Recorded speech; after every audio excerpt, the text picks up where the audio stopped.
The tale kicked off deep beneath a certain town, in the stinking underground drainage tunnels. Even without a protagonist tag, Kamuro Naoki still hauls out his exterminator skills and gets the job done, right in another world. This time he was scrubbing those rat-like demon beasts, Masmaskal, out of this world. But our protagonist didn't even blink. He treated those beasts like they were just ordinary rats. So he figured, why not use their stories and march them straight to the guild, to prove it once and for all. He snipped off every tail, then shoved the remaining bodies into a bag and sealed it up. Kamuro stared at the bag and wondered where to throw it all away, because his only real choices were to incinerate these bodies, and he couldn't even do that, cursed by his own knack for fire magic. Kamuro stared into the forest ahead and stopped mid-breath, like something in there was about to move. He stared into the pitch-black forest and remembered the warning tales. New adventurers who stumble and never make it out alive, chopped down by goblins or overwhelmed by slimes. He wasn't reckless enough to gamble his life by picking a fight with monsters. Komodo figured he'd toss the remains in the forest and let the monsters handle the rest. So he hucked those rats into the forest and let the wild take the rest, and brushed off the monsters' screams, because just a few minutes later they came for him. Komodo's mind flashes back to the moment he died in the last word, and when he finally opens his eyes again, he's dropped into this new world. At first, Kamuro was totally lost in this world, but the moment he realized it played out like an RPG, everything finally clicked and he adapted fast. And the reason he kept wiping out rats here was simple. Back in his previous life, he'd done the exact same job, so Kamuro was just built for it, more than anything else. In this world, the moment he finally joined the Adventurers Guild, Kamuro didn't waste time figuring out the brutal truth. Sword and wand just weren't his kind of weapon. At the port, adventurers tracked down water monsters, while the heroes battled demon lords. Kamuro couldn't stop thinking, but if some god truly made heroes, he messed up big time when he picked him for this tragedy. Instead of giving Kamuro the same kind of power as those heroes, the world left him with one brutal job, earning his living by hunting and killing bugs and insects. Because after all, he was an exterminator with no idea what this world was hiding yet, until he finally stumbled into it, meeting a bunch of wild, fun people along the way. Now we jump back to the day before, right in Kamuro's hometown. He used to rush all the time to old elf Camilla's place, where she ran a drugstore. Her room was packed to the brim with books and stacked bottles of medicine, and Camilla practically beamed as Kamuro showed up to wipe out those pests. His work left her grinning with pride, and Kamuro thanked her for the great review, then told her he could handle the cleaning too, not just the extermination. So he did exactly that, turning her place into something alive and vibrant. Then Camilla handed him 50 knots for the job, and Kamuro stormed off, hunting for another way to earn his keep as an exterminator. As he strode past the crowd, most of them were out there grinding as combat adventurers, geared up in nighttime armor with all their weapons and gear ready to go. Kamuro couldn't stop wishing he'd landed talent like that too. But when nothing came back to him, he snapped back into action and dove right into the extermination work again. He wished he could turn the cash he just earned into enough basic materials to tie him over, because he was stuck there, in knots. It was the currency that ran this whole world, and with the money he'd just earned, he wasted no time. First, he hunted down a place to sleep for the night. The Muro marched straight to the Adventurers Guild, and the inn right next door. That Adventurers Guild was way bigger, and way nicer than anything we've ever seen in manga, and it was packed with facilities for every kind of adventurer. So many of them flooded the area, burning their earnings as they pleased. While Kamuro clutched the request document he'd grabbed and headed to clean up Camilla's house, and the receptionist stamped his request as done. Turns out Irene was impressed by the solid work he'd been putting in. So Komodo decided to hunt for more requests he could take on. Then he saw the board, and most of them were either wiping out monsters or jumping into magical experiments to help drive them to the finish. Kamuro realized every single one of those looked like it belonged to some fearless adventurer, so he knew he had to ditch the idea. because that stuff was totally out of reach for him. Before anything else, he checked his numbers.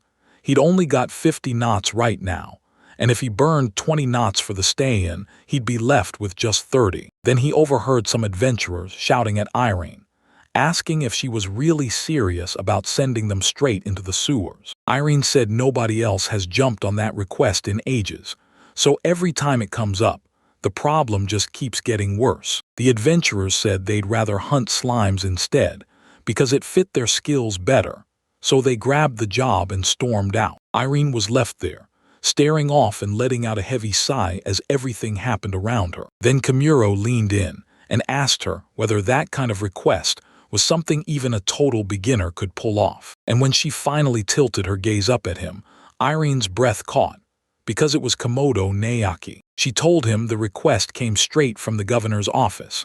Someone wanted the multiplying Mazmoskal wiped out of the sewers, for good. Even though the job only paid a lousy 5 knots per head, Mazmoskal were a nightmare to handle.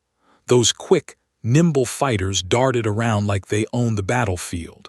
And that was only the start. But they were sloshing through the sewers, and magic was totally forbidden down there. No exceptions, so nobody would cause an accident. Kimuro clocked it. This Mazmoskal wasn't anything mystical at all. It just looked like tiny rays, and in the end it was nothing but a brutal rat extermination. While Irene warned her about how these rats could wreck the town's hygiene, Kimuro cut in and told her, right then, that he'd love to grant this request. Irene blurted out, "Are you sure you want to take on this request?" He just nodded and agreed again to seal it, and Irene thanked him for the help, while Kimuro waved it off, saying it was no big deal since he was hunting for a job too. Irene shot him a quick smile and wished him good luck as he set off to carry out the extermination. Now, in the present, Kimuro couldn't stop smiling after he finally finished the job. He wiped out those Mazmoskals using rat poison he brewed himself. And because each rat was worth 5 knots, Kimuro walked away with about 500 knots for slaughtering 100 rats. At once, he figured if he kept this pace, his dream of finally owning his own place was right around the corner. So yeah, he was blazing with drive now, ready to crank out even more rat poison to wipe out the rats that were coming next. For that, he stormed into Camilla's place and demanded every poisonous plant she had in stock.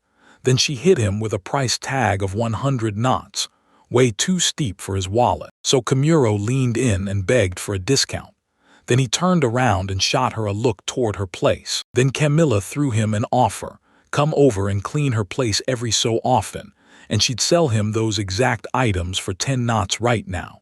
Kimura was so grateful for her kindness, so he thrust his hands toward her, all fired up. Right then Camilla's cheeks flared with shyness, and, even though his hands still left warmth in the air, she yanked herself back and shoved them away, face blazing red. Kimuro shot, "What's wrong with you?"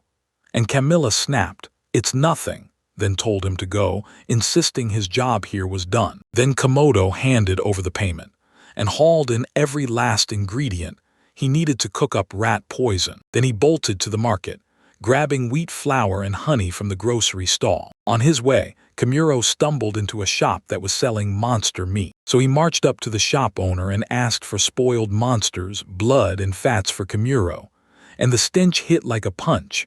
Absolutely awful. Which is why Kimuro could grab it for the job too. But when he stormed back to the guild, the stink was so brutal they recoiled in disgust, and couldn't stop yelling. As he swallowed the rank, stinking smell that soaked the entire place, people begged him to get out of here fast, because the stench coming off what he was holding was absolutely nauseating. Kimuro figured he had to get it done for the job, so he worked right here, because he didn't have a house to start with. Irene snapped that he should take it somewhere else, and when he asked if he could do it at the lodging, she warned him the stench would sink into the walls and never let go. Kamaro pressed her, asking what the big deal was if he did it anyway, because in his eyes this was just a fantasy world, so none of it really mattered. Irene snapped back that she had no clue what he was talking about, then ordered him to do it on the guild's backside. Kamuro headed straight to the guild, like she'd told him to, so he dumped every last ingredient in poison plants, water, honey, and monster blood, like he was lighting the fuse to something lethal. He kicked off his work by cooking up rat poison right from his own plant. First, he crushed wheat into dough, then poured in water and honey to whip it into something sweet and ready to rise. Then he slammed his knife down and hacked the poisonous plants to pieces. Then he slammed the ingredients together until they turned into dough, grabbing it and tearing it into bite-sized chunks for dango, and then smeared them in monster blood and dripping fats. Then he inhaled the dango's sweet smell, sniffed it like it was magic, and he swore it smelled amazing, so perfect that not a single other human would dare get anywhere near it. Kumuro finally finished his special rat poison. Its final form was done, and it came out exactly the way he'd been expecting. He saw how delicious it looked, but if anyone took a bite, death would hit them instantly. So he slapped a skull and crossbones on the marketing to keep every accident from ever happening. Komodo's plan had finally hit execution mode, so he slipped into those sewers, then studied the map first to pinpoint exactly where to drop the bait. He stuck to the plan, scattering poison bait all around the area, and once everything was in place, he was ready. Kumuro stumbled into some random spot, camped out under the night sky, and crashed outside because he'd blown every last coin. He spent it all making rat poison, then slept there since he had zero money left. He jolted awake in the morning and sprinted out to hit the job. When Kumuro showed up, he froze. Hundreds of mass mescal rats were sprawled dead all over the ground. His bait hit the mark so perfectly that happiness lit up his face, and now all that was left was to scrub them clean. He kept on grinding through the same routine, snatching up rats, slicing off their tails, and finally hurled them into the forest. Then, right after that, he dashed back to the guild to grab his reward, and just then, he snatched up a bag packed with countless knots, an absolutely perfect reward. And Irene couldn't help but smile because this request was getting handled at top speed. And Kumuro would dive back into the sewers again, scrubbing every last corner until the remaining areas were spotless too. Next day he stormed back, only to find the same gruesome scene waiting again. A whole pile of dead rats sprawled on the ground, and Kumuro kept repeating the whole process, again and again, until he ended up wiping out a ton of rats. He could have kept looping this same move over and over again, but Irene grabbed his attention and told him to stop right there, and blurted out, "What are you doing?" Because that's when it really hit. They even kept calling her at the office. Kumuro said he was only trying to slam his work shut before the deadline. Irene said she and the office never expected this many masmascals, so now their expenses are scrambling to keep up with the reward. With numbers like this, she feared they'd be wiped out for good, so she pressed him. "How many rats have you killed so far?" He just smirked and said, "I stopped counting after I hit 1,000.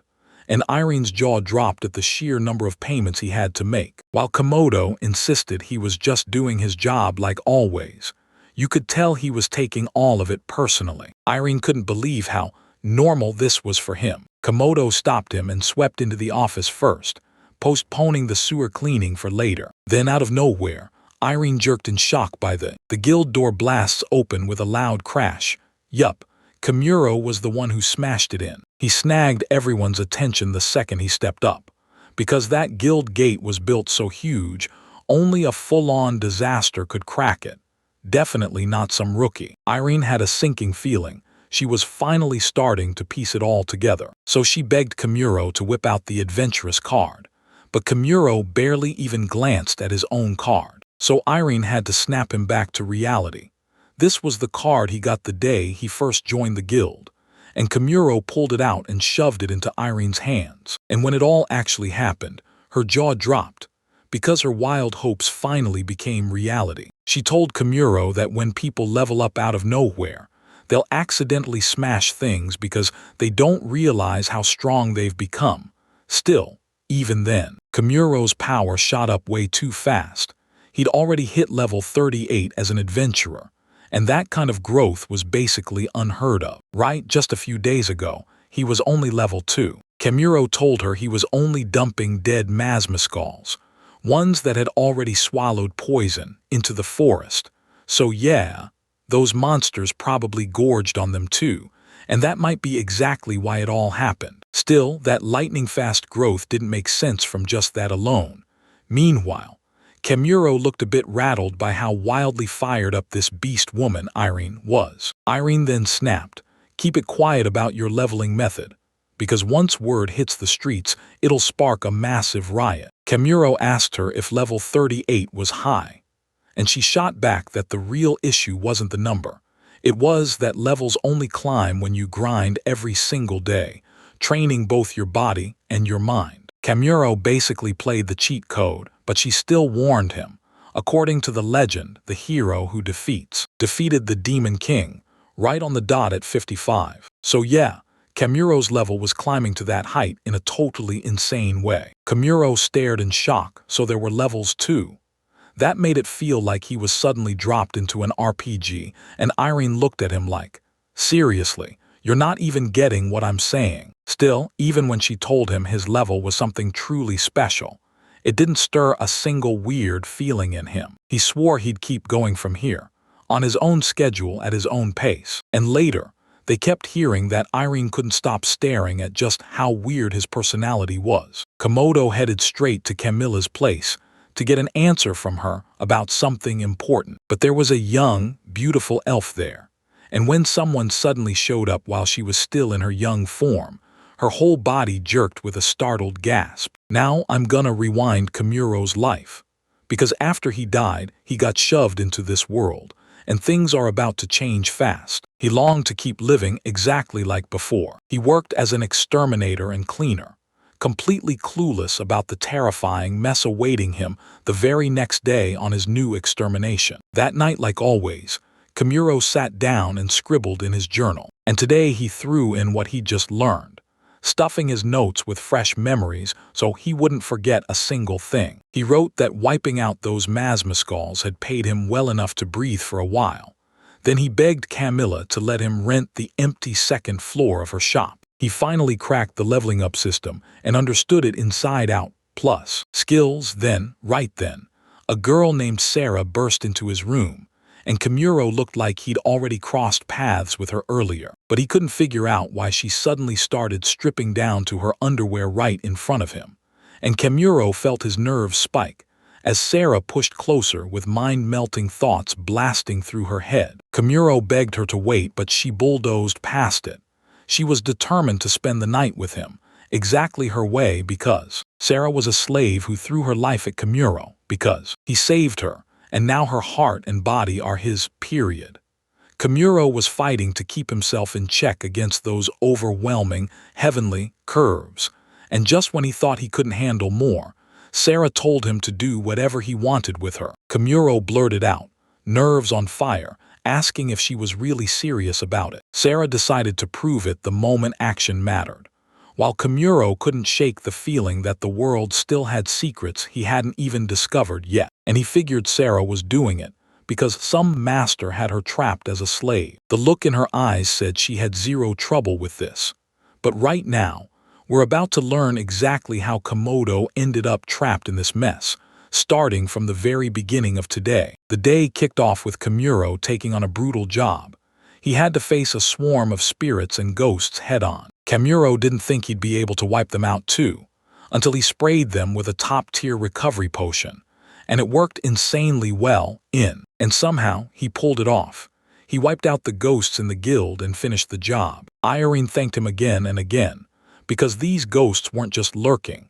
They were harassing her and pulling some seriously nasty stuff. Still, she couldn't believe it.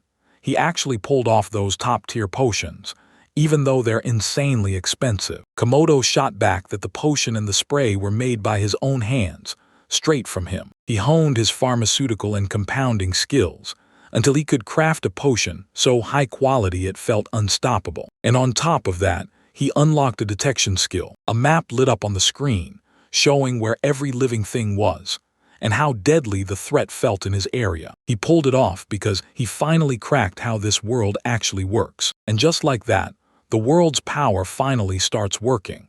Its recovery properties kick in, and even ghosts can't stand against it. And just recently, he finally started to fall in love with this whole world. After leveling up and cashing in skill points for fire magic, math, and new languages. Kimuro burst into laughter, seeing just how ruthlessly frugal he was. While he tested his skills, he realized the reason he could talk so easily with everyone was his language. With his work finally moving smoothly, relief hit him hard. No more worrying about dropping dead out on the street. He was over the moon, living right above Camilla, and every time something happened, she would race downstairs to tell him. The very next day, she marched in and told him that someone had come looking for him. Kimuro couldn't shake the feeling. Who in the world was showing up at his door? As soon as he turned toward him, he barreled down the stairs. And there she was, Irene from the guild, staring right back at him. He said he didn't remember signing up for any guild requests at all, and then she snapped back. It came out of nowhere, a sudden request. It's basically a favor, because this request could only be completed by him, and nobody else could pull it off. He grabbed the moment, told her to stay put, and promised he'd be back as soon as he finished in the bathroom. When he came back, Irene snapped that this sudden order was deadly. Wipe out a swarm of Vespa hornets nesting in an abandoned house. House?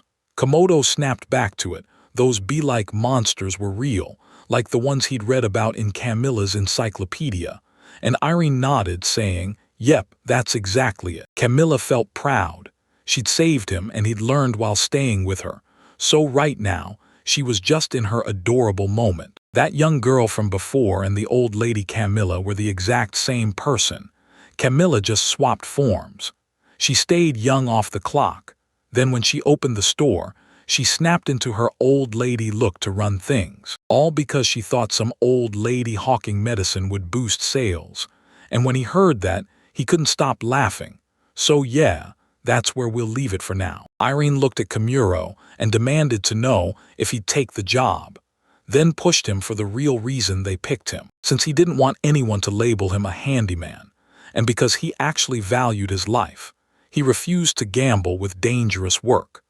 Camilla warned him that Vespa hornets usually get handled by B-rank parties and up, but right now all they had in town were C-rank adventurers. So her superiors told her to go ask him, because even with a G rank, his power level was shockingly high. Kimuro figured the guild was pulling something shady, but since this was the first time he'd ever heard talk like it, he actually stopped and listened, asking Irene straight up if she knew Vespa hornets were deadly poisonous. And unlike Masma's skulls, he refused to swallow it quietly, so he tried to decline the request, just a sorry hanging in the air. But when Irene pulled a sad, puppy-like face and crushed the room with those eyes, Kimuro couldn't hold it in any longer. He relented and ordered Irene to slip one statement to her superiors. Pushing her to go and pressure him into accepting that sudden request felt completely unfair, so she snapped, "What exactly does that even mean?" Then he leaned in and grilled Camilla. Could she brew up an anesthetic that'd work on hornets too? Irene lit up and thanked him for saying yes to the request, and he told her it was no big deal, because taking on hornets was just another day's work for him. He snapped right back to prepping for the extermination, then told Irene, "I'll do this for you, now I need a favor." And when she finally heard what he wanted, she smiled and said, "No problem," even though a shy blush crept in as she answered. So he asked where that Vespa-nest house was hiding, and the guy told him it sat out in the forest right on the edge of town. Kimuro clocked it. This place sat in the same direction as the sewers, and that detail hit hard. And that's when he hit his detection skill to the very max. And in the next heartbeat, the whole town, every location, every person, even where living things stood by threat level, popped up on the map above Kimuro. Irene just stood there, totally stunned, eyes locked on what was happening, serving him until Kimuro suddenly chimed in, "I found the hornets, and there are a ton of them." He even pointed out 3 bright green dots, which meant people were right there too, while Irene and Camilla were. He was totally stunned. He had just slammed a detection skill like it was nothing. Now, that view let him spot the ruins from right inside the house, and he insisted it wasn't magic at all, just a matter of the positions and how many living things were around. Then Camilla screamed that even if she lived 800 years, she'd never reach that level, because she was a shut-in researcher who simply never boosted her skills. After a while, Kimuro finally barreled in at the spot, where the Vespa hornets were waiting. He had no idea this Vespa hornet's nest was so massive it could have been a 3-story building. He couldn't stop thinking, how in the world was he supposed to handle this? And from the nest's giant size, they figured the hornets had to be about as big as a large dog. Then he crept right up to the nest. He snapped open the map, scanning every white hornet mark and every green dot of people nearby.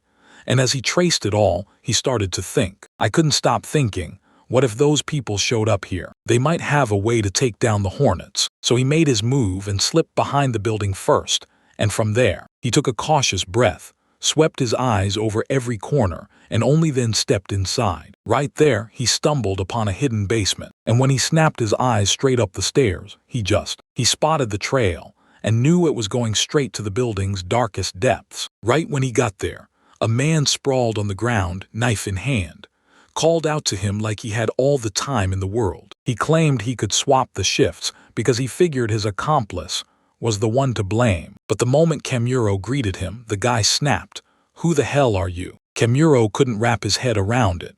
Why on earth was a place like this prison even down here? Then he told the guy, "I'm not up to anything suspicious. I came here to wipe out the hornets," and he asked for a solid way to do it. The guy immediately snapped back that Kemuro was suspicious from top to bottom. Now that he finally laid eyes on Kemuro's face, he snapped, then barreled forward and swung his knife to make sure Kemuro didn't walk out alive. Kemuro fired off words, trying to force the guy to stop in his tracks. But the second that guy saw Kemuro, he lunged in and swung his knife at him to stab. Then he hesitated. But right before his eyes, the knife snapped in two, leaving the guy frozen in pure bone-deep shock. He bolted out of there, muttering that the pay wasn't even close to enough to handle someone this strong. Kemuro lunged in to warn the guy he was too loud. And when the guy finally saw what Kemuro feared, it all clicked in an instant. The moment he saw those Vespa hornets roll up right in front of him, they tore into the man with their sharp thorns, piercing his entire body. When Kemuro's body finally started coming apart, he saw it. One of the green dots on his map blinked out. He didn't even flinch because those hornets were ruthless and fiercely guarding their territory. They're insect-eating predators.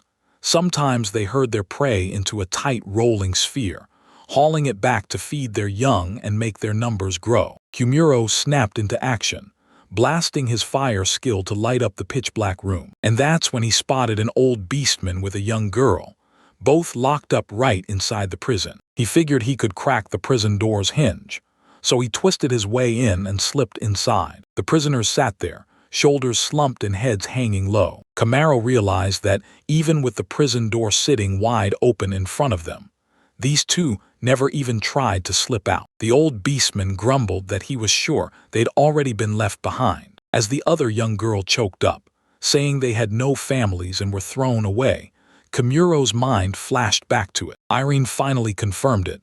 Slave traders were real, and they were out there hunting people. And then, right alongside all the other races showing up, there was the elderly beastman, Balzac. Kemuro admitted he had no idea who this guy even was. He begged that, at the very least, the young girl be taken too, because her last owner kept milking her hard, thanks to the special gift she'd had since she was born in the Gecko tribe.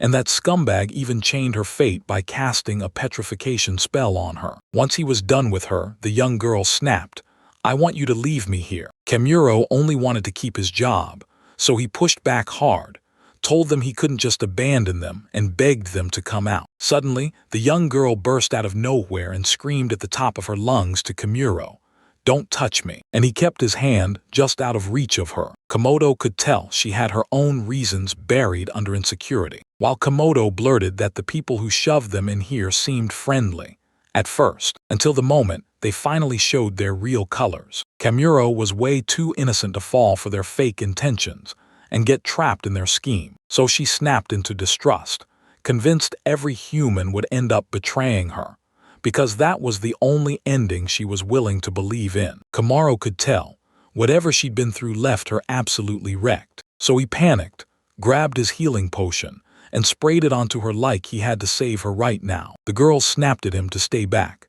terrified he'd try another spell on her too. Kamuro flashed a reassuring smile and told her, "Don't stress. This isn't anything dangerous." Kamuro didn't want him getting closer, but as her slave, she barely had the nerve to resist. Still, Kamuro surged forward and splashed the healing potion over her, and even that top-shelf healing potion couldn't touch her at all. The girl's hope sank, and right then Kamuro blurted that he'd once read in an encyclopedia how to cure petrification. Then he turned to his friend, asking if he knew more. Baltsak, the old beastman, pressed him hard. Did Kamuro truly believe it could be treated? Kamuro shot back that they shouldn't get their hopes up yet, then added that at least now they had a real reason to finally leave. Now Baltsak straight up made the girl realize this guy wasn't just talking. He really wanted to help her, so yeah, he might have been unlike the rest. The girl agreed to go along, but one snag slammed into place: those shackles. Komodo stared at the chains, jaw tight, and figured he could probably loosen them, just enough to pull them free. And just like that, he shattered the chain with his bare hands, and Baltsak and the girl were left staring in stunned disbelief at his raw, unstoppable strength. Kamuro snapped his hands together, wiping the grime away in one quick burst. He told them to get going, then snapped that the two of them should slip out right now, quiet, slow, and out of the way of the Vespa Hornets. With a sharp signal, he steered them straight to freedom, the outside. And the moment those two stepped out, the girl threw her hands over her eyes. Blinding sunlight hit her so hard it felt like she hadn't seen daylight in years. She spun around, and that wide-open sky hit her like a wave, free, blazing, and unreal. Sunlight blazed overhead, and a soft breeze swept the air like it was setting the stage for something huge. She burst into tears the moment she tasted freedom, convinced that the life she'd left behind would swallow her up and kill her for good. Kamuro told them they didn't need to worry about hornets out here. Then he cut them off with a grin. He was about to leave and head back there. Baltsak couldn't shake the question. Why was he heading back to the mansion? Meanwhile, Kamuro slipped back inside the house, and this time he spotted a pot just lying there, right in front of him. He snatched it up, then fired off his cleanup skill, wiping every speck of dust away and reshaping it into something brand new. He shoved the pot deep into his bag. Then he snatched up his chalk and started drawing a magic circle on the ground. Kamuro carved a magic circle meant to blast out heat, stacking it with symbology, so the circle could spark totally different effects depending on the symbols he used. That circle he carved into the air paid off, because now his induction heater was finally finished. He finally reached the heart of his plan to lure the hornets, choosing honey and water as the bait, then dragging along Camilla's anesthetics to make sure everything went down exactly right. He dumped the water into the pot, cranked it with a glowing magic circle, then stirred in anesthetic and honey until it became the cure. He slapped the lid on as it boiled hard, then kept simmering until the liquid shrank down to the perfect reduction. Hornets used to swarm into the bees' nest just to steal their honey, so that honey became the one thing he needed, the perfect bait. So Kamuro popped the pot's lid the moment it was done. After just a few hours, those bees started dropping out of the solution, one after another. The anesthetic finally kicked in, and Kamuro almost let himself breathe easy, until the other two slaves slipped up behind him and said what he was doing was nothing short of amazing. Kamuro jumped back, heart racing, and blurted, "Why are you two here?" With no time to spare, he grabbed his brush and darted to the 8 hornets he'd already paralyzed. Kamuro drew that same magic circle on the hornets' bellies, and this time he cranked up the flame's power to make it burn even harder. Balsek from behind snapped to it. Kamuro was throwing symbology, a high-tier skill that came right after alchemy in the ranks. After a few minutes, the paralyzed hornets snapped back to life, and they streaked straight home to their nest while Kamuro dove into hiding and waited until those hornets marched right into their own nest. Then he bolted outside and escaped the nest as fast as he could, while those slaves were still hot on his trail. Kamuro assured them he'd be okay, then promised to do one final task before heading back home, muttering under his breath to build heat. Baltsak and the girl triggered those magic circles. Then, in the very next heartbeat, the hornet's nest erupts into a massive blast. The hornets got blasted into splinters, and even Kamuro's jaw dropped, because he only cranked the firepower a little, yet this was way beyond what anyone should have seen. Balzac leaned in and grilled him on who he really was, and Kumuro decided the best move was to step up and introduce himself. So he introduced himself as a professional exterminator, and the moment he finished, he's clocking out for good because the job's already finished. As soon as he started walking, the other two slaves fell in behind him, keeping pace. Kamuro shot them a question, "So why are you dogging me?" And Balzac shot back that the slaves who truly don't belong to anyone are the ones who feel the chains hardest, end up being snatched up by whoever finds them next. Like that's just the way the world works. So from this point on, everything in their lives belonged to Kamuro. So that's how Sarah ended up in Kumuro's bed that night, forcing herself into a slave role, but only because she chose it. He swore he was fine, and said that if he ever did it with a girl he didn't even like, it'd only leave him hollow inside. Kamuro snapped back that he wasn't turning her down at all. It had nothing to do with whether she was pretty or not. If it happens again, he might just fold next time. But right now, he refused to give in to her. She couldn't shake the feeling that Kamuro was straight up weird. But no matter what, she loved that he always seemed so thoughtful. Kamuro even told him to get used to it, because that was just the way he was. And she kept pushing out every last hint of seduction right to the end, until he snapped and ordered her to fall asleep. That night Kamuro couldn't shut his eyes, while Sarah drifted off to sleep. He couldn't help wondering, was getting up close like this actually normal in this world, or was it just him? And if that was true, he'd never know when life would snap. And then he'd keep surrendering to those morals until everything went sideways, like it's about to. Kamuro couldn't shake the fear that it would brand him as a total loser. Then Sarah murmured in her sleep, half dreaming, "So, who's the real loser after the Vespa Hornet extermination?" Kamuro snapped, telling them that even if both of them were his now, they were still his. He'd let them go the second they stopped living in chains. Sarah and Balzac clung to him like lifelines as they started dragging them along, and Kamuro had no clue what he was even supposed to do in a mess like this, because his life finally started to settle down, and there was absolutely no way he could shoulder two more mouths right now. He started walking again, crushing the hope in their hearts, but after a few steps, a heavy weight slammed into his body. Heavy, because at this rate he might regret leaving them. So Kamuro hauled his brand new slaves straight back to his house at Camilla's place. Before he even stepped inside, he unleashed his clean magic and scraped every bit of dirt off their bodies. Even with Camilla staring right at the slaves he'd brought in, she exploded into furious screams. Then, exactly like he hoped, Kamuro soaked up her lesson and learned how to break petrification. Kamuro ushered those two into his room and demanded they take a seat. Camilla said that if he pressed the cursed spot with a needle dipped in a top-shelf potion, the petrification would finally break. So he grabbed a needle and went for it. After that, Kamuro wiped every last bit of petrification away. And then, out of nowhere, he spotted something else. Even after everything, a few scales still clung to her ears and thigh. She leaned in and told him those scales weren't random at all. They were a special gift of her gecko tribe, letting them vanish into the night like it was home. Suddenly, Camilla's emotions hit like a wave, and to Kamuro's shock, she sank to the floor, bowed her head, and thanked him for treating her. Then she looked up and begged him to let her stay by his side forever. Kamuro dragged these two along only because he couldn't just leave them there. But he made it crystal clear. He wouldn't be able to juggle his own work life if they stayed. Sarah leaned in and demanded he do it, right now if that was truly the case. And he never saw it coming. This was worse than he imagined. He remembered Balzac's warning that those two were trapped with slave seals, with nowhere to go, which made every job feel impossible to land. Kamuro just wanted a way to help, so he told them, "If that's what you want, you can serve me for now." But he hated the whole stiff, formal routine. He demanded they call him like a real person casually, and now that everything's settled, he properly introduced himself to both of them, and Balzac jumped in right after. Sarah was next to speak. Then, Kamuro shot Balzac a reminder.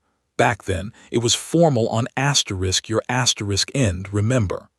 and the tension hung there before he moved on. So Baltzek snapped out of it fast, changed his tone instantly, and greeted him like they were old friends. He figured Baltzek would catch on fast and adjust like a pro, since he was a veteran. But Sarah still wasn't having it. She snapped at Baltzek, demanding he never speak so casually to their master again. Kamaro leaned in and told her, "You're going to learn something from me too."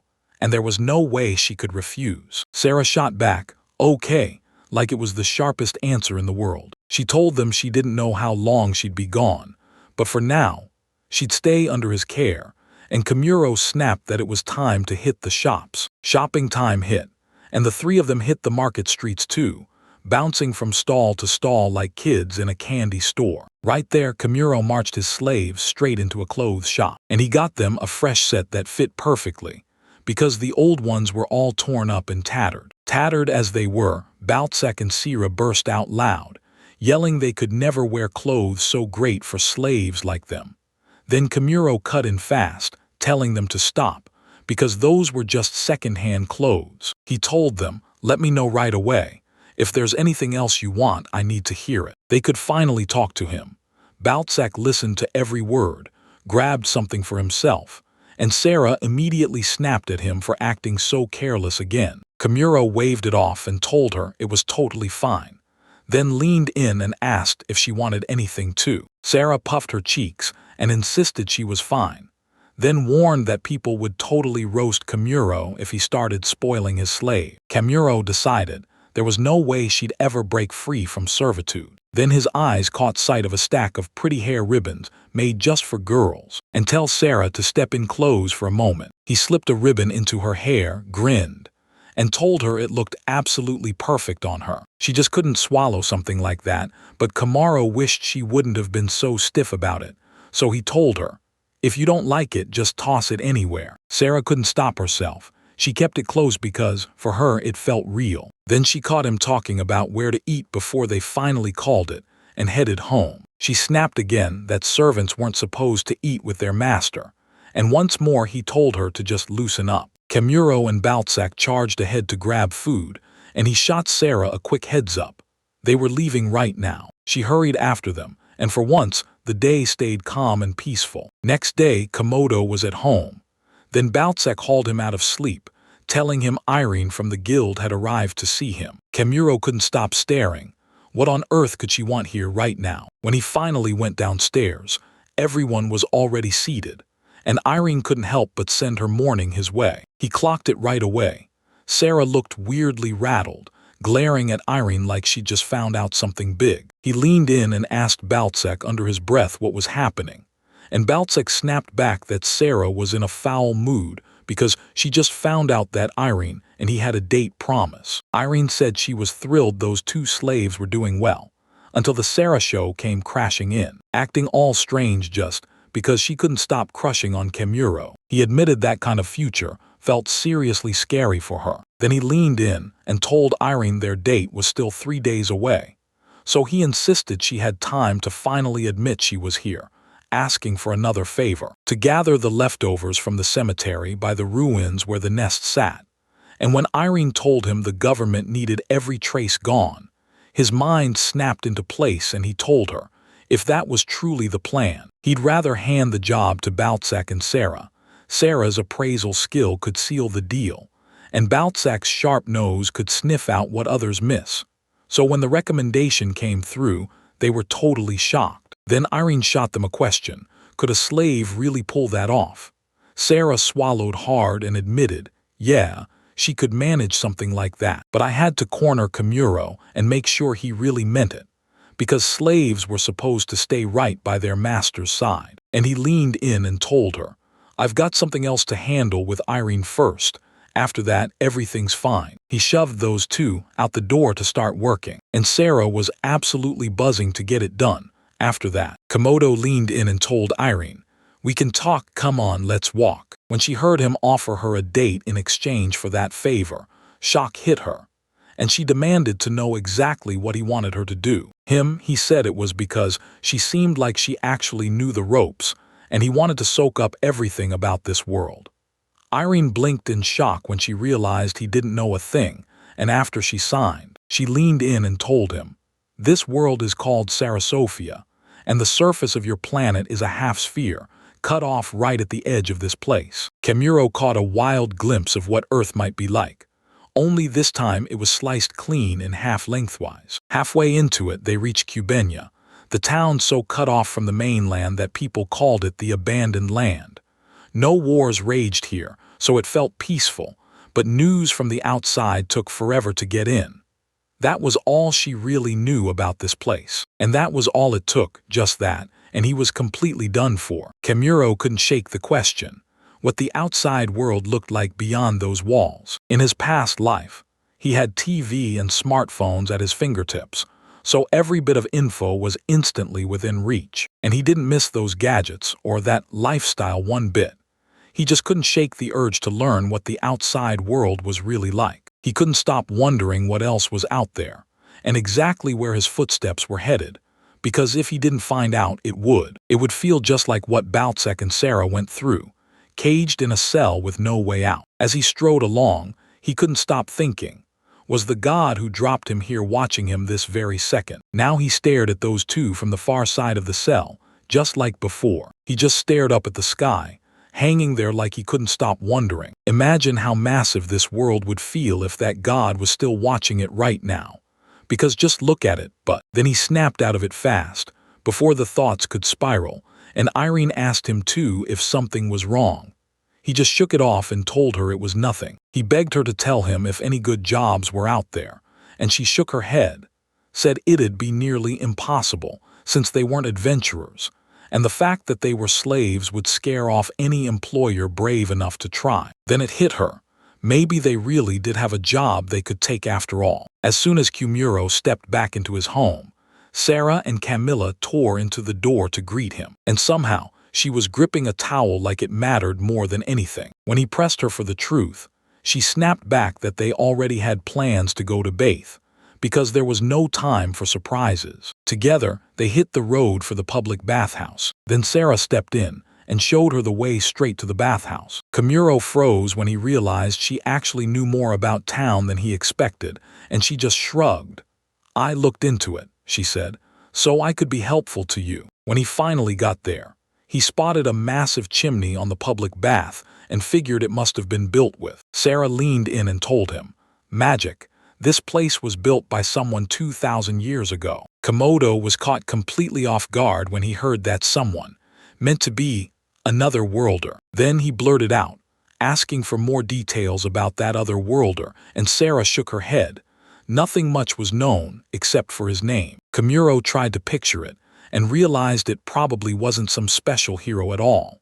It was just a regular guy like him who got reincarnated here. Those thoughts clung to him for a while, and later, right as he soaked in the tub, he shot the breeze with Baltzek in the bath. Sarah scrubbed every inch of her body in the other side of the bath. On the men's side, Kemuro couldn't stop wishing he could finally cross paths with the others. The thought of running into other people lit up something warm in his chest, warmer than that hot bath ever managed. The very next day, Baltzek and Kemuro pushed through the forest along the outskirts, blazing forward like they had a score to settle. And Baltzek jumped in to fight those monsters they were about to run into. Kemuro couldn't believe it.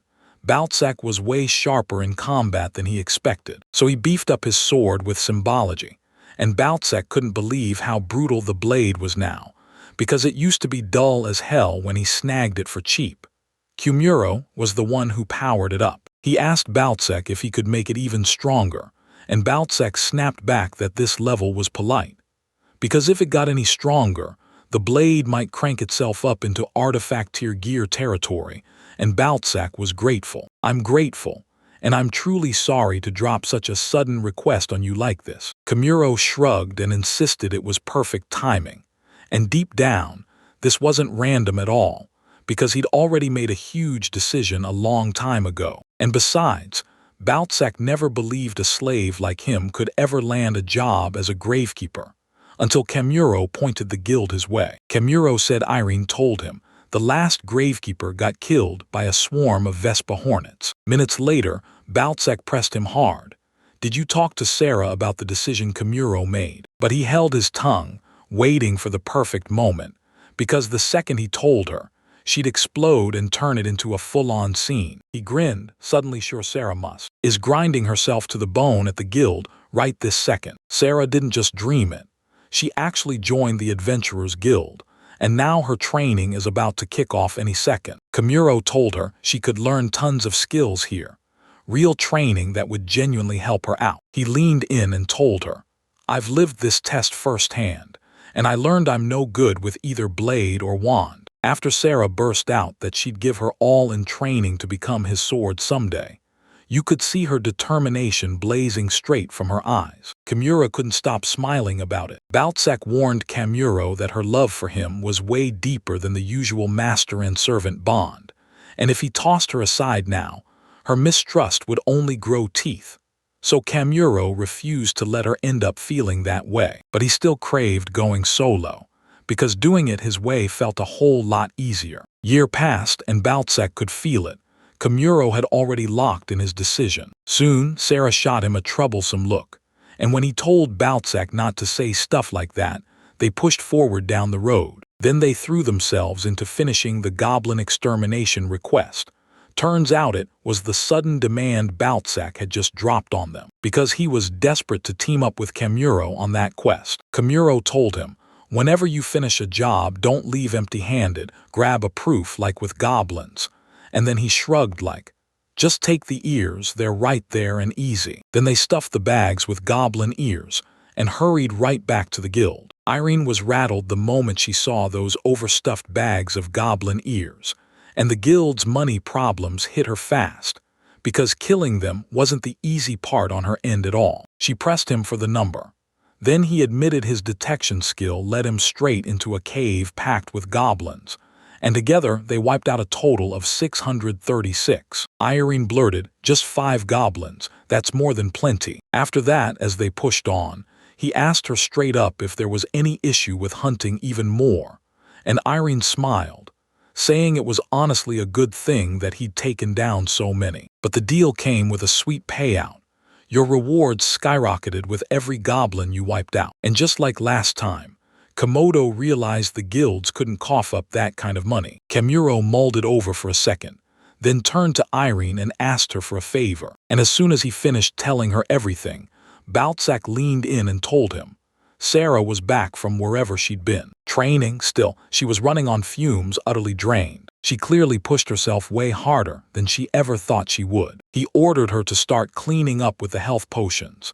Then the guy training Sarah stepped in and came over to greet him. She rocked a stunning night bikini set like it was forged for war, glowing with deadly charm. She stepped forward and introduced herself as Sarah's instructor, Ale, and everyone knew her as Guild's official trainer. Ale told Kamuro that Sarah's magic talent was off the charts, and if Kamuro was cool with it, she'd gladly write a recommendation letter for the capital's magic academy. Kamuro leaned in and told Sarah this was her golden ticket, an amazing opportunity she couldn't afford to miss. Sarah heard that, and the moment she did, she didn't just hesitate. She straight up declined, clearly shutting the idea down before it even took off. Sarah vowed to stay Kamuro's slave, because a slave didn't get to roam. She had to stay right by her master's side. She never once believed someone like her, a slave, could even dream of entering the capital's magic academy and studying there. Ale leaned in and told Kamuro straight up that Sarah's talent was the real deal, and that letting it stall like this would be a total tragedy. Kamuro asked Sarah if she'd heard it with her own ears, but tears choked her voice as she clung to her selfish wish. Fish clung to the dream of staying with Kamuro. No matter what happened, he refused to step foot in the capital, but Ale decided they needed space, so she backed off and gave them room to breathe. Meanwhile, Kamuro took the chance and blurted everything out right now, because everyone was finally gathered, that he was planning to bolt this town tomorrow. That's why this day would be the end for him, right here, once and for all, with all of them, including Sarah. Sarah, he told them he had no clue about this world, but once he talked to Irene and saw how thrilled Sarah was just to explore around town, something flipped in him. And suddenly he couldn't stop dreaming about traveling the world and seeing what lies beyond. So he told Sarah straight to her face, If I bring you with me, you'll just be dead weight. Sarah started crying as soon as she heard it, but he couldn't wriggle out of his own logic. So Kemuro pressed on, telling her he'd make Baltsac the town's new gravekeeper. Sarah still couldn't let it go. She was determined to tag along with him. Kemuro hated hearing that kind of thing. She basically told him that if she ever died, he could just throw her behind. And the worst part was how thoughtful she made it sound. So if she ever fell sick, she'd bury it from him, silently, dangerously, because that secret would wreck both of them. Sarah still warned him that spots beyond town could be dangerous, and he shot back that his level had gone up a little, so he'd be fine. Irene's jaw dropped when she heard it, because she knew his level was already pushed way too far. Then she snapped, "I remember something. Go boost your rank to F." Kemuro fired off a question asking her how to climb his rank, and Irene nearly froze, because everyone knew he wasn't even interested in ranks in the first place. Kemuro shot back after he sent Baltsac and Sarah to the cemetery the other day. And of course, everyone teased them for dragging around a master with a G-ring. Sarah threw him an apology, begging him to forgive her for letting something like that happen. Then he demanded to know why she wasn't the one apologizing, and Irene let out a heavy sigh, telling him this could be the very last time she'd send him off from that counter. But he has to realize this. She and the guild are both grateful for everything he's done so far. Kemuro felt a surge of happiness, and he couldn't thank Irene or the guild enough for everything they'd done for him. After that, he stormed over to the examiner, and boom, it was Ale too. She stepped forward and introduced herself again, this time as this exam's examiner, and Ale leaned in and laid out the rules for this exam. He could use any trick he wanted to get her to finally acknowledge him, and if he pulled it off, he'd pass. Other guild adventurers spotted Ale right before she launched into a fight, and they couldn't wait to see battle maniac Ale go all out. Then their jaws dropped when her opponent turned out to be just a G-Rang. They laughed and labeled him a newbie, snickering at his odd outfit just to get under his skin, then told him to do his best. Kemuro shrugged it off, because honestly, he was loving that jumpsuit. Then, once the exam talk moved on, Ale mentioned she'd heard he had zero talent for the sword or magic, so she handed him a wooden sword, just like the one she was swinging. Kemuro grabbed the wooden sword and braced himself, ready to kick off this battle. Everyone else had shown up too, just to witness the fight. Sarah cheered like crazy for Komodo to go all out, but she didn't stop there. She also pumped up the instructor to beat him even harder. Sarah's cheering had me grinning, so he let him make the first move. Kemuro knew if he went all out, he might accidentally hurt Isle. Yet Isle took it as if he wasn't even paying attention, and she stormed at him to swing her attack. Kemuro snapped his wooden sword up to block it, but Isle barked that still wasn't going to stop her, so she lunged forward and plunged her sword straight into his chest. Kemuro didn't feel a thing. When it didn't even hurt, he knew his power was working. So Ale demanded to know what magic he had, and before he could answer, she hit him again, charging up for an even deadlier attack. Ale suddenly vanished from Kemuro's sight, cutting her off right as she was about. Sarah started to clock her next move, while deep down she prayed instructor Ale could beat Kemuro and keep him stuck in this town, even though she knew Ale losing was a total non-option. She fired off her appraisal skill on Kemuro, just as Ale closed in for the attack. Kemuro wanted to keep his hands off everyone. He wasn't built for combat and feared he'd make things worse. But this time, he had no choice. He struck her with everything he could hold back. And yeah, that punch was still supposed to hit even harder, because Kemuro was already level 70, and Ale absolutely didn't think he'd be this terrifyingly strong. Then that brutal blow slammed into her, and she crumpled to the floor, fainting on the spot, and dropped hard to the ground. Kemuro scrambled to ask her if she was okay, but the whole crowd just stared in stunned silence, because Kemuro had tagged the instructor with one single strike, and no one even saw his moves. Irene figured it out right away. Kemuro had somehow gotten even stronger again. A few minutes later, Ale snapped her eyes open and realized she'd lost. Then Kemuro leaned in and asked if he'd at least scraped by with a passing grade. He agreed, and somehow he had leveled up for real. Then he trudged on with a sad face, and Komodo couldn't help wondering if he'd done something wrong. He stared at her. Then Sarah burst in and wrapped him in a tight hug. She sobbed in his arms, begging him not to leave, but Kumuro only smiled, because he knew deep down he had to go later that night. He threw a wild feast for everyone, because it was his final night in this town, and right after, everything changed. At that moment, everyone dug in. Drinks poured, food piled up, and they ate and laughed like there was no tomorrow. And this time, Sarah was finally right there too. Once the party finally ended, they crashed into bed, and then, right the next morning, headed straight for the town's entrance gate. Komuro was itching to get going, and after he thanked everyone for sending him off at that ridiculously early morning hour, he finally headed out. Then Sarah said he didn't look right, and Komuro was way too drunk from last night. And it was the same with Camilla and Irene too. His goodbye came dressed in the party's loud, miserable pukes. Then Irene leaned in and told him, "Pay for Sarah and Balzac. Easy, use whatever the guild owes you," and made it clear it would come straight out of that debt. He shot Irene a grateful look for listening to his request, and then Komuro stepped in. He shoved a pouch of money into Camilla's hands to cover the rest of the rent, then thanked her for every time she'd cared for him. And at the very end, he vowed to break Sarah and Balzac free from their slave seals. So he demanded the two show him their seals. Komuro asked Camilla how to break it loose, and she told him, "Just declare them released, then it's done." So he followed her instructions, and the slave seals on both of them vanished into thin air. Komuro threw his gratitude at those two, thanking them for every ounce of hard work they put in. Sarah said she still refused to be split from Komuro, and Komuro snapped that she was being stubborn. Then, she realized she didn't have to obey anyone anymore.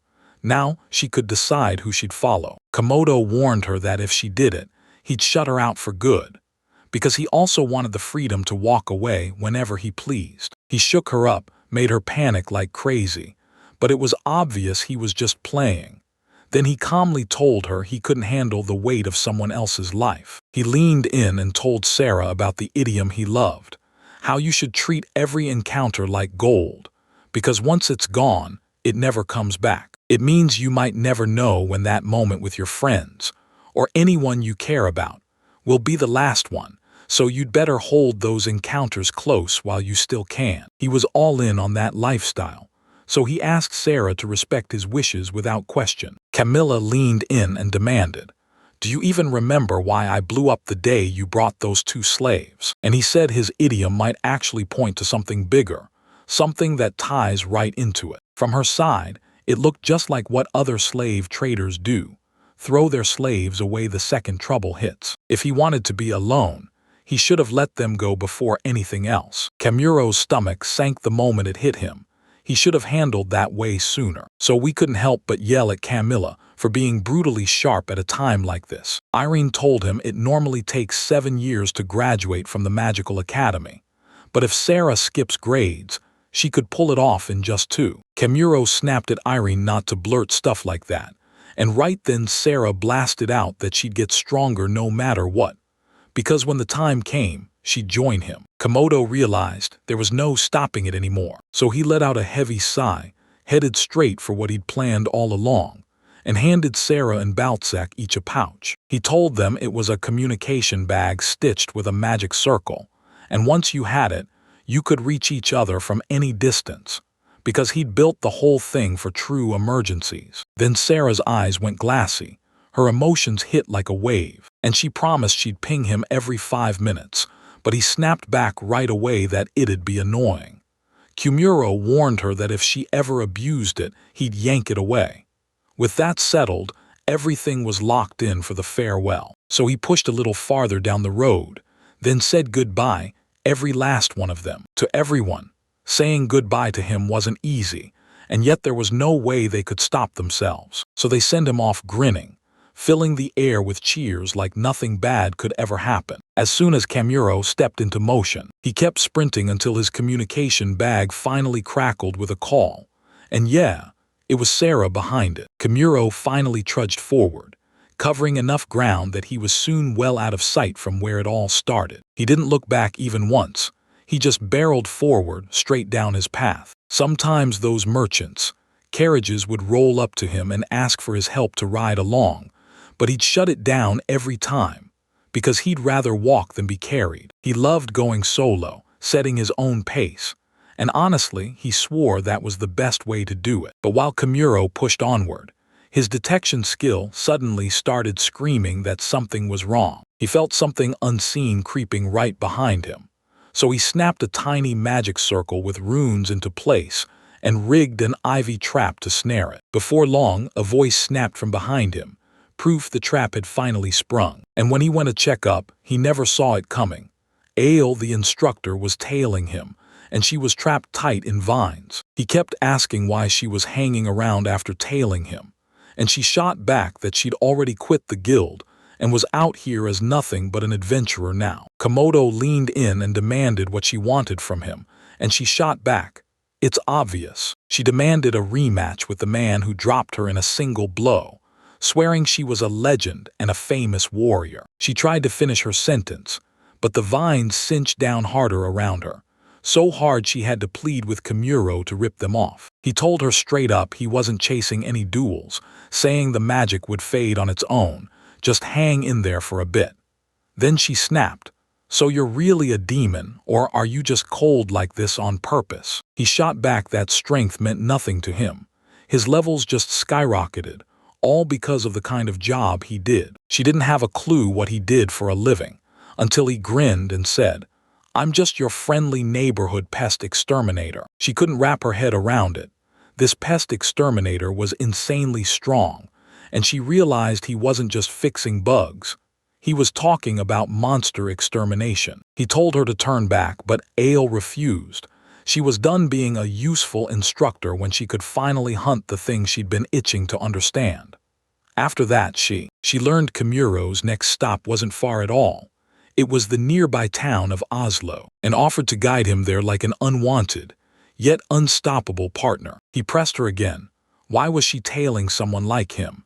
And even to the point where she quit the guild altogether. Ale bragged that she was totally the big name around here, and that's why she couldn't stand losing to him, because he knew she was basically a battle maniac, born to fight. She leaned in and demanded to know how he somehow survived her attack back then. Kimuro said he'd stitched a magic circle right into his clothes to boost their power and defense, because he refused to let a single thread get damaged. Ale's eyes widened when he realized he could weaponize something as brutal and tough as, which honestly matched up perfectly with how strong he really was. Even after he dropped that knowledge on her, Ale still didn't look like she wanted to go, and the moment he begged her to leave, panic hit and she clung to him, desperate to stay. She promised she could take on the monsters in their path to protect him, and he shot back by reminding her how she'd help him too, if she ever ended up weaker than he was. So she bragged that she could tear monsters apart and cook them up for him. Then Komodo snapped back that all he had to do was grab some meat once they hit the town. Ale's disappointment flashed across her face like a storm breaking. And if that was the plan, she leaned in and muttered that if he wanted it, she'd even offer to come by at night, confident she could pleasure him in more ways than he could imagine. So she pleaded again, desperate to be his comrade, and Kimuro was finally certain. These women of this world have zero limits. So he told her to slam her thoughts on pause, because for now, she'd be his help in the field and in the dissection room. He knew she'd stick to him no matter what he said, so he played it cool and waited for the perfect moment to finally shake her off. After a while on the road, they finally stomped into the town of Oslo. Komodo took one look at the town and realized it felt almost identical to the last one. Then Isle leaned in and told him it only looked that way, on the surface anyway. He couldn't stop thinking about what she meant by that. Then Ale leaned in and told him they had to go sign for an inn first. Kimuro had to get this off his chest. He'd blown every last coin on Sarah and Baltsac, and now he's totally broke. Right after that, they raced straight to the adventurous guild in town. Ale told him she could have lent him money if he was broke, but he shot back that helping Sarah and Baltsac was exactly what he wanted to spend his cash on. So now he decided to take responsibility, earn it all on his own, and build up more from there. While Ale said she'd grab a few quests ahead of time, and right there, she spotted a job to go hunt wild boars. Komodo was hunting for something the F ranks would actually approve, something they'd handle the fees for. After scanning those requests, he stumbled on one that instantly hooked his interest. Ale showed up at the reception desk to sign up for the quest she'd picked, and when the receptionist saw her B rank, they immediately stamped her request as approved. Komodo's jaw dropped when he realized Ale was actually a B rank. Then she leaned in and asked Komuro, "Want to boost your rank?" because it would blow open the pool of quests he could choose from. Komuro insisted he wasn't cut out for risky quests, so he pushed to take something safer instead. Then the guild's adventurers snapped to attention the moment they heard her nickname, the Sword Demon Ale, and recognized Ale instantly. With that iconic bikini arm flare, Komuro stepped up and slid his request across the counter, and then he barked that rank F straight to the receptionist. Right outside the guild, the adventurers burst into laughter at Komuro's rank F, like they couldn't believe he was standing right beside Ale. People threw all kinds of comments his way, but Komodo shrugged it off completely. An aisle came at him again, saying they were laughing at him because he wouldn't raise his rank. He just shrugged it off, telling her it happens all the time. Then Komuro leaned in and demanded to know if he was really fine with everyone mocking him. Then her gaze snapped to the request he'd picked, to wipe out a roachbug infestation at a slave dealer's estate and leave nothing alive. Taylor, Alex swore he wouldn't even get a single, noticeable reward for beating them. He told her, "I'm only here to cover the fleas, so it doesn't matter." But she still snapped back that even that wasn't worthy in her eyes. After that, other adventurers exploded into laughter, like there was no way anyone would ever accept a request that ridiculous, an actual joke. Ale didn't like people talking behind her back, so he told her it was fine. But Ale couldn't just swallow that, could he? Komodo reminded her, blunt as a bell, that his whole job was exterminating pests, so there was no way he could be out there swinging swords or casting magic like she did, which is why taking this request didn't bother him at all. He gave her a grin that instantly calmed her down, like everything was totally fine. Then day rolled in, and Ale's smile said everything, pure satisfaction lighting up his face. After that, they split up, Komodo storming straight to the slave dealer's estate, while the rest chased their own quests. He was greeted by an old maid named Tell, and she immediately took charge, guiding him step by step into the place. He grinned and trailed right after her, ready to kick off a brand new quest packed with fresh experiences. As Komuro looked back on his life, one thought hit him hard. God had handpicked him to reincarnate in this world, and right here. He decided to keep doing the exact same work, scrubbing, cleaning, and wiping out the pests for good. He came to realize there were other worlders out there too, maybe even people just like him. So he threw his doubts aside and set off on a journey across the world, praying he'd finally spot one of them. And to pull it off, he had to rip himself away from the most important people he'd ever earned in this world. And right as he pushed forward, he'd meet even more people, and genuinely treasure every single one. Those encounters still haunted him. Now he was on his quest to wipe out a bug roach, a lightning-fast pest with a shiny black body, but to him, it was just a cockroach. When he rushed in and checked the mansion inside and out, the very first thing that hit me was how massive it was. Like a place stacked 3 stories tall, and nothing else even came close. Until ASTM, he needs the go-ahead to start the cleaning and extermination right now. He clocked that most of the house. In this world, every house was built from wood and stone, just like that slave dealer's mansion. He figured the wood would rot and the stone would crumble. Then the cockroach would slip inside, infest the walls, and spread. He kicked in his detection skill and scanned the entire house from top to bottom. To his shock, the entire house was crawling with bugs, roaches hiding everywhere, even tucked inside the walls. He stepped inside the house, and Tell blurted out that every single person he'd run into around here, her included, was a slave, so she demanded he stop making contact with anyone. She was basically the house's head maid.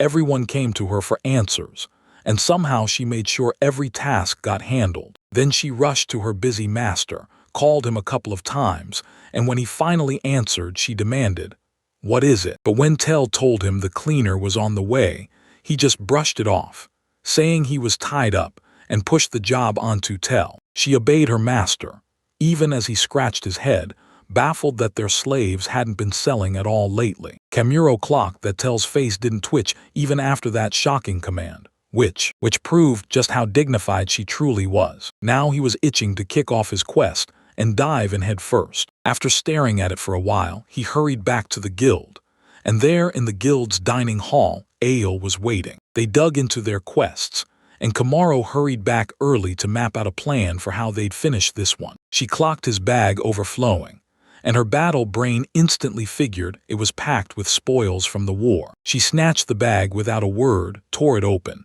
and found a bunch of odd stuff stuffed in there.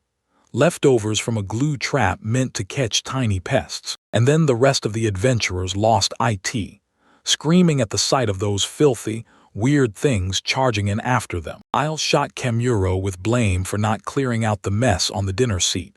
Then he snapped that it was her who'd opened it without permission, and she had no one to blame but herself. Next morning, the sun climbed up and Kamaro barreled straight into his work, because after yesterday's investigation, he knew that mansion was packed to the brim with only two nightmares, bug roaches and masma skulls. So he hauled out rat poison and set up glue traps, one for the kill, one for the catch. The nastiest bug roaches kept popping up, so we whipped out our detection skills and tracked every one of them to where they hid. They de-scattered all over the mansion, so he knew he'd have to go big to deal with them. He begged Tell for whatever he needed to finally wipe out every last roach, so he'd have to hunt them down and chase them all the way to the lower floors. Tell told them he could pick any way down from the third floor straight to the ground floor. Kamaro made it crystal clear.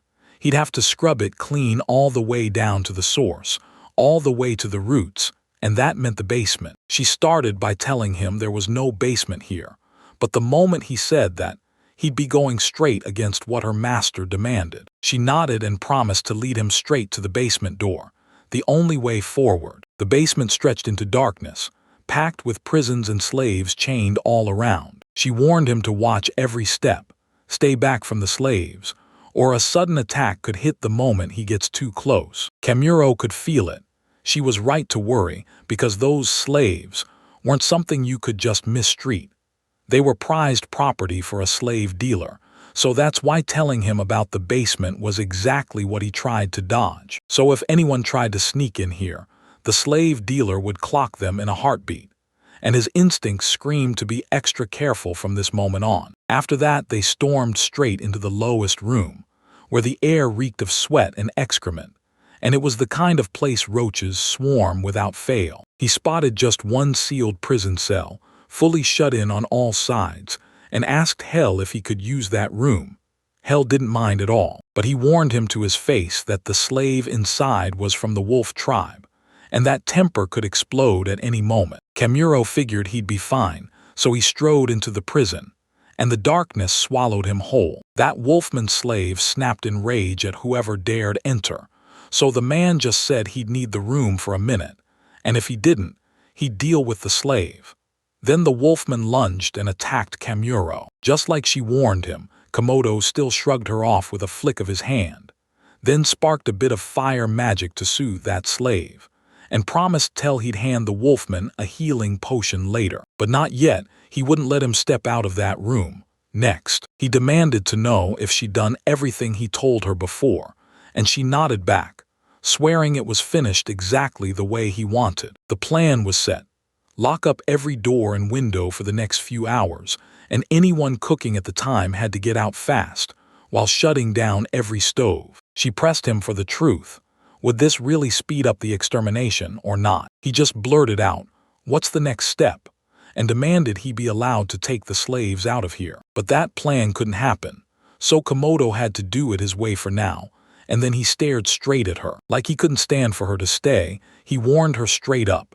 This room was about to explode into loud chaos, so she needed to get out now. She insisted she was fine, because that's just part of her duty. Tell started to doubt himself. What if he wasn't just an exterminator at all, but a spy from one of their rivals? The way he was too sharp and too strong to be real. She couldn't say anything weird or chase him off because the contract chained her hands, but she swore she'd track every single move he made. Kimuro then carved a small induction heater into reality using symbology, and he pulled out a tiny box and set it right on the circle. Then he turned to ask what in the world was about to happen next. Kimura was so locked in on his work that he just flared the magical circle to life. He'd sprawled circles all across the house, leaving not a single spot unchecked. Then once they ignited, the tiny boxes sat on magical circles, popping out wisps of smoke with a quick, sharp blast. Tell flipped with fear when explosions roared from above floors, then demanded, "What the hell did you do?" And he snapped back, "I just made a little smoke," which was made from the same stuff they use in rat poison and glue traps. And then he set up one of those boxes in every room, jammed with that poison, and a magical circle. And now, Kamuro just lit up every single one of them, except the one right here in this room. So yeah, it was insecticide he brewed himself. And the only reason it came out as smoke was because it spread through the air and could reach basically anywhere. Gas has that kind of reach, and even tiny pests like roaches couldn't survive it. She challenged him. Could smoke really bring down monsters?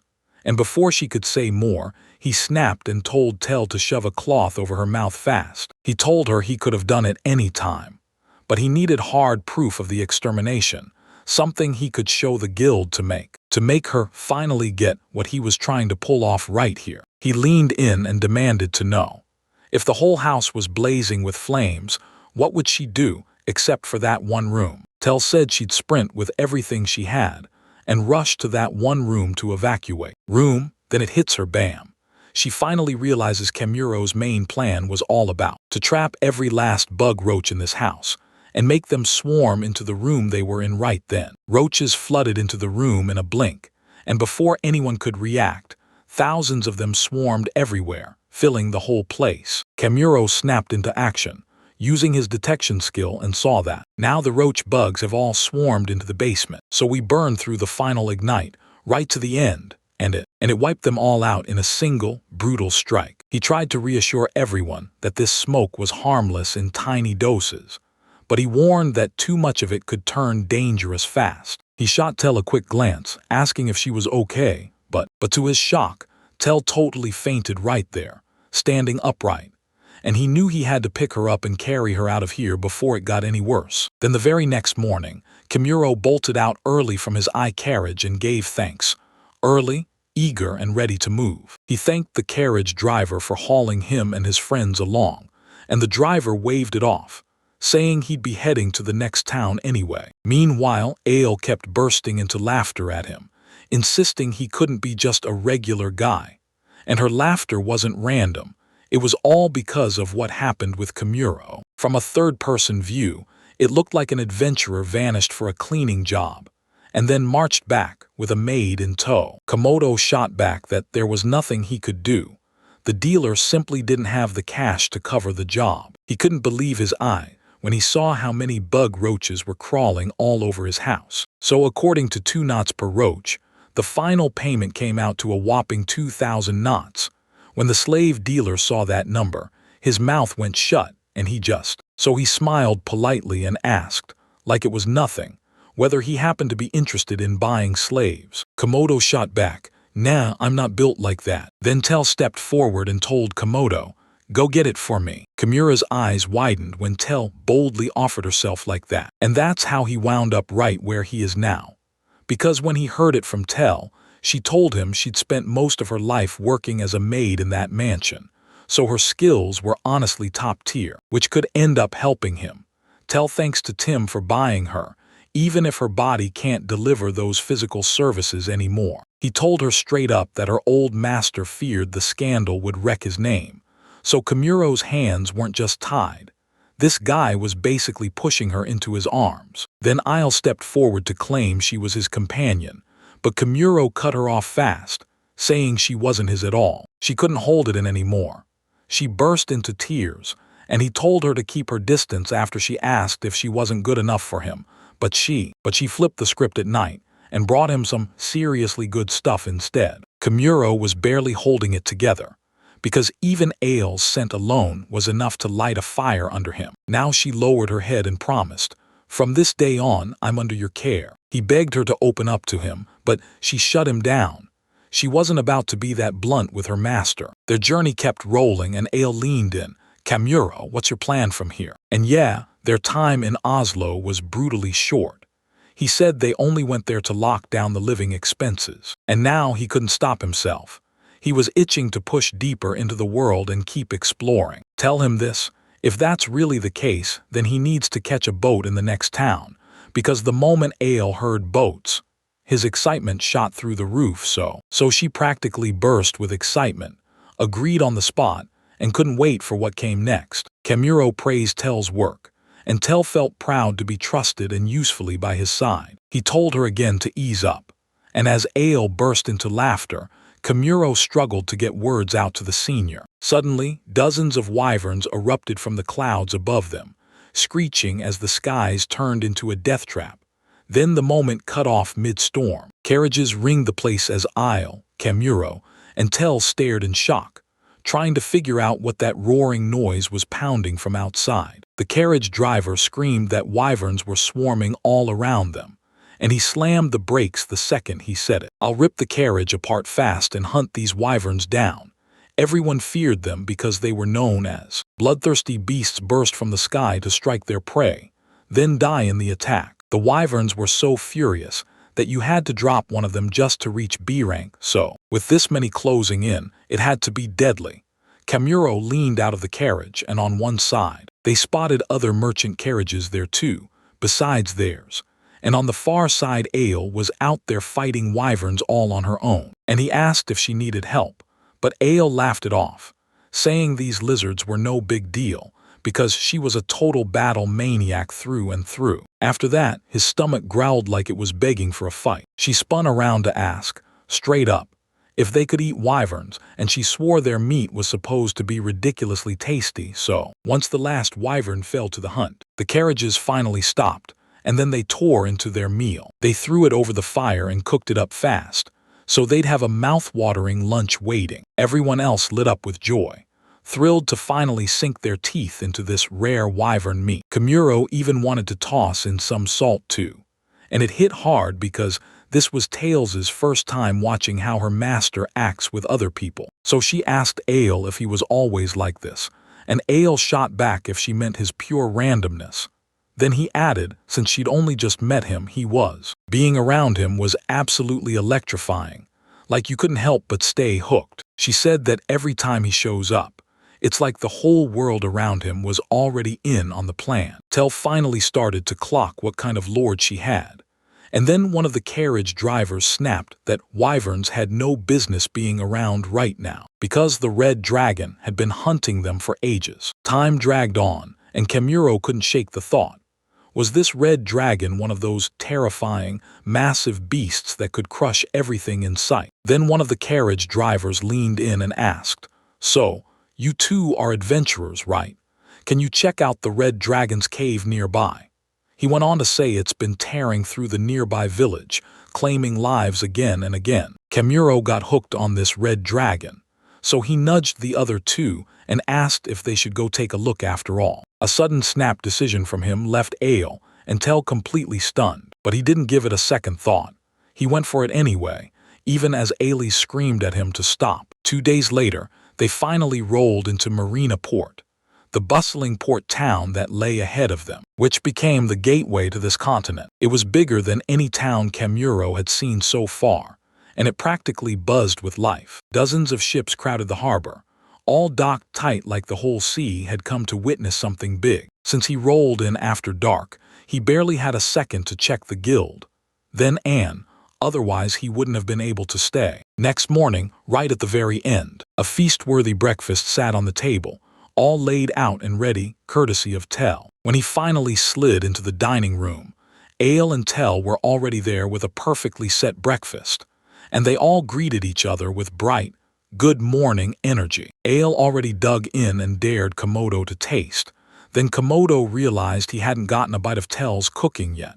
So he sat down and told Tell to take a seat too. She refused to let a servant like herself sit at the same table as their master. Kamuro told her she could totally do it, because the food wouldn't wait around and would get cold later. Then he dug into his breakfast like it was his next big victory. And once Tell tasted it, a warm, bright glow lit up his whole reaction. Because the food she cooked was ridiculously good, he and Ale dug into the other dishes too, and Ale even snatched a few bites straight from Kamuro's platter. Meanwhile, Tell started to feel this weird, unsettling ache creeping up in her chest as the scene unfolded. Later, they tore through the shopping district, racing toward the next destination area. So yeah, this was the exact spot where Kamuro's new request was meant to happen, and he hauled in the pickup. Ale read the order out loud: wipe the shipyard clean, then exterminate that Masmaskull's infestation. She leaned in and demanded, "Are you sure you want to do this right away?" Once he finally raked in enough coin from his last quest in Osla, she told him it wouldn't cost much to get all three of them onto a boat. Kamuro admitted he'd been mulling over getting a boat just for themselves, which burst out as a total shock, leaving us all scrambling to catch up with the Ale. Boarding one for one time and owning a boat were two totally different worlds. After Kamuro laid it out, if he owned his own boat, he could go wherever he wanted, anytime. It clicked for her fast, and Tell chimed in that it might be the smartest move for crossing the whole world. And even a tiny boat wasn't something Kamuro could just shrug off. Still, he'd already pulled off 2,000 knots in a single day, so if anyone could figure it out, it had to be him. Ale couldn't hold it in. He erupted into laughter as he nodded right along with Tell. Now that their goals were locked in, Kamuro and Tell sprinted to the shipyard, while Ale headed out to sell the bag packed with wyvern scales. And snagging it cost a fortune. Yeah, that meat was worth more than you'd believe. From talking about wyverns now, he replayed that day in his mind. The moment he heard about the red dragon, then finally charged straight to his cave. The cave swallowed the night. It was so massive they had no doubt it was a dragon's lair, and then he and Ale marched up and faced it, screaming as its gigantic crimson body roared, shaking the air. Ale planted her feet, bracing herself against the dragon's overwhelming aura and refusing to buckle. And Kamaro warned Tell to stay sharp, don't let your guard down. Then Kamaro remembered something. There might be a way to fix this, so he spent his skill points to unlock the dragon language. Then he finally could speak it. Now it finally hit him. This dragon was boiling mad, furious that strangers were crashing into his lair. Kamuro and the red dragon shared a tense message, and Kamuro told him everything he knew about the wyverns. The dragon wastes no time. He heads straight for those wyverns and devours the ones he's heard are already dead. Kamuro was stunned to learn the dragon wasn't fierce at all. It was a total introvert, only crawling out once the red dragon was finished eating. He handed Kamuro one of his scales as a thank you, and when it sank back into slumber, Kamuro's mind snapped into place. He realized he had to watch out for all kinds of monsters, because it could save him later. Now he's sprinting toward the shipyard to kick off his quest. On the way, he didn't just rush. He carefully supported elderly people as they walked, and even helped them tackle the stairs. Kamuro kept strolling along the seaside path, clearly soaking up the nice weather and open sky, but Tell felt that weird pull return again. Then her thoughts snapped into overdrive. Soon they burst into the shipyard and Kamuro told the gate guards, "I'm here to clean up and exterminate the guild." And just like that, they waved him straight inside. And right there, the shipyard's owner, Borek, greeted them with a huge smile and practically announced, "You're finally here," then promised to take them on a tour. Kamuro couldn't believe it. Borek was cleaning like he was racing the clock. Borek even blurted that they were in the middle of building a ship right now, and the thing was so enormous that Kamuro just stared, shocked. Borek had spent his whole life grinding to build this shipyard and make his dream come true. So every inch here was earned, brick by brick, in non-stop work of quality ship after quality ship. Borek barked at the guy to get back to work and stop yapping. Then he leaned in and told them, "I'll handle your request in my office." And once they stepped inside, Komodo instantly understood why Borek was burning to get there. Because their entire office turned into a busted-up storage house that had gone years without a single cleaning. The second Borek stepped into the office, he was all business.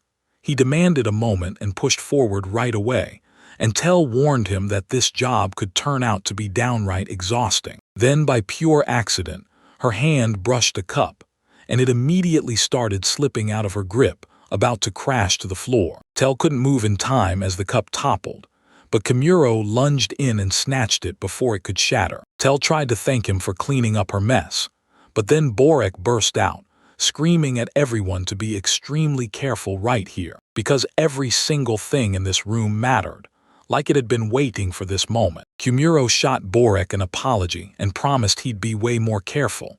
Then Borek caught himself, realizing he'd been a little too loud right before. So he shot off another apology for raising his voice, and Borek told them, "Hey, sometimes you get snappy when you're working," and said the mess wasn't shocking. This place ran on guys, tons of boat-obsessed hands, but that didn't automatically mean they'd be great at housekeeping. That's why he had to beg the guild for help. But before Kimuro even showed up, nobody wanted to touch this chaos. Bork asked Kamuro if it was cool to call her in and start cleaning right away, and Kamuro agreed, but warned him this whole office would take a couple of days to finish. They grinned and locked in the time right then. Then Komodo stepped up to handle the extermination, while Tell took care of the cleanup. They threw themselves into the job with total dedication, because half-hearted effort wouldn't stand a chance here. After hours of grinding, Komodo finally collapsed, exhausted for the first time, doing something just like Tell. Their first day on the job finally came to an end. Then they finally linked up with Ale at the guild. She grilled him on how the shipyard went, and the two of them dove straight into a full-on rundown of their day. That's when she tore through the arena and claimed the win, which she just jumped into to try out brand new skills. Then she sold the scales too, and reminded him again that she was a famed adventurer. Yet he was so insanely strong that she still got wiped out. Kamuro breathed a sigh of relief, until she casually said she'd won a boat ticket too, the kind that was insanely hard to snag this time of year. And in that instant, Kamuro realized Ale was about to board the boat. And if he's gotta own a boat, that's gonna eat up time. So that's why they'd be stuck with it. And yeah, he'd be parting right here too, just like one more precious moment he'd never forget. Then Tell shot up and said, "I've got something to say." Kamuro couldn't shake the feeling something was wrong. And just as he tried to figure it out, Tell suddenly bowed her head and begged forgiveness for what she put him through that afternoon. She figured a slave had no right to make her master apologize, so she braced herself, because she'd take whatever punishment came for her mistake. Kumuro snapped that it didn't matter at all. If she had something on her mind, she should say it the moment she wanted, no matter who she was. But she warned him that if she went through with it, his reputation could get crushed, and the client might pull the whole request. He promised her it wouldn't be a problem, then told her she didn't have to push herself so hard if she didn't want to. He apologized in her place after she ended up underperforming, because she was still pushing through everything. Ale clocked it. This was just like him. Then he told her to speak up if it would make things work better, with zero holding back. Tell was finally convinced. Kimura wasn't humoring her at all. He was treating her like an equal. It hit her with that same weird feeling again. Then Kimuro said, "Today our client Boruk apologized right after, so that pretty much proved he wasn't a bad guy." Ale promised she'd help again tomorrow, and the very next day, those three headed straight for the shipyard. And this time the workers at that place, Borek included, were all fired up, were blown away when they saw what he pulled off the day before. Those many Mazmaskals got hunted down without mercy, and last of all, on his side he cleared everything out, but on Tell's side, the moment she marched into the kitchen, she found the sink stacked high with dirty plates. Tell quickly hugged herself for a job well done, then dove straight into cleaning up the plates. After a while, Tell scrubbed the entire kitchen until it gleamed in every single corner. Man, the shipyard workers couldn't believe how spotless the place was. Then Borek burst in and threw punches at them for goofing off during working hours. But the moment he saw what those lazy guys were staring at, pure shock yanked his jaw wide open. "Then I'll show up, greet her, and catch up with her while I check in." She scrubbed the grime off the dirty bags and hauled them all in one hand. Borek couldn't believe how fast it got done, and he was thrilled too. Later, he finally caught a glimpse of delicious meals being cooked for everyone. And for one shaky moment he wondered if he was even meant to be part of it. Tell nodded right on the spot, and just as he did, Komodo swooped in too, joining the dinner with them. Every last guy, Borek included, shoved their faces full of that new, mouth-watering food like they'd been starving for it. And Komodo praises them for the great work, like always. After a while, Komuro finally caught the sounds of Tell and Chief Borek. Tell snapping at him that he needed to clean his own mess sometimes, and he needs to step up and set the example himself for all the other subordinates under him. Borika jumped in to help with the cleaning too, and Komuro couldn't shake the feeling that the two of them looked like a husband getting thrown into shape by his no-nonsense wife. That's the moment it hit him, like maybe they really were family. And as he kept thinking about that word family, he couldn't help wondering, would he ever get one of his own someday? They pushed through for a full week, finished the job, and kept closing in on the chief and his crew. The very next morning, after Komuro and Ale said their heartfelt goodbyes to everyone, they fired up and got ready to leave. Alicia said she might cook for them one day, since they keep asking her to do it, and later, Kamara wandered around, heading straight for the chief. HC workers crouched by the corner of the wall, then snapped at Komodo to shut up and calm down. Komuro glanced at where they were pointing, and there, right in front of him, Chief Boruk and Tell stood side by side. The workers told him the whole time between Tell and Boruk had been nothing but good vibes, so they leaned in and asked Komuro for a little more time. Komoro didn't care one bit. Then Ale suddenly barreled in, latched onto him, and blared, "What's going on?" And Komuro got shoved forward because of her, and it cut right through Tell and Chief Borek. Komuro didn't like any of this, but once those two locked onto him, there was no way he could just slip back and pretend it never happened. Everyone else felt crushed because Ale's screw-up cost them everything. Then Komuro strode up to Tell and stood her down there, as the ocean breeze kept sweeping over them like it couldn't stop. This time, the workers shoved Ale to stay put. Then the silence cracked as Tell broke in and filled Komuro in. That's when Chief Borek slid in with a proposal and swept her off her feet. He was stunned by the revelation, and the moment he tried to congratulate her, she snapped that she felt completely lost. She'd spent nearly her whole life chained in that mansion, and now that she was old, fear gnawed at her.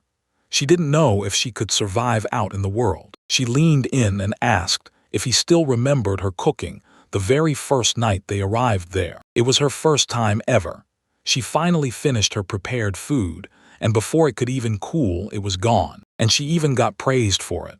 Then admitted her chest felt tight, and she had no clue what that weird feeling meant. Every time she cooked up a meal for her old master, back when she belonged to, he'd brush it off, say he was busy, then storm out, leaving the food sitting on the table. The food stayed tucked away for a while, and then, eventually, it got tossed out for good. But the moment Komodo praised her cooking, she finally got to taste real happiness, and Komuro couldn't stop smiling when he heard the news. And just a minute later, others spotted Tell striding straight toward Borek, and she flashed Borek a smile. Then he yanked out a box like it was the next move in a game-changing showdown. When he finally cracked it open, a proposal ring sat right inside, waiting to blow his mind. Tell beamed with pure joy and shot her hand out toward him, and everyone stared in shock at just how smoothly these two were crushing it. Komuro's face lit up when Tell finally found someone who adored her again, and Tell even remembered how Komuro had just freed her from servitude a minute earlier. He told her he was genuinely thrilled that she'd finally get to start a brand new life, which felt just like the way he launched his first one in this world. He told her, "Go on, start filling your life with happy memories," and he meant it, and make her finally get what she's been robbed of, after everything she endured as a slave. Toa practically burst with joy when she heard the news. Now she'd finally snagged her engagement to Borek. The whole crowd erupted as that couple stole the spotlight. And before, Komuro was absolutely glowing when she opened up to him about herself, telling him what she felt, and that alone made him beam with pure joy. Tell burst into tears of joy, because Komodo giving her this life meant everything to her. Life, she grabbed his hands and thanked him from the heart for everything he'd done. And with that, he said goodbye to her and stormed off down the road, straight toward his next stop. Ale pressed him, asking if he was really set on leaving that early, and he snapped back that he'd already said his goodbyes. So yeah, this was the perfect moment to dip, and Kumuro leaned in and asked her if she was really sure about handing that ticket over. And she swore it was just a backup, saved in case Kumuro couldn't land a boat for their trip. Then she handed it to Tell, convinced it'd make the perfect wedding gift. And now, she leaned in and demanded, "Kumuro, tell me, are you worried about Tell?" Kumuro muttered that he wasn't even a little worried, because he knew she'd handle Borek like a pro, and stay happy for the rest of her life.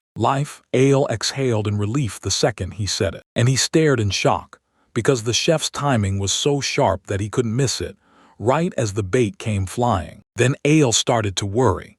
Was this going to be just her and Kumuro in the whole mess? She wondered if they could ship too, and then Ale admitted she was into people stronger than her, but he just kept striding on, totally ignoring the hint. Ale closed in on him and he blurted out that she couldn't be serious with what she was trying to do. Then she snapped, loud and clear, "Can't you just do it?" That's when Komodo snapped back to it. He forgot to ask Chief Borek about a boat, and now it was too late to turn around, because they'd already said their goodbyes. The very next day, right after they saw off Tell, Kumuro and Isle checked into the same inn again and stayed there, and she caught sight of him clutching a bag in his hand. He was already cooking up the idea to call Sarah and Baltsac, because it had been way too long. Then it hit him. Those two were the exact duo he'd said goodbye to back in Cubania, and she couldn't shake the memory of those two, who slipped right up to Kumuro before. Meanwhile, Baltsac was grinding through his gravekeeper shift. When the call crackled through the communication bag, he snatched it up, and right away, Kumuro's voice crackled from the other side. "It's been a month." And when he heard that energetic tone, relief crashed through him. Yeah, he was okay. Baltsac told him everything was running smooth on his end. Then Kumuro cut in, asking if Sarah was involved at some point since he'd called for her earlier, but she never picked up. Then right at that exact moment, an ear-splitting call blasted in. Sarah slid her message over, asking if she was talking to Kumuro. He promised he'd call back later if she was busy, and then he snapped at the guy, "Don't you dare hang up." He leaned in and asked how she was holding up, but she shook her head, because every single day felt unbearable without Kumuro, and the missing him was crushing. She leaned in and asked if his travels were treating him right. Then Kumuro leaned in and told her the truth.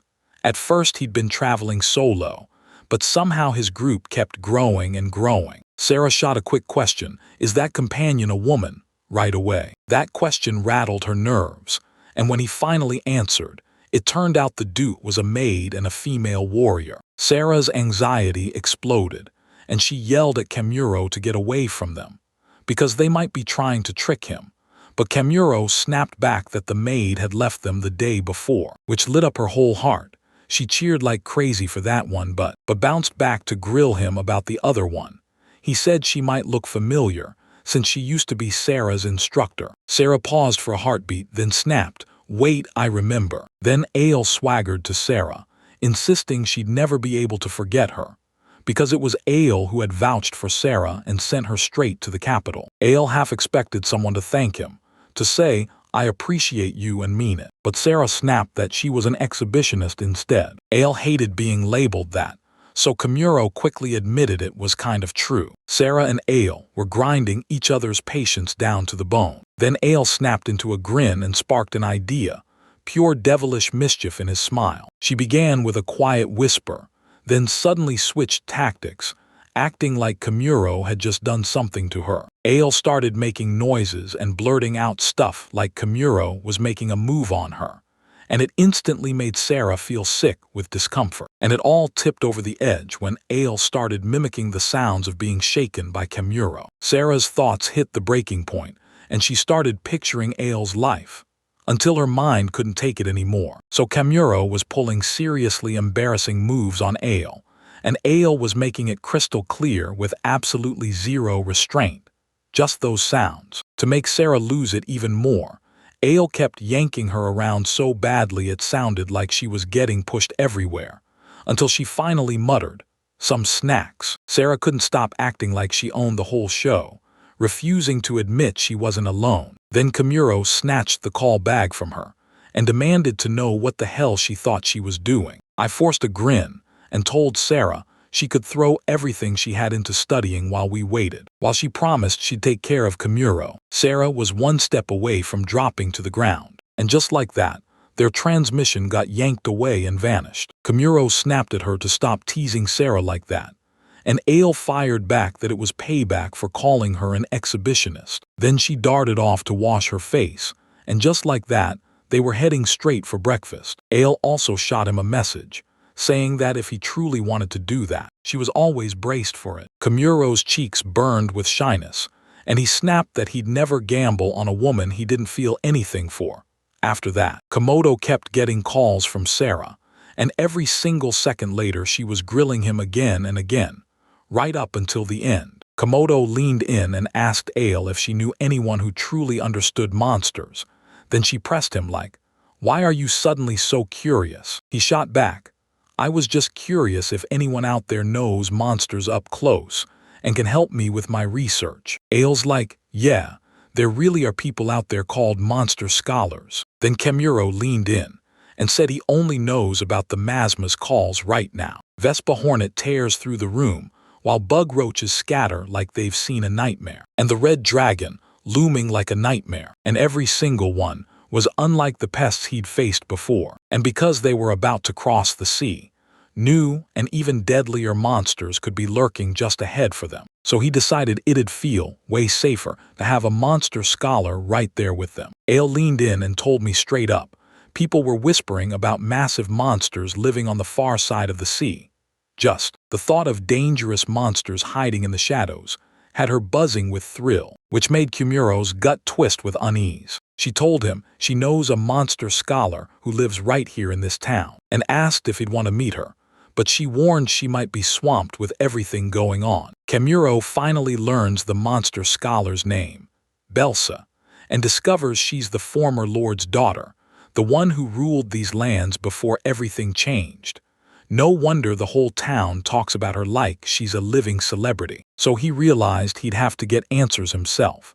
And the very next day Komodo showed up at Belsa's house. When he finally got there, an ancient stone house loomed, ready to crumble into dust any second. And the second he knocked, a quiet voice drifted from the other side, like it was answering him, but nobody touched the door. And then, without warning, he charged into the living room all fired up. Moldy bread sat there, and right beside it was the person he'd been hunting for. Belsa looked like she was seconds away from dying for reasons no one could explain, and he blurted out fast, "Are you okay?" After that, Komodo dropped off her food, and she devoured it in a rush, gulping like she'd been starving for days. She was starving like couldn't breathe without food, so when she gulped too fast, even her throat got stuck until Kimuro slid her some water and asked, "Can you talk normally now?" The moment she took a sip of water, Belsa leaned in and told her she was overflowing with gratitude for that amazing meal. She swore she'd been starving to the edge of death, and he showed up right then. No doubt he was her lifesaver. But this was the first time she'd ever dared to look him in the eyes, and she demanded to know who he was. Once Belsa figured out why Kimuro came here, the two of them introduced themselves, and she immediately led him into the adjoining room. Turns out her room was a total disaster, messy, filthy, and gross from top to bottom. Like any hardcore researcher, it was soaked in the remains of monsters, and even the research kept rolling on. Kimura stared at the research room, stunned. Then she admitted she'd remodeled it, got so deep in the studies she drained every last coin, and for the past few days she hasn't had the funds to properly live. That's why he tracked her down in that state, and when he saw her, he rushed to apologize, thinking she wouldn't be able to help him after all. Kamuro told her, then just go earn the money simple, because having a monster expert around was a straight-up game-changer for adventurers. She might even end up joining an adventurer's party and help those adventurers who quake at the sight of monsters by teaching them how to face the monsters they're terrified of. So she'd be stuck with even more work on her hands. Belsa had already pictured doing it 100 times back then, but she choked on the idea because it felt like everyone hated her. Until he didn't understand what she meant, but he had to figure out a way out of this mess. He asked whether the money would hold up. Could it keep this place running and fund her research once she gave the go-ahead? He fired up his lifestyle magic and kept scrubbing, again and again, until her place was spotless. Belsa couldn't believe how spotless her place became in no time. And on top of that, he sweetened the deal by offering to sponsor her. She never dreamed anyone would actually step up and sponsor her. And just like that, Kimura showed up to bankroll her research, demanding one thing in return. He wanted to see the results. He even offered to get her samples too. And Belsa felt like she was living a dream in real time. He started Belsa off with 5,000 knots, basically like handing him 5,000 yen right at the beginning. Belsa's jaw hit the floor the moment he saw this sight. Then she steadied her breath, shook her head, and flat out told him she couldn't accept any of it. She told him monster research isn't something you finish. It's a never-ending journey. And if he was hunting for results, Belsa didn't think she'd ever measure up to what he expected. She snapped that she wasn't happy at all, but to her shock, Komodo promised her it would all be okay. He did it just out of raw curiosity. And if they could score something useful for wiping out monsters, that would be huge too, so he figured he'd give it a shot, and Belsa hit him with, "Are you really sure?" Komodo nodded along, and that simple move lit up Belsa's whole mood, because now she could finally keep moving with her work. She beamed, "All right, let's do this." And so, Kimura hauled himself back after the final bell, and from that moment on, he'd vanish back to his inn at night, then roll in the next morning like he never left. Morning after morning, it locked them into a real routine.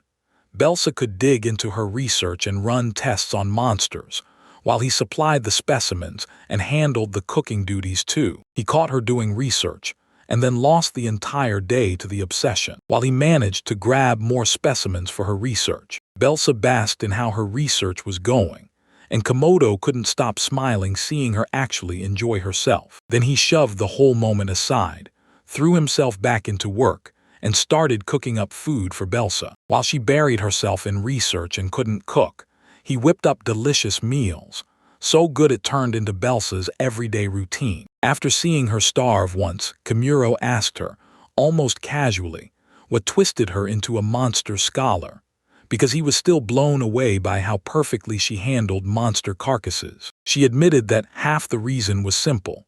She'd always been obsessed with monsters, while the rest came from a life-changing event that hit her out of nowhere. She stared out the window, stunned that 5 whole years had slipped by since that moment, when Belsa sank into a brutal depression.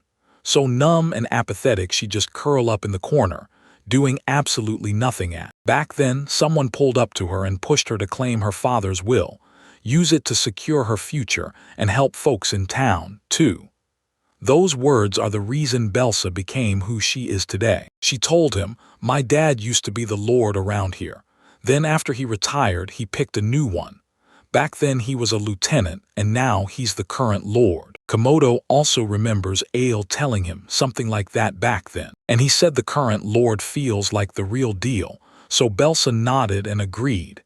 Yeah, that guy really was a good person. The moment breakfast was over, she snapped back into her lab and dove headfirst into more experiments. Meanwhile, a shady figure in a hooded getup lurks nearby, spying on Belsa's house, and he hurried to the current lord and delivered his report. He showed up, rushed straight to the main butler of the lord, and then the butler handed his report right to the lord, so he could know that. For the past few days, Belsa kept getting caught in the wake of a mysterious guy, Kimura Naoki. And yeah, he'd been helping Belsa non-stop, so her research finally kicked back into gear. The lord looked shaken by the report and snapped that they should have just let her die.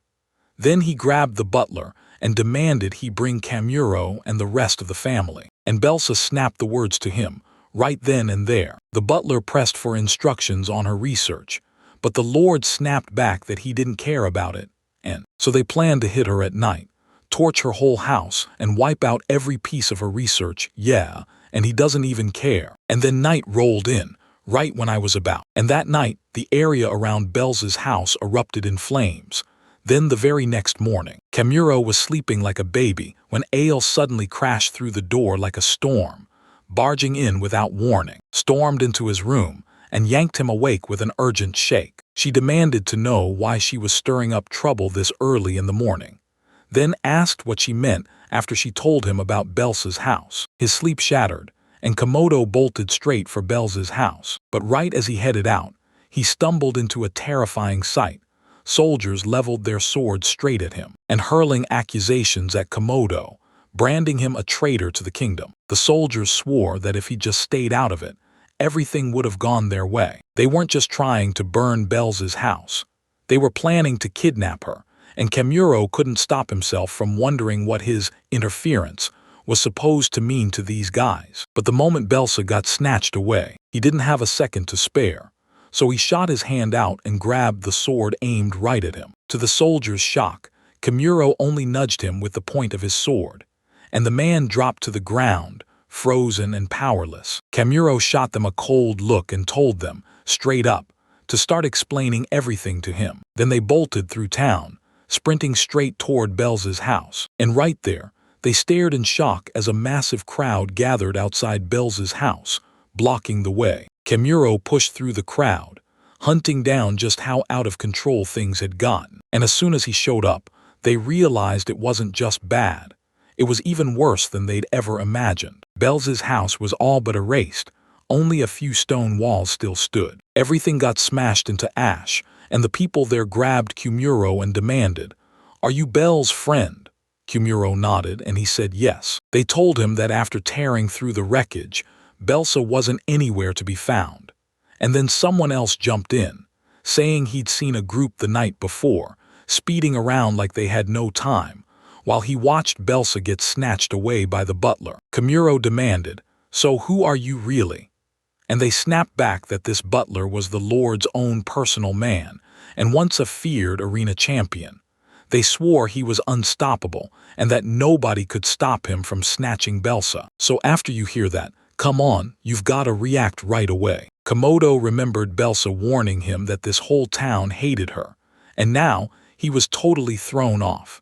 Because the stuff people were saying next, they look like they're scared for her, and he straight up asked them, "Do you really not hate Belsa?" After locking eyes and holding that awkward silence, they snapped back that yeah, Belsa's still losing sleep over what happened 5 years ago, and that they were straight up wildly immature back then. And when Kamuro asks him for a rest, they spilled every detail of what happened, and Kamuro and Ale wasted zero time. So they headed straight for the Lord's mansion, and when they got there, the gate was left wide open, and there it was right ahead looming in front of them, the Lord's mansion. Then a voice snapped out, demanding they stop immediately, because nobody can step into this place without permission. This voice belonged to a man, one the butlers warned them about. Kamuro caught their meaning right away, and Ale jumped in next, telling them she'd already heard of the butler. She buzzed with excitement, convinced this butler could be a real opponent, and Kamuro strode toward the gate, demanding if Belsa was inside the mansion. The butler shut him down cold and refused to answer his question. Even after he warned Kamuro, he made it crystal clear.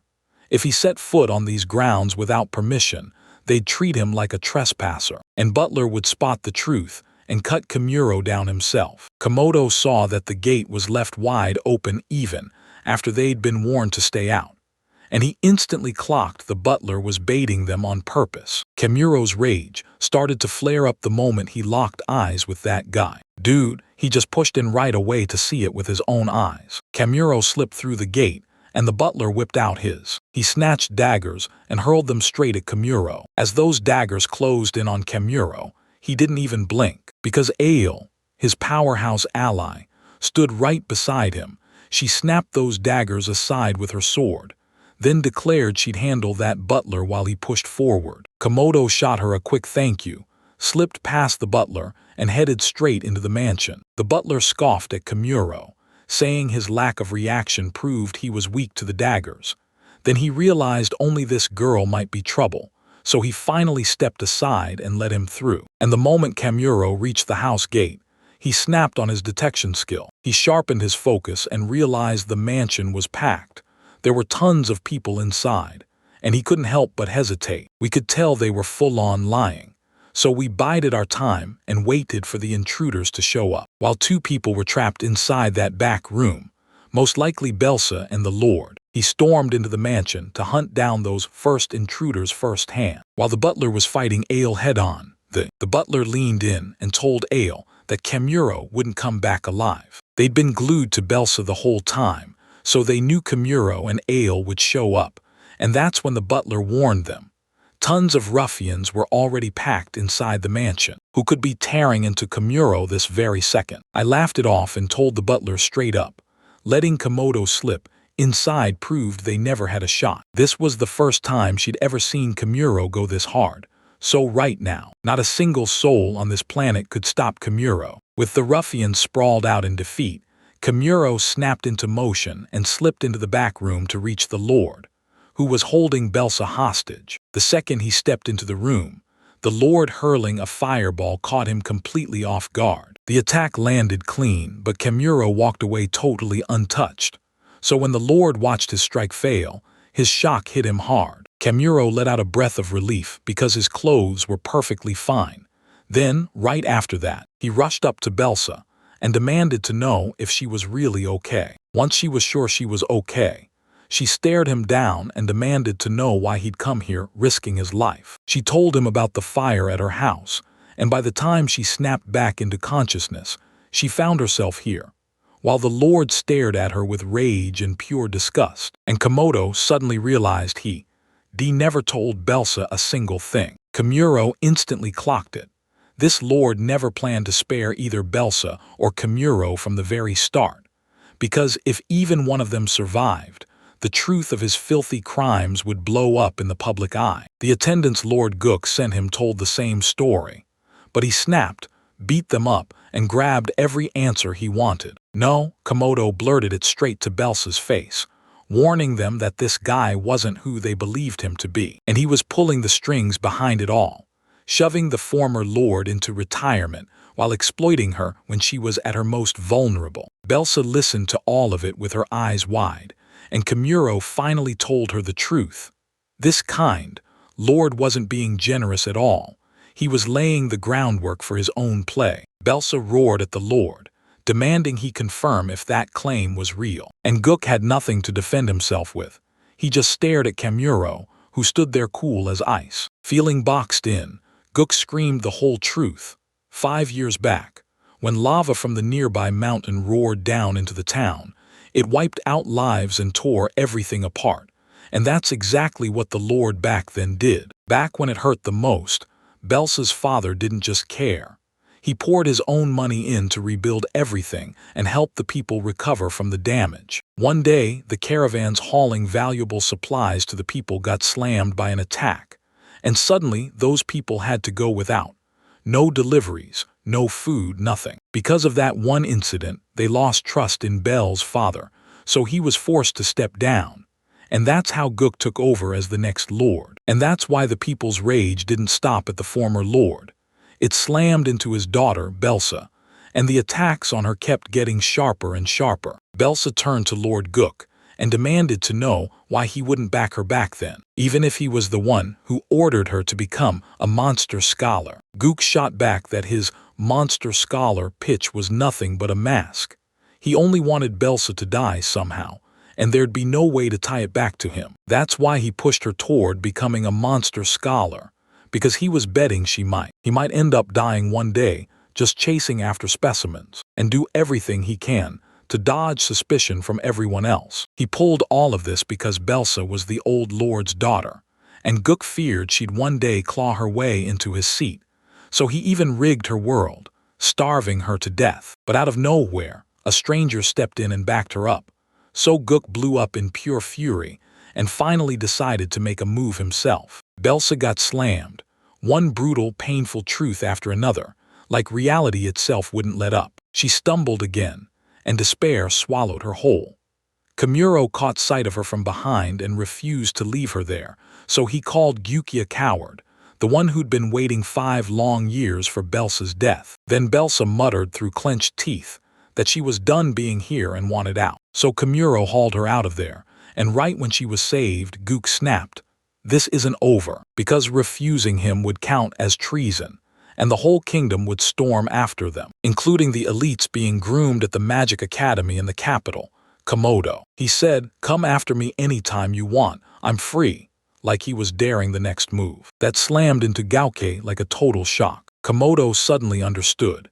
If he even tried to make a move against him, that guy would shut him down and stop him cold. Gyukin knew that thread wasn't just a bluff, so he stood his ground with his head hanging low. Kimuro dragged Belsa out into the open. Then she froze mid-step, like the world had hit pause. To Kimuro's shock, she burst into laughter right after hearing him speak. Belsa stayed. What a fool for trusting that Gyuka's words and stumbling along after them all this way, without once thinking they might have been lying. Belsa felt painfully naive, because she knew everyone could sum her up in one brutal word: stupid. Stupid as it was, Kimuro just stood there and took it, listening to her unload on him. As she stumbled out, Belsa realized the house was gone.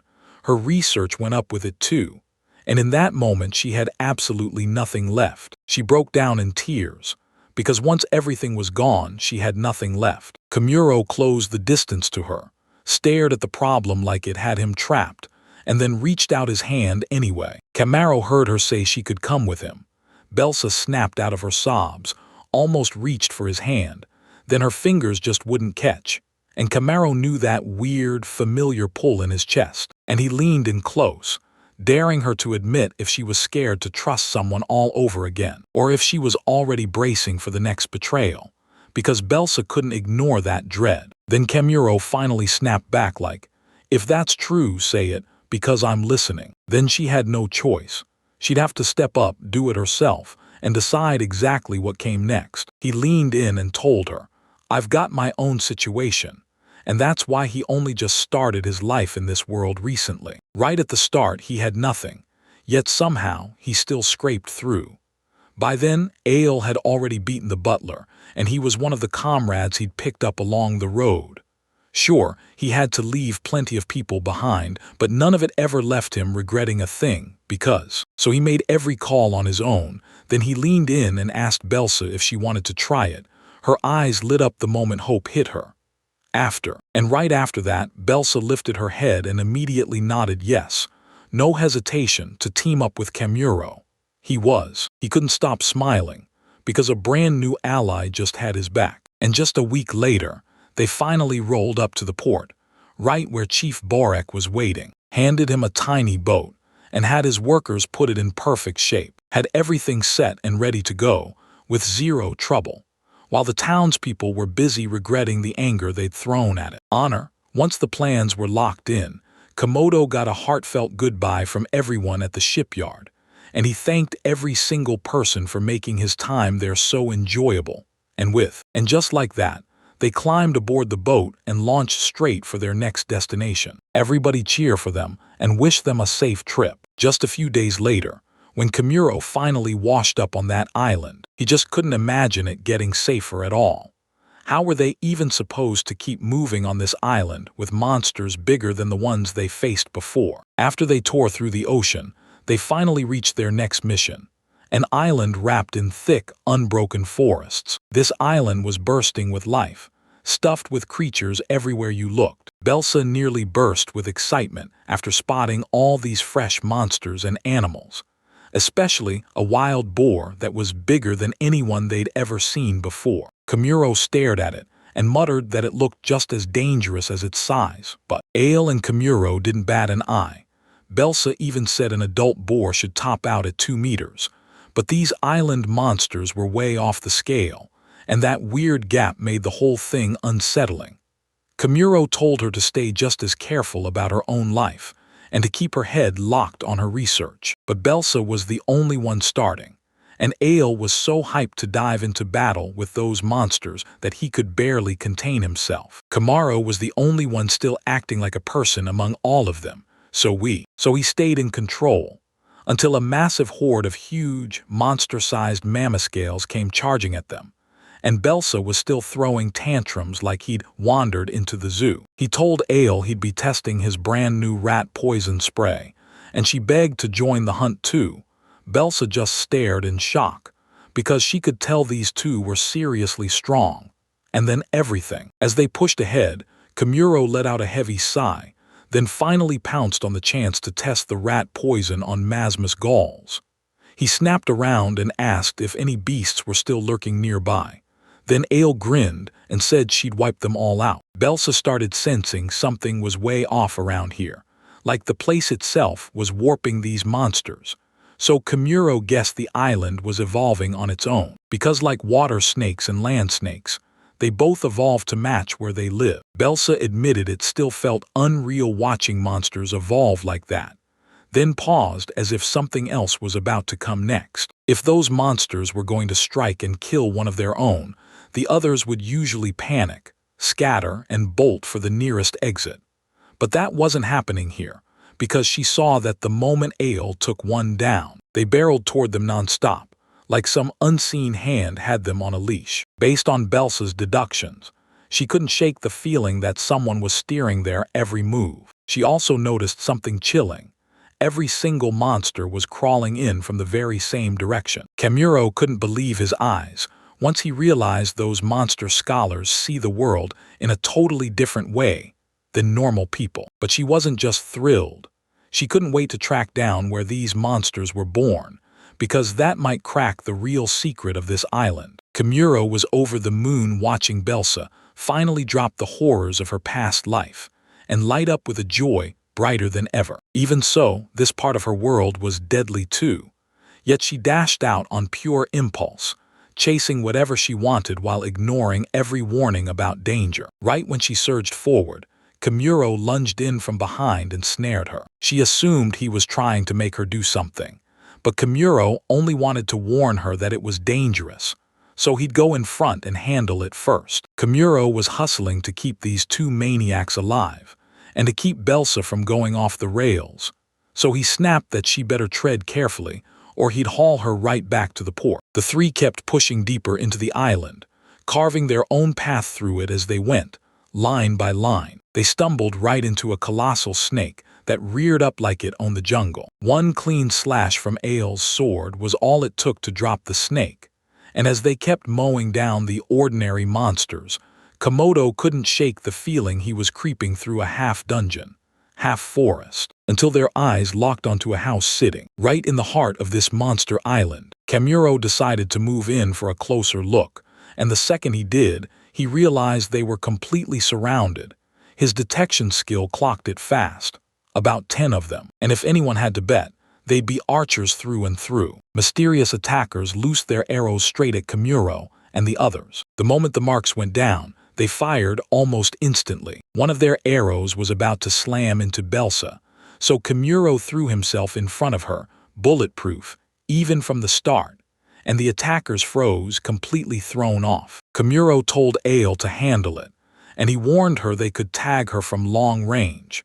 She just smirked and said she'd be fine because it was only 10 people. After that, she launched into the air, then planted her foot in midair like there was a hidden foothold waiting to hold her up. Ale pressed him, "Why are you so shocked?" And he snapped back, "I figured you couldn't use magic." Ale reminded him, "I even used this skill back then, right during your advancement exam." And she told him straight up, she wasn't just any warrior, she was a magical warrior. Komodo started to wonder why everyone suddenly knew her name, while Ale climbed up those air footholds and went to take care of those archers. She sprinted through the air with the same speed she had on the ground, and at that blistering pace, the archers couldn't even get a clean lock on her. Ale launched forward in one huge leap, closing the distance on them fast. While Kamuro and Belsa stared, they couldn't look away from her nostalgic moves. Ale snapped in rage and started laying into those archers with everything he had. Then step by step, she took down every last attacker lurking in the trees, one by one. Kamuro edged closer to the trees, and then they exploded downward, tumbling like apples yanked free from a shaking branch. Right after she handled everything, Ale finally came back, and Kamuro immediately thanked her for all her help. She practically glowed after he praised her, and Belsa couldn't help poking around, asking them straight if these two were dating. Ale grinned and asked what she meant, but Kamuro's face soured and he flat out shut it down, acting like something like that would never happen. While the attackers had just beaten scrambled to their feet, they sprinted straight for that home, shouting for their master as they warned him. These intruders were brutally strong.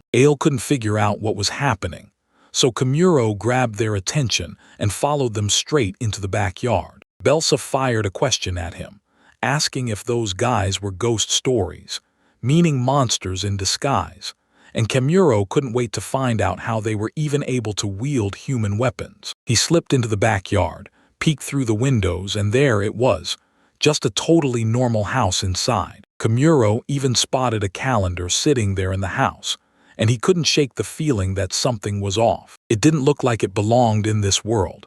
And honestly, it got even stranger from there but after he trudged a little closer to the backyard, he spotted a water well sitting right there. Kimuro couldn't stop wondering who lived here. Then he stared at the well, and right when it happened, a head suddenly popped up from inside the well. Both of them mumbled a few words in Japanese under their breath. He was stunned to realize Kimuro was an otherworlder too, just like him. Komodo leaned in and demanded, "So how did you figure out you're from another world too?" To make everything simple, the guy told everyone his name was Marquez. And yep, he was an otherworlder just like him. Later, Kimuro finally learned the truth behind Marquez's title, Dungeon Master, because he doesn't just run the dungeon, he controls it. He had a round body, a big nose, and bulging eyes framed by curly hair. And that friendly, familiar vibe was so warm Kimuro could practically feel his excitement ignite. A weird tightness clamped down in his chest, and once Komodo finally hit Marquez's doorstep, the thrill didn't even last, because it all crashed fast. As Marquez and Belsa chatted about the dungeon non-stop, she finally realized the place wasn't just a maze. It was an automated monster generator. Kimuro couldn't stand their endless chatter. He caught absolutely none of it. Not a word about dungeons, not a clue about cores, just constant noise about everything else. BLSA. Zaza fired the question, asking where he lost his grip on this. Then he answered, voice shaking with hesitation. And that from the very start, he got absolutely nothing. Belsa realized she'd have to spend a ton of time explaining, but she told him anyway. And Kimuro finally got the basics. Dungeons were basically caves packed with demonic beasts, yet he still didn't understand the weird terms like subspace or anything else inside. She leaned in and demanded, "So do you get it now or not?" Then he did everything he could to hide the fact that he still had no clue, because Belsa said this was so obvious even Ale could understand it. She sat there, listening in near silence, soaking up every word. But the second they looked at Ale, she was already knocked out cold. Then he snapped that it had to be because Belsa had only just started sticking with him, so he couldn't catch half the words she said, until she blew up at him for being rude and Marquez clocked them acting way too close. Komodo said he'd finally get it once he stepped into the dungeon. Then Marquez leaned in and asked, "So are we going into the dungeon together, like we're fellow otherworlders?" Kimuro and the others stared in disbelief as they pushed deeper into Marcus's place, and Marcus finally led them straight to the dungeon's entrance. The moment Kimuro cracked open the entrance, his jaw dropped. He stared in disbelief at a massive desert stretching to the sky, a blazing horizon, and a sun that felt like it was burning the world alive, radiating a brutal year of chaos. Out there, monsters prowled the deserts like the land was theirs by birthright, and it was the first time Ale had ever laid eyes on monsters like these. Kimuro stood there, completely stunned, and this hit him like a punch, because it was nothing like the moment he'd first stepped into the Red Dragon's cave. He realized the dungeon wasn't just a place. It was its own world, sealed off from everything outside, and inside those walls, Marquez started training him and the others, drilling in everything he knew about the dungeon. It was so massive it felt like a whole new world had swallowed the place. Then Kimuro told Marquez to hold up while he pulled out a pen and notebook to jot notes. After that, Kimuro can't recall most of what Marquez said, but they kept tailing him anyway. Kimuro's imagination lit up the dungeons and turned them way more intense. He finally learned how dungeons are built, room after room with wild, changing weather, all leading down to the heart of it all, the dungeon core. That core is a massive magic stone, the dungeon's power source, and it won't run until it's fed magical energy. So Marquez yanked the mana stones out of the monsters, then fed them straight into the core, and Kamuro immediately demanded to know what on earth those mana stones even were. And Marca shot back that mana stones can show up in any monster's body. So yeah, you could sniff out monsters just by spotting those glowing tells. Then Belsa grilled Marx for answers, and before long she shoved a book into her hands, Lisa's monster book. She insisted the book was written by her mentor, Lisa, then slid open the cover and revealed what was inside. Someone claimed dungeon cores can crank out monsters even without mana stones. Then once those monsters swallow enough stuff, a mana stone slowly starts forming inside them, like a ticking time bomb. Marquez told her this was close to the truth, and Belsa lit up, because her research on demonic beasts was finally moving in the right direction. She told Kamuro that the Maskals they'd smashed earlier still had mana stones, and later those stones would get hauled back and shoved straight into the dungeon core, because their theories were about to kick off the whole match. Except for our protagonist, Kamuro, totally clueless about what those guys were even saying. So he decided he'd ASDBELSA later to fill in the blanks he didn't get. Suddenly, Belsa crumpled to the ground, and in this brutal heat, she couldn't move a muscle anymore. Kamaro figured she'd pushed herself way too far, too excited, until she finally burned out. Ao leaned in and begged them to let her stay for a while. She wanted to see how hard she could hit these monsters. Marquez grinned and told her she could go on a full rampage as much as she wanted. That's exactly what she wanted. And right then, Kumuro's worry kicked in, because something felt off with that plan. So he tracked her down, called her out, and shoved his extra clothes into her hands so she could fight back in protection. We figured these clothes could shield her from getting hurt, and that thought made Ale glow with pure happiness. She demanded to know what hit him out of nowhere, flipping his whole attitude toward her. And he shot back, "I'm not sure either." Then, once Belsa finally cooled off, Marcus and Kamuro headed back to the house, step by step. And then he heard a crazy rumor. There was a plantation hidden beneath the well. So he went inside to inspect the well, climbed down step by step. Then his eyes landed on the tea plantation. Kamuro never saw it coming. He couldn't even process it, because there was no way a plantation this massive could be hidden beneath a well. He asked Marquez if he could run this place too, and Marquez just grinned and said he'd been living for 300 years. So yeah, he had plenty of time to tinker with everything. Kamuro nearly choked when he heard Marquez's age, and Marquez quickly apologized for not saying it sooner, then admitted he was sent here to crush the Demon King. King Marquez used to be the hero everybody talked about in his prime, and he set out with his comrades to crush the Demon King, towering over everyone, insanely strong and unstoppable. He was also loved by his elf partner, guarded by the defense and resistance system skill, and his way of stealing skills matched Kamuro's. Then one day, a skill tree burst into existence right in front of him, the immortal body, and he ended. He snatched it without even thinking, and that's how he locked himself into an undying body forever. Marx rushed in, brewed tea for Kamuro, and made sure he had something warm to sip, and warned him to be careful, because the heat was still blasting. Suddenly, an arrow tore in from behind and thunked onto the table.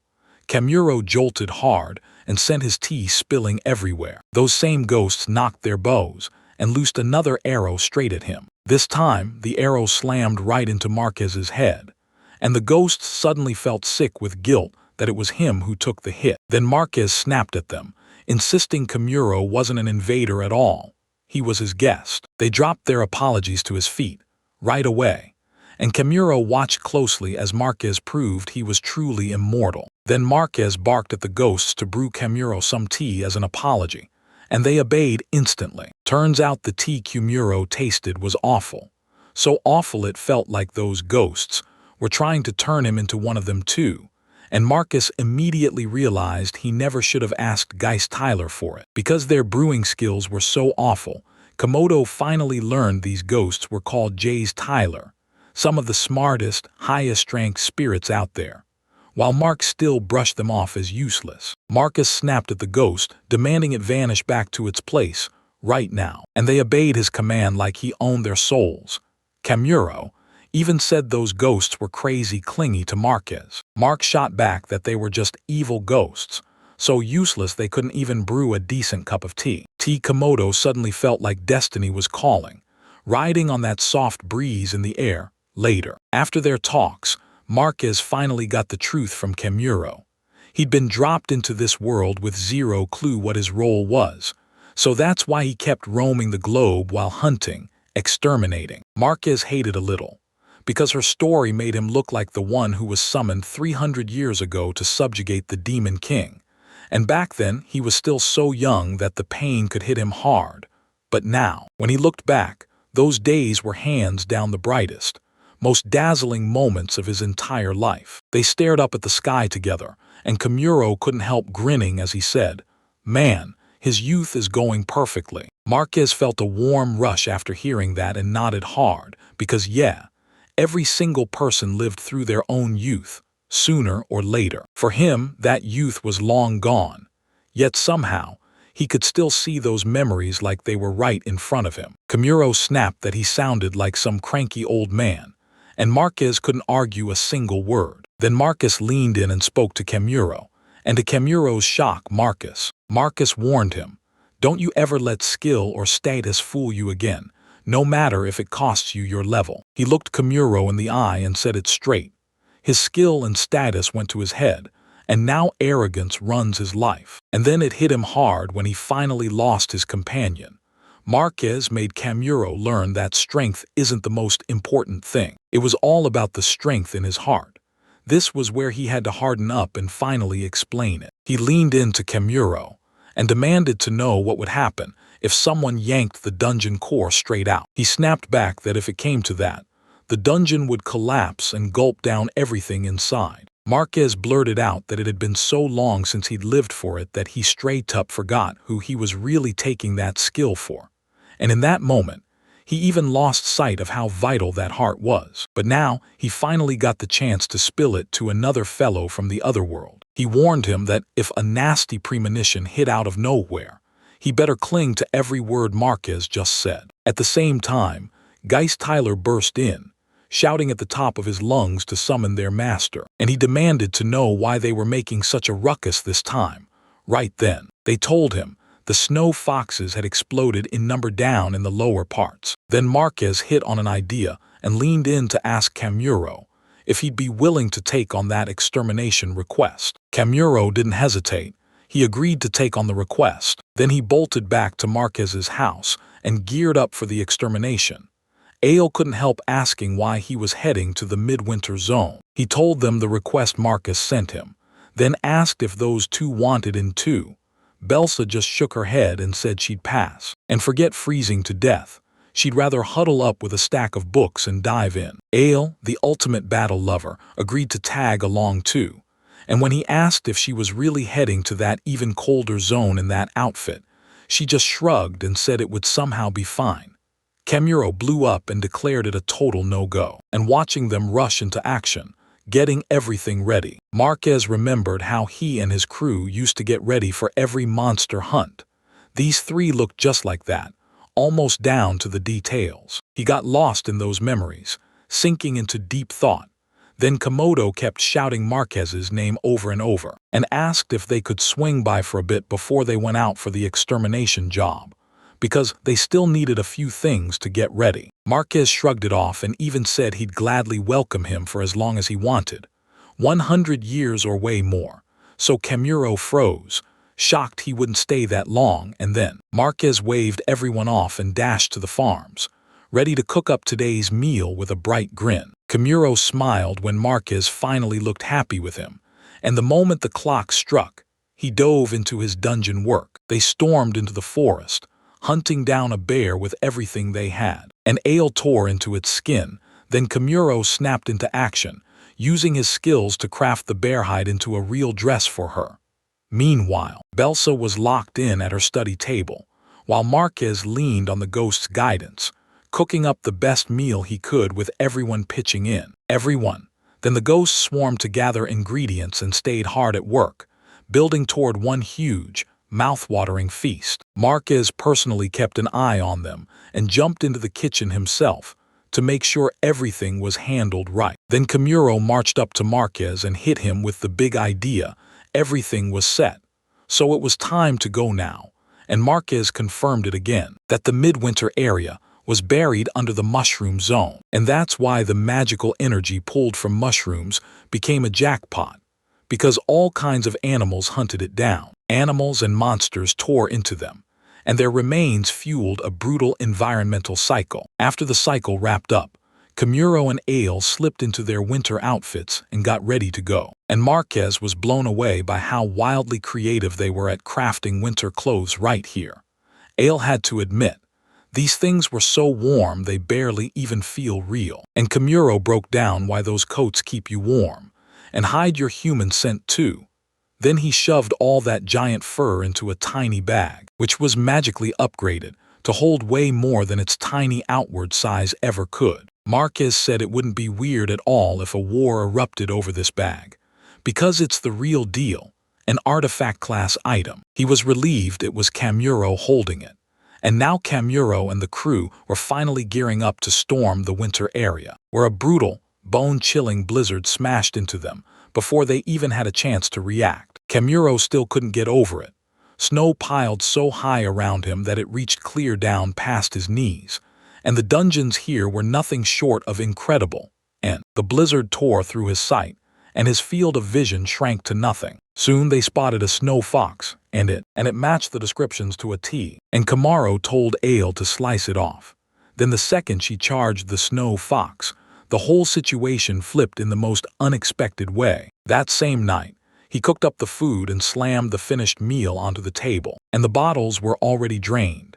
Ale had chugged every last one in a fury, because the snow foxes had slipped into the snow, and she still couldn't take down a single one of them. So Kimuro snapped at her to slow down on the drinking, but it couldn't be helped. She was just her, and when he turned to Marquez, even Marquez was absolutely smashed. Dale stayed behind, and with Kimuro the only one still sober, he knew he had to pour one too. Yet he fought the urge to drink, because work was waiting for him the very next day. All day long, Ale and Mark soaked it all in like it was pure paradise, while Kimuro watched with a grin, thrilled to see them enjoying themselves. But something still gnawed at him. Everything Marquez warned about those nasty premonitions, and the moment he heard the last detail, a terrifying vision slammed into his mind. Turns out Marquez was desperate to end it all, but his immortality skill wouldn't let him die. Earlier that morning, Komodo apologized to Marcus and admitted he couldn't carry out his request to die. Actually, Marquez pushed Komodo to learn a skill that would let him steal someone else's ability, so he could grab his immortality and just let Marquez die. But Kimuro shut that down fast and made it crystal clear. He wasn't going to do it. He swallowed the pride, apologized for crushing his hopes.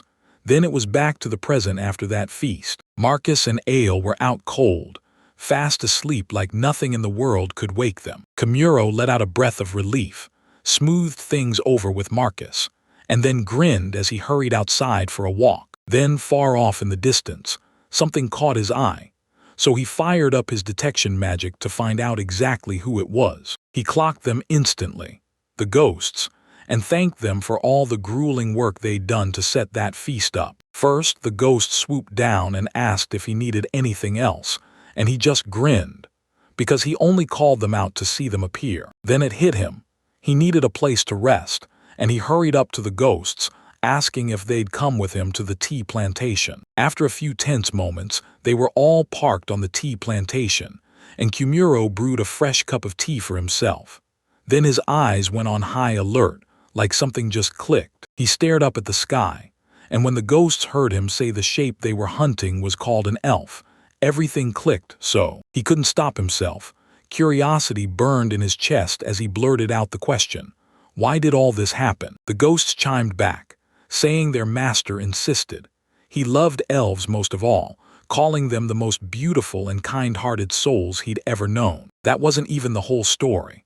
Marquez had rained down plenty of other ancient tales on them too. Kimuro leaned in and started listening. As Jay's Tyler opened up about their life with Marquez, he dug it out from them. Every bit of wisdom they had wasn't handed to them by anyone else. It came straight from Marquez. Kimuro had no clue, until he heard that Geist Tyler's knowledge came straight from stories. Marquez's tales sparked it all, those stories and the secrets inside. From them, they figured out what Marquez actually liked, and they were convinced that if they looked more like elves, Marquez would love their appearance and make sure they had the time of their lives out here. Then Kimuro cracked a joke, telling them for laughs that Marquez had been mocking their archery and tea, and he laughed out loud the whole time, and he thanked them, soaking in every word they shared with him. He leaned in and asked them, "Would you let me teach myself something?" Tyler had no clue what he'd teach them, until the very next day. Kimuro and got back to the midwinter area with Ale, and this time they weren't winging it. Kimuro had a real plan locked in, and once it was set, they started digging little burrows, stacking them up until they had plenty. Then I couldn't help but wonder what on earth they'd use them for. Kimuro barged in and laid out his master's extermination plan. First, they'd torch the wild borifer, right on the meat, so that deadly smell would rise and build. Then he would shove those baits right into the burrows, and before you could blink, everything would dart and disappear. Komodo figured the snow foxes, crashing into the snow from yesterday, wouldn't pull that same stunt again this time. And just like he predicted, the snow foxes snapped out of the snow for the bait. Then bam, they lunged straight into the burrow trap. Kimuro told Ale to hurry, then they both blasted forward, charging straight at the snow fox. Foxes tore in with razor-sharp knives and sliced their throats open. They just cut down every snow fox that got trapped, and by the end of that day, Kimuro had wiped out around 30 snow foxes. Then it was right back to the drinks, where Marcus and Ale went wild, cheering each other like champions. The moment it was over, Kimuro sprang out of his seat, bolted out of the room, and left the other two crashed out and sleeping. He headed back to that same tea plantation and picked up right where he left off, teaching Geist Tyler the exact same lesson as yesterday. The very next day, he and Ale pushed through and hit their milestone, 78 out of 500. While they were busy swinging through extermination duties, Marquez started to feel wrong about the whole thing. And at last, the day came when they wiped out 500 snow foxes, and it took them about 20 days to pull it off without a single slip. Meanwhile, Elaine Marquez hooked up as drinking buddies with his new crew, and Belsa had already cranked out 2 full research breakthroughs in that same stretch of time. The next morning finally arrived, and Kimuro and the others had to say goodbye and hit the road, so he thanked Marquez for looking after them this whole time. Marquez just grinned and admitted he hadn't had this much fun in ages. Then he handed Kimuro the quest's reward, an absolutely massive pile of cash, and Kimuro could barely believe his eyes. He kept trying to turn it down again and again, but finally, fate shoved him into it, and he walked away with every last bit of the money. With sadness in his eyes, Marquez leaned in and asked Kimuro for a promise.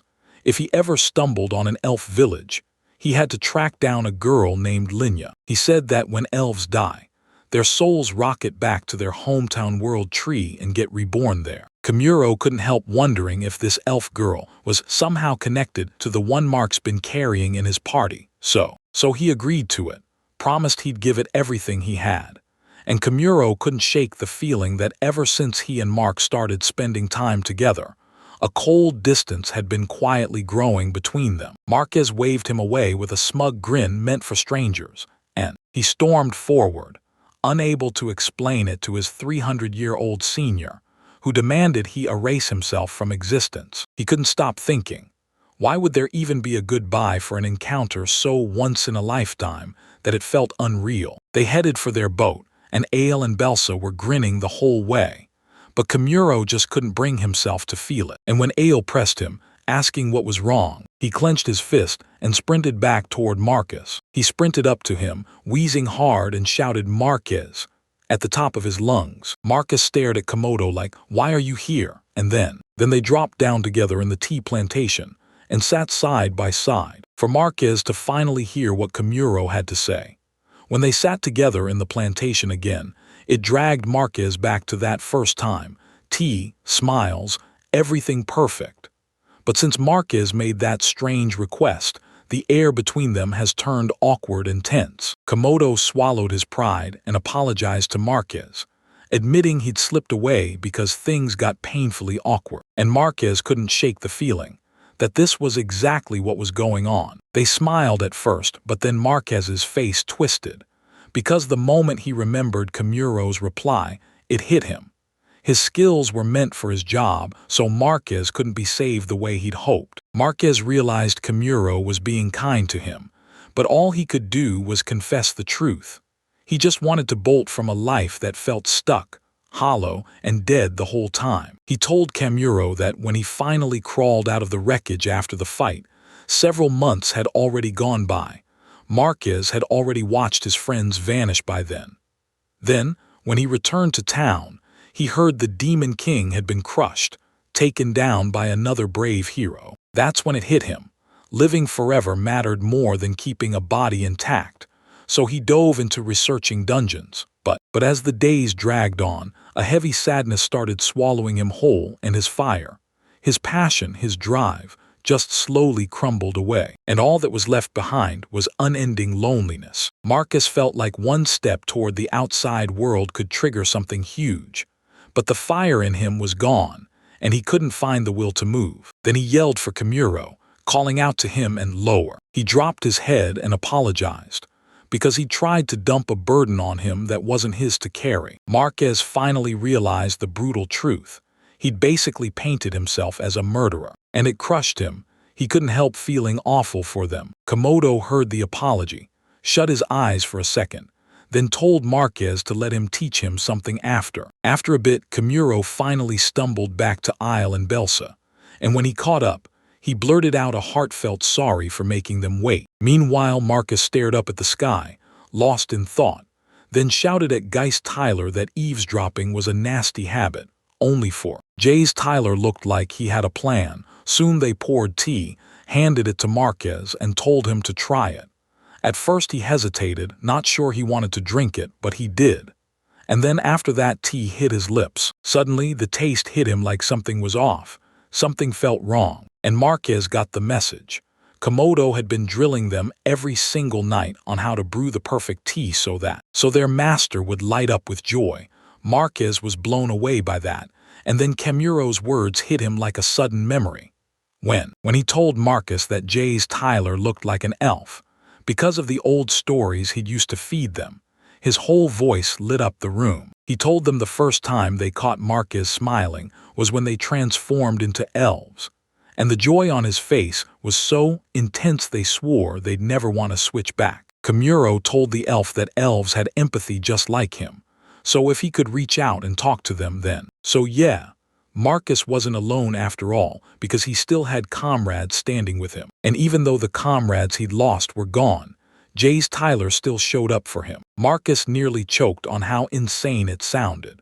Those demons he once crushed were suddenly standing beside him as comrades, and he couldn't stop replaying the same words he'd told Kamuro about sharing youth with everyone. Marquez choked up and started crying as he admitted Kamuro was truly an incredible person, someone who could even stir the heart of an immortal like him, the Geist. Then Tyler leaned in and asked, "So, is the tea actually good?" Marquez took one sip, grimaced, and told him, "Good. Yeah, this tea is terrible." After that, he called Jay's Tyler over and had him slide right beside him. He told them, "If you want to see my smiling face, you better sharpen your tea brewing skills and earn it." Marquez declared that from this moment on, he'd be the one teaching them. Hearing that lit up Jay's Tyler's whole heart, and now they were set, promised a life where they'd finally thrive together. Marcus couldn't get over how grateful he was to Kamuro, because that guy had no mission, no rules binding him, and somehow that made him the kind of person you just can't deny is fascinating. Back on the seashore, Kamuro stared in shock at the crazy sight in front of him. Just as they rounded a corner, a massive creature smashed into the scene and obliterated their ship. This monster stared hard at something across the deck of the ship, like it had spotted its next target. And while Komodo watched their only route get crushed, he still knew people always found a way, because connections were coming, no matter what. Whether he was at work or in school, he couldn't shake the same thought.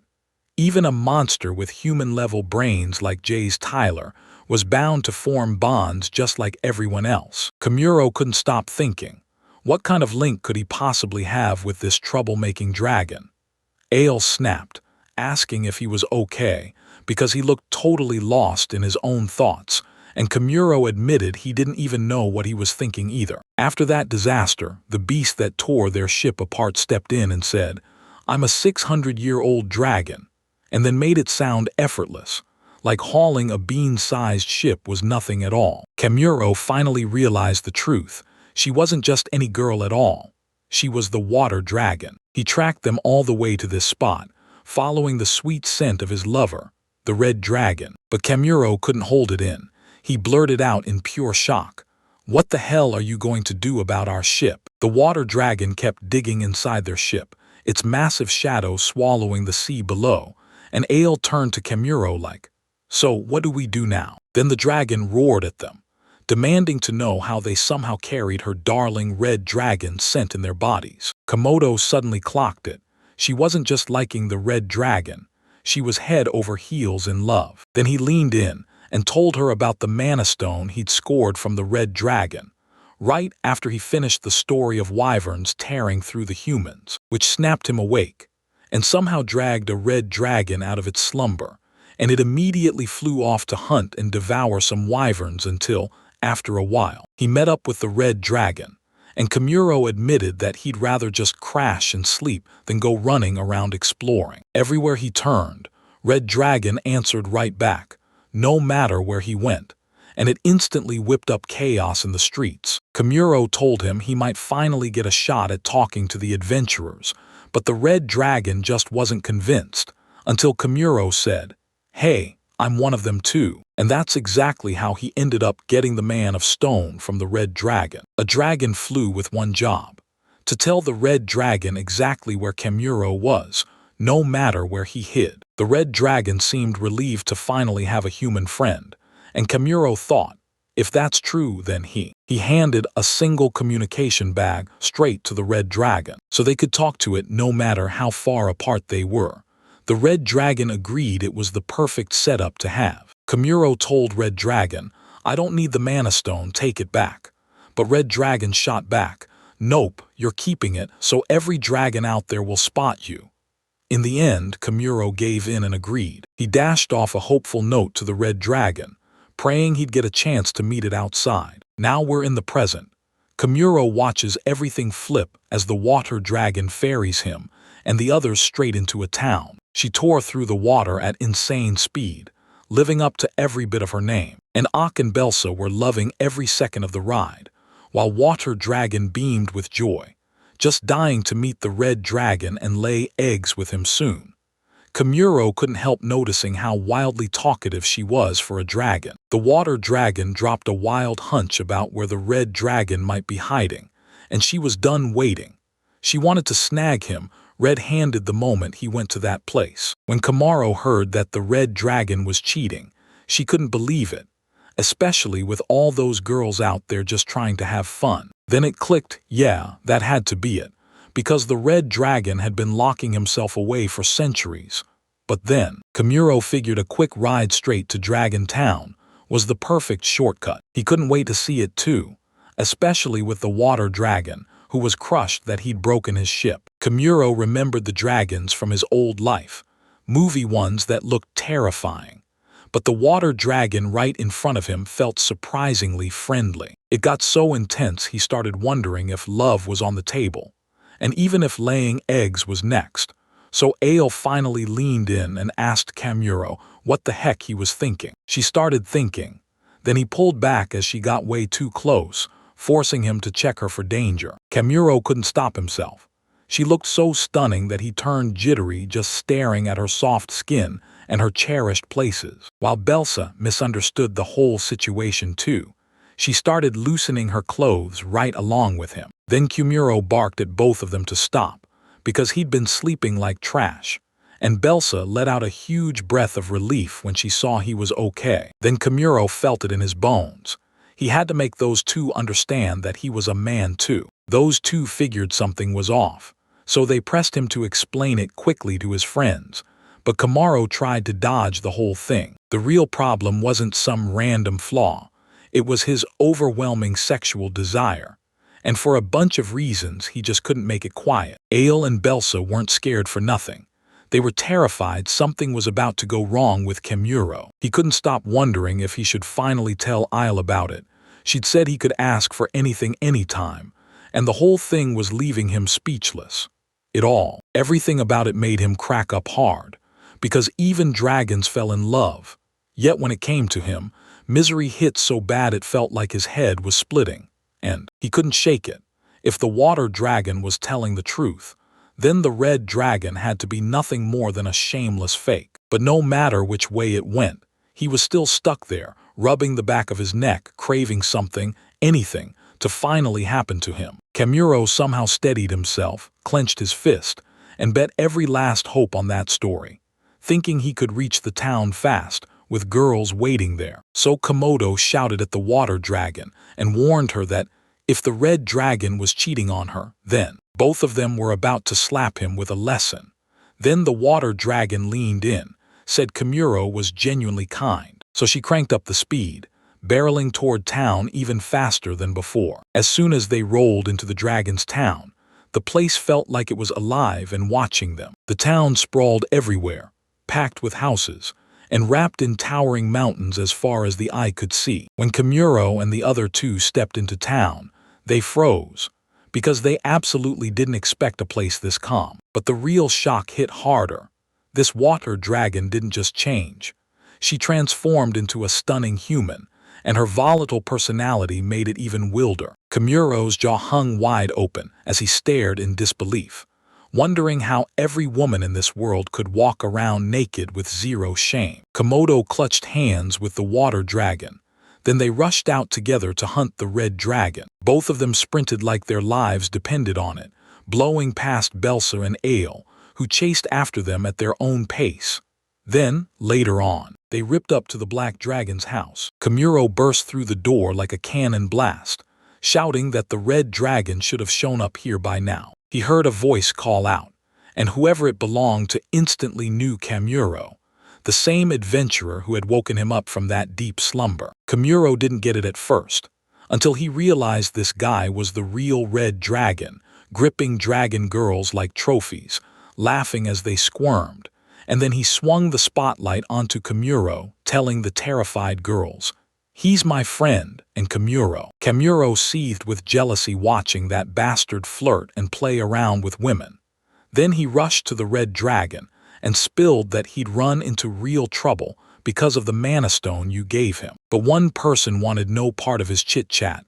Right then, the water dragon teamed up with Kamuro, and the moment the red dragon caught her eye cheating, rage exploded across her face. Red Dragon demanded why she was here, but the water dragon wasn't about to spill answers to some cheater. Kamuro only managed to scramble up after being shoved. The door swung open, and a red dragon got yanked out by a water dragon while he watched in shock. Then the moment the door slammed shut and the chaos finally died down, Ale rushed to Kamuro. "Are you okay?" But she had no clue what they just saw, so Kamuro admitted it was just a lover's spat. With it finally over, Komodo snapped that it was time to turn around, go back, and get the ship repaired. But Belsa insisted she'd stay a bit longer, digging into the details on all those humanoid dragons scattered everywhere. Kamuro couldn't even argue. Then someone stormed down from upstairs and said it was rare for humans to show up in this town. Kamuro finally realized this guy wasn't just anyone. He was the Black Dragon, and Black Dragon snapped to attention when he heard the chaos from Water Dragon's fight with Red Dragon. He instantly knew Kamuro was probably getting hit with the fallout, so he kicked other dragon girls into action. Belsa watched Black Dragons move so closely and figured, without a doubt, he had to be the leader. Ale nodded too, saying she could feel that Black Dragon's terrifying aura burning in the air. Black Dragon sat there, replaying what the Red Dragon had told him about Kamuro. Kamuro was seconds away from sprinting out to the ship. Then Black Dragon ordered him to wait, and he told him he'd heard Kamuro was an adventurer who also cleaned and handled pest control. Kamuro nodded right away and said, "I'm the exterminator." Black Dragon figured this was his shot, so he decided to go ask Kamuro. He wondered if Kamuro would even dare to accept a request from him, and then he couldn't shake the shock of it. What on earth could a dragon possibly want from someone like him? He felt it too, so did the other two. Komodo stayed stone calm and answered straight up. Whether he'd accept it or not would hinge on what the dragon was asking for. Because if a dragon wants it, it's bound to be dangerous. Black Dragon finally admitted it was true, and then leaned in, burning with curiosity to find out if a mere human could actually live up to the kind of strength that would impress the Red Dragon. Kamuro told him point-blank that he wasn't interested in having his strength tested. But the Black Dragon didn't buy any of it. He just locked in with his dragon eyes and kept studying his own powers. Kamuro stood there like a statue, radiating a ferocious dragon aura. When the Black Dragon peered into Kamuro's abilities, his world went quiet, because what he saw left him absolutely rattled. A human at level 91, with powers so brutal that even the Black Dragon's own strength looked like nothing more than a drop in front of Kamuro. Black Dragon finally admitted he wasn't like the other adventurers, and he kicked things off by apologizing for the trouble Red Dragon and Water Dragon caused. Then Kamuro stepped in with his own apology too, for barging in and yelling like a madman. Black Dragon laid a job request in front of Kamuro and promised a dragon's protection as the reward, something almost nobody can get. Kamuro shrugged like he didn't really need it. It all went bad fast. Then Black Dragon tossed in a monostone too, but Kamuro was already sick of those things. So Black Dragon had no choice but to scramble up a totally new prize. And this time, he asked if a ship and a map would be enough, because Kamuro was desperate for a ship right now, and he couldn't stop wondering what a map from dragons would even look like. He grilled the Black Dragon, asking how a dragon could possibly run a shop and a map, until the Black Dragon snapped back that it wasn't mystery at all, because he sold ships, ran this massive building, and beyond that, he had to drag Kamuro along, introducing him to his brothels. Kamuro's nerves sparked as soon as he heard they were buzzing with life. And without hesitation, he quickly agreed to back up Black Dragon the moment Black asked. Black Dragon practically burst with joy when Kamuro finally agreed, because Kamuro insisted that an exterminator's duty is exactly that. Ale and Belsa couldn't figure out what he was up to. Then Kamuro finally got the truth. This job was to wipe out zombies, and even a dragon was in on the hit. It happened because a zombie infestation had swallowed their world, and they had to deal with it.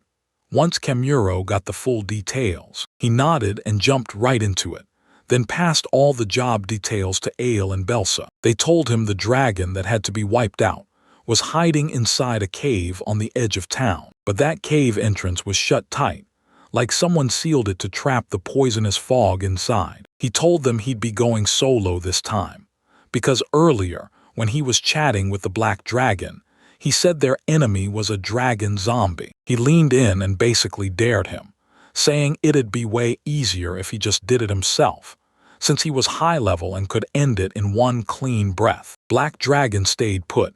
Maybe he could have pulled it off, but his hands wouldn't let him, because the one who turned into a dragon was his comrade, and he refused to let her go without a proper burial. She once went by the name Light Dragon, and long before everything turned dark, she was a trusted comrade and a mentor to the Black Dragon. The Light Dragon was already rumored to be even higher ranked, marvelous, terrifyingly strong, and stunningly beautiful, until one day, she got challenged by a hero, took a brutal critical hit, and just as she was reeling, he walked away before he could land the final blow. And out of nowhere, that wound turned into the exact spark that zombified her. So she unleashed a poisonous list, so deadly that anyone who touched it got turned into a zombie on the spot. Komodo finally figured out why this town was so weirdly silent the moment he showed up. And now that he'd landed a job here, he couldn't wait to crack open his tools and start working. Kamuro barked at Ale and Belsa to handle the zombies, while he took off, and Kamuro decided to deal with the Light Dragon, and the thought hit him hard. Black Dragon must have truly trusted him, because from his side, he'd looked just like the very human hero who'd started Light Dragon's suffering in the first place. He was about to uncover even more secrets about this world, and Kimuro could barely contain himself, racing to check out the brothels. Belsa leaned in and demanded to know the fastest way to wipe out the zombies. Then Kimuro yanked out a juicy piece of boar meat and showed it to them. He decided to lure the zombies in with the scent of blood, wipe them out all at once, until the moment he was about to step out. Ale called him out, then made her case. She wanted to ride along with him. He was set on exterminating the Light Dragon, and Ale couldn't miss a single chance to go toe-to-toe with a dragon, and she insisted he could hand it to her, leaving Kimuro wondering if she'd be okay. So he told her to keep this under control for once and stay back, and Alex fired back. Why not? Because she saw no reason to keep herself out of it. Kimuro already knew Ale's Light Dragon was a monster, terrifyingly strong, and that poison mist was even worse. It could turn her into a zombie with just a tiny scratch, and that was the real problem. This was the first time Ale finally got to witness Kimura from this side, and it hit her hard. Then she spun back around, chin dropping, and frustration burned straight through her. Kimuro snapped her name out loud, demanding her attention while wondering if he'd crushed her pride and lit that anger in her chest. Then Ale shoved the memory right back into Kimuro's mind, reminding him of what she'd said the moment she chose to follow him. Kimuro knew once she was like this, there was no escape, so he let that battle junkie tag along on one strict condition.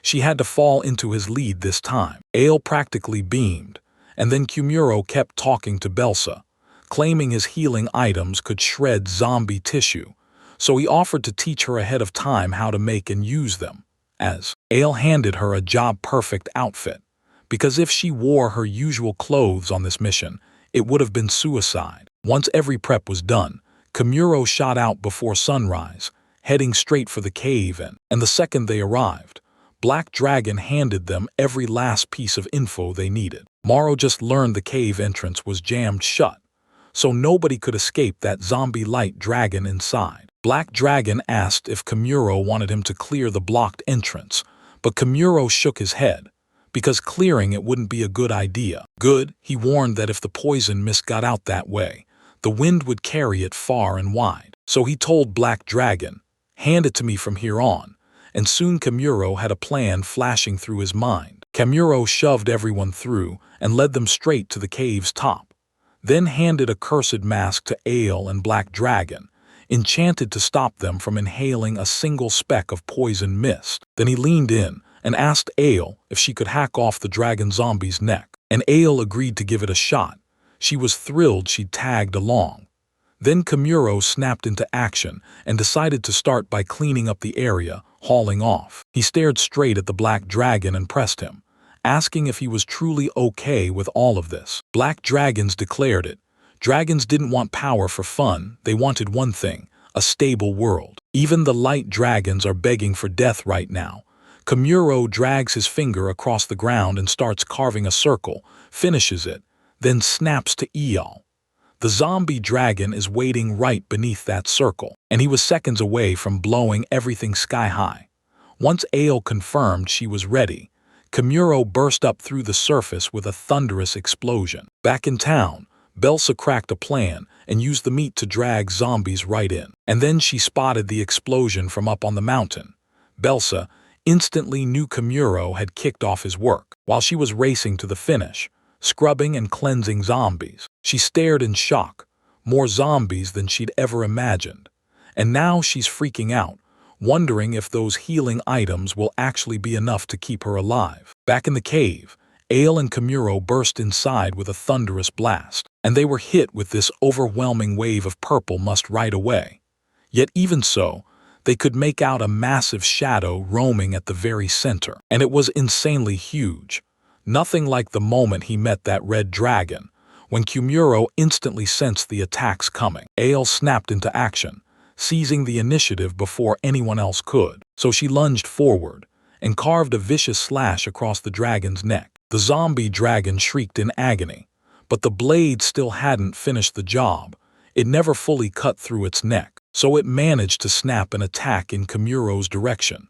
But Kamuro dodged the whole thing, spinning off the path, and stared back at the dragon zombie. It was going on a whole new rampage, this time with a half-cut neck. He roared that this dragon's neck was thicker than Ael's sword, then yanked her back to dodge the poison attack, swearing he'd deal with it himself. But Ael refused to retreat, trusting in her own power. Ael didn't hesitate.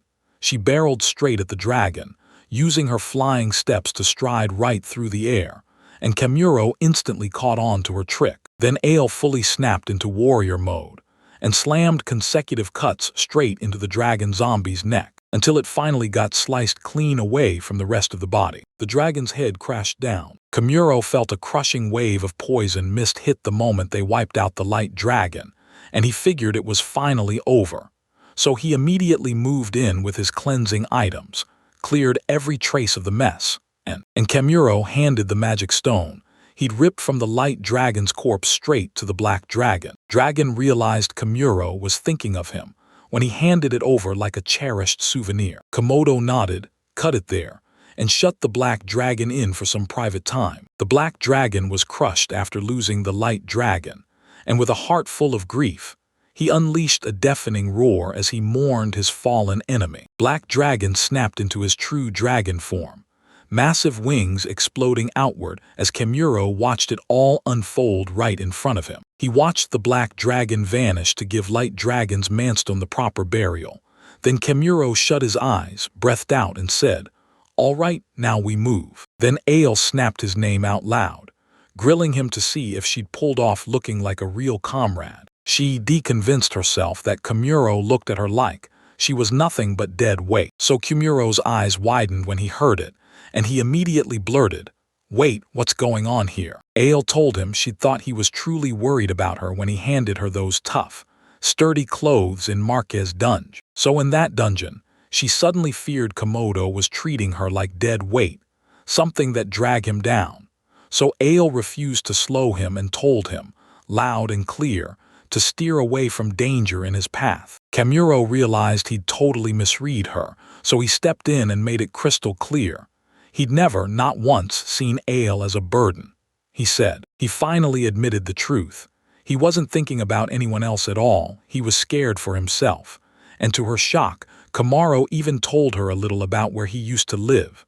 Safe, calm, and peaceful. Even a bruise or a fracture, there was a total nightmare. Like danger had already started creeping in. Compared to this world, it was almost nothing here, sure.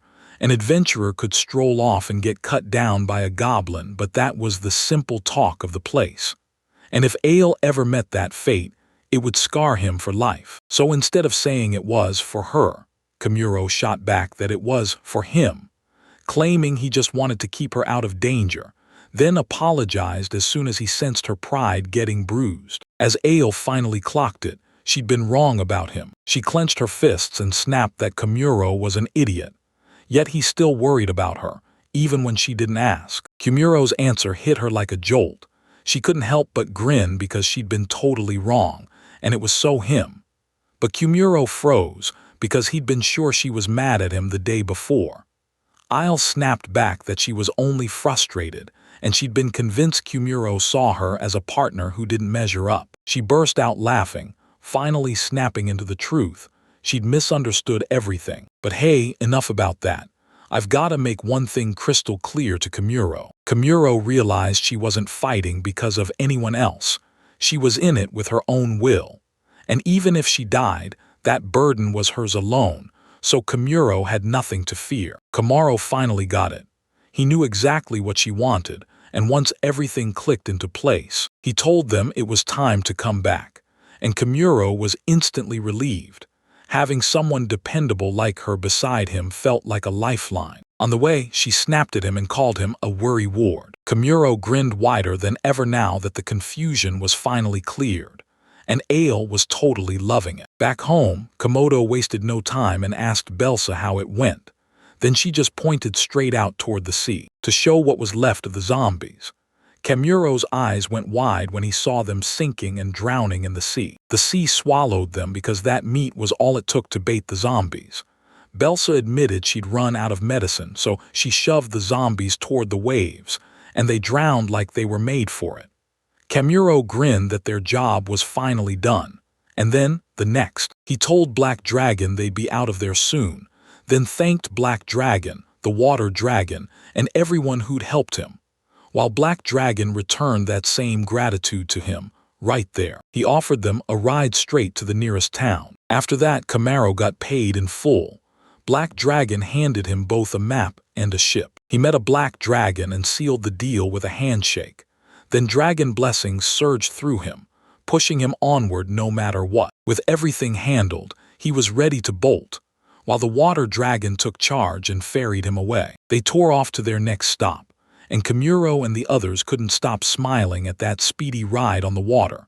Kamuro was straight up thankful for every last bit of it. Kamuro then grabbed Ale and Belsa's attention and begged them, just listen for a minute, because he finally had to admit he wanted to hit a brothel in the next town. This sudden declaration left Ale and Belsa absolutely stunned. Just when their peaceful cruise should have been perfect, something totally pervy crashed the whole vibe.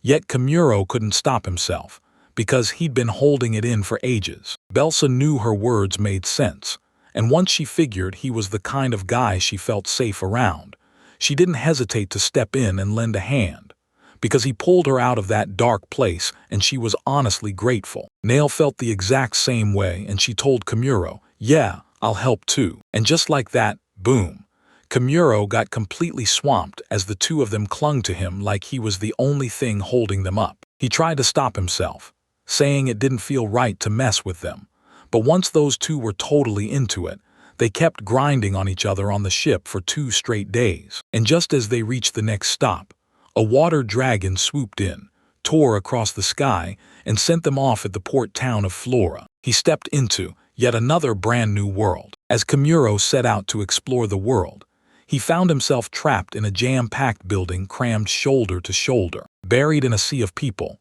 he finally made it to the spot everyone swore by, the city of adventurers. And somehow there were tons of jobs to snag, so Kamuro, he was still buzzing, ready to have a little fun. So he couldn't wait. He was pumped to head to a brothel. But again, fate blindsided him with another unexpected encounter. And this time, it hit like the biggest turning point of his life, because the very person who had shoved Kamuro into this world was finally standing right there. Now, Kamuro was ready to tear back into his work as an exterminator. In this brand new town, with his crew by his side, he was about to run into the one person who reincarnated him, the god. And before any of that, the moment Kamuro rolled into town, a fresh disaster was already waiting right around the corner. As an adventurer with a dagger in his hand, he was striking a girl in her bed with it right at this moment. Right then, Kamuro was still stuck at the port of Floratown, staring at the ships like trouble was already loading up. They set down their ship to rest, and right after, he caught adventurers going at it inside the bar. Loud, wild, and totally showing just how ruckus this town really was. Kamuro told Ale and Belsa to split up for now, then meet back later. They both realized he was heading to see his brother anyway. After that, he vanished off on his own, leaving Ale to hunt for an inn while Belsa dug in and kept their brand new ship running with non-stop maintenance. Kamuro asked around for the brothel's location, practically vibrating with excitement as he rushed there, until he spotted a frustrated adventurer storming out, right after walking out of the place. Still, he stormed straight into the brothel and shouted, asking if they were even open. Kamuro witnessed something totally unexpected, while the brothel girls hauled an injured woman through the chaos. As Kamuro sobbed over her battered wounds, he realized this wasn't some random injury. Those marks screamed abuse by some adventurer, and the way she looked was anything but sexy. Around them, people rushed in to give first aid to a woman who was seriously hurt, and then the brothel's manager snapped an apology to Kamuro, begging forgiveness for the messy sight that ruined his day. Other girls hurled insults at him, yelling he wasn't welcome right now because everything had gone wrong, while they kept chanting for the injured to wake up. She screamed that no bastard adventurer could be that cruel, and they had to fetch a priest fast. Kamuro shoved his hand into the bag and yanked out recovery medicine for the wounded, and the woman blurted, "Why do you have something this expensive?" And she swore that the poor woman would be dead before anyone even got her wounds treated. And on top of that, they had zero money for the medicine. Kamuro reassured them it was a super concentrated potion he brewed himself, so they could finally drop their worries. And just like that, Kamuro pressed the potion into the wounded girl's hands. Her injuries began vanishing on the spot. Kamuro clocked the fresh scabs still clinging to her skin, and then he reached for what came next. She carefully slid a knife under the scabs, lifted them off without tearing her skin, then slathered on more medicine. Soon the injured woman blinked awake, and her friend practically burst with relief. She was alive. Kamuro felt this wasn't the moment to linger, so he slipped out and took his leave. Outside, Kamuro couldn't stop asking himself, what on earth was he supposed to do next? Then the girl who had been tending the wounded stormed in just to thank Komodo for saving her friend's life. She was determined to do something for him, and Komodo just asked if there were any spots around here where she could get some real privacy. Because she didn't get it at first, until her eyes dropped to his hard man's pride and everything clicked. He'd come to this brothel for one reason, to use a woman. And just like that, she told him about a hill where he could be alone. As she slipped out her panties right in front of him, Kamuro froze. Then she shoved them into his hands as a bold, awkward thank you. She shot him a grin and said, "Call me Miria," then told him to take her with his whole heart's content. Kamuro leaned in and introduced himself to her right then and there. But after the dust settled and they were gone, Kamuro just stood there, stunned, trying to wrap his head around how the heck he ended up with this panty. And, with that settled, he pressed on and headed out to the hill beyond the town. Church ruins loomed all around, and they said nobody ever came here. So Komodo slipped into a lonely spot and sat down. With that panty he ended up getting, he at least had something. Anything was better than walking away empty-handed. And it's not like he'd ever pulled anything pervy before, not once. So he froze, wrestling with what to do next. Should he really slap it on? Right then, a beautiful girl swept in out of nowhere. She knew Kamuro, and she walked up to him like she'd been waiting, asking what he was doing. Kamuro got ambushed the second hers suddenly appeared, and all he could think was, where in the world did she come from? And that's when it hit, who she really was. She chatted like they'd met before, like she owned the conversation, but deep down, he still had to admit this was the first time he'd ever seen her. So she nudged Kamuro about that moment he stared up at the sky and asked if the god was really there. And the girl told him it was yes sometimes, and no other times. At first, Kamuro looked completely lost, while the girl stayed stone calm, and then it hit him. The exact moment he'd asked the god if it was there. The girl finally said it out loud. She wasn't just pretending. She was the god. Kamuro met her with a calm, normal greeting, like none of it shocked him in the slightest. He didn't even flinch because Kamuro had already learned to expect the weird. And that's why God was relieved. Kamuro had finally adjusted to this world. Then Kamuro leaned in and asked what God wanted from him. She'd set out to deliver an ordinance. And just as she was about to, she spotted something wild in the sky and immediately yelled at Kamuro that someone strange was closing in. The next instant, the ground blew apart from the brutal impact of this strange, evil-looking male. Turns out it was the evil god, and he didn't just want to fight the light god.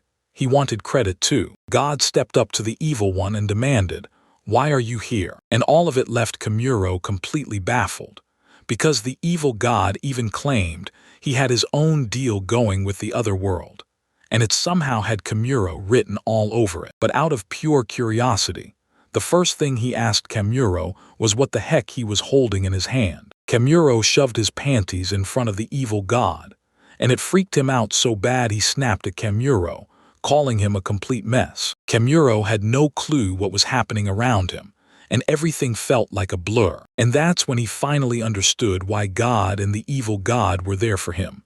Then the two of them talked for a while, and Kamuro caught the full meaning. They weren't here for small talk. They had come to pull off a massive request, and it was all about him. God. God said it was a divine ordinance in the books, but if she could, she wanted him to do the job, so Kimuro snapped.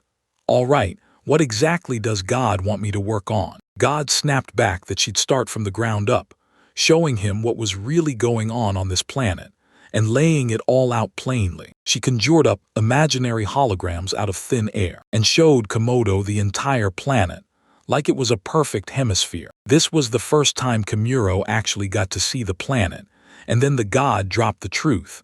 There wasn't just one hemisphere at all. It was a full sphere. The north side looked like a normal world, Earth style, while the south side was shaped like the moon, all eerie and unfamiliar. He suddenly remembered, just like Irene did before. That same idea about the planet was already on the table, and now the evil god demanded he stare closely at that eerie blue half. Because, in the blink of an eye, the wastelands kept swallowing more and more land. It was because the heroes and the spirits were running wild these days, and Kimuro could see it in their eyes. So he knew they were tearing the environment apart. Komodo spotted a few shiny flashes, too, and he pressed them. What are you talking about? The evil god smirked and said it was the very thing tied to the request they'd come with for Kimura. He launched into it, saying those spots were called monopools. And that's why the southern hemisphere, the one that looks like the moon, couldn't use magic anymore. Kimuro realized that if he couldn't use magic here, it would hit everyone hard. And the evil god even warned that it could wipe out the monsters, the plants, and the humans trapped in those mana pools, turning it into a disaster that spreads worldwide. And Komodo swore this was also the reason the southern hemisphere got split from the northern hemisphere. But the evil god snapped back. That space is mine, forged by God.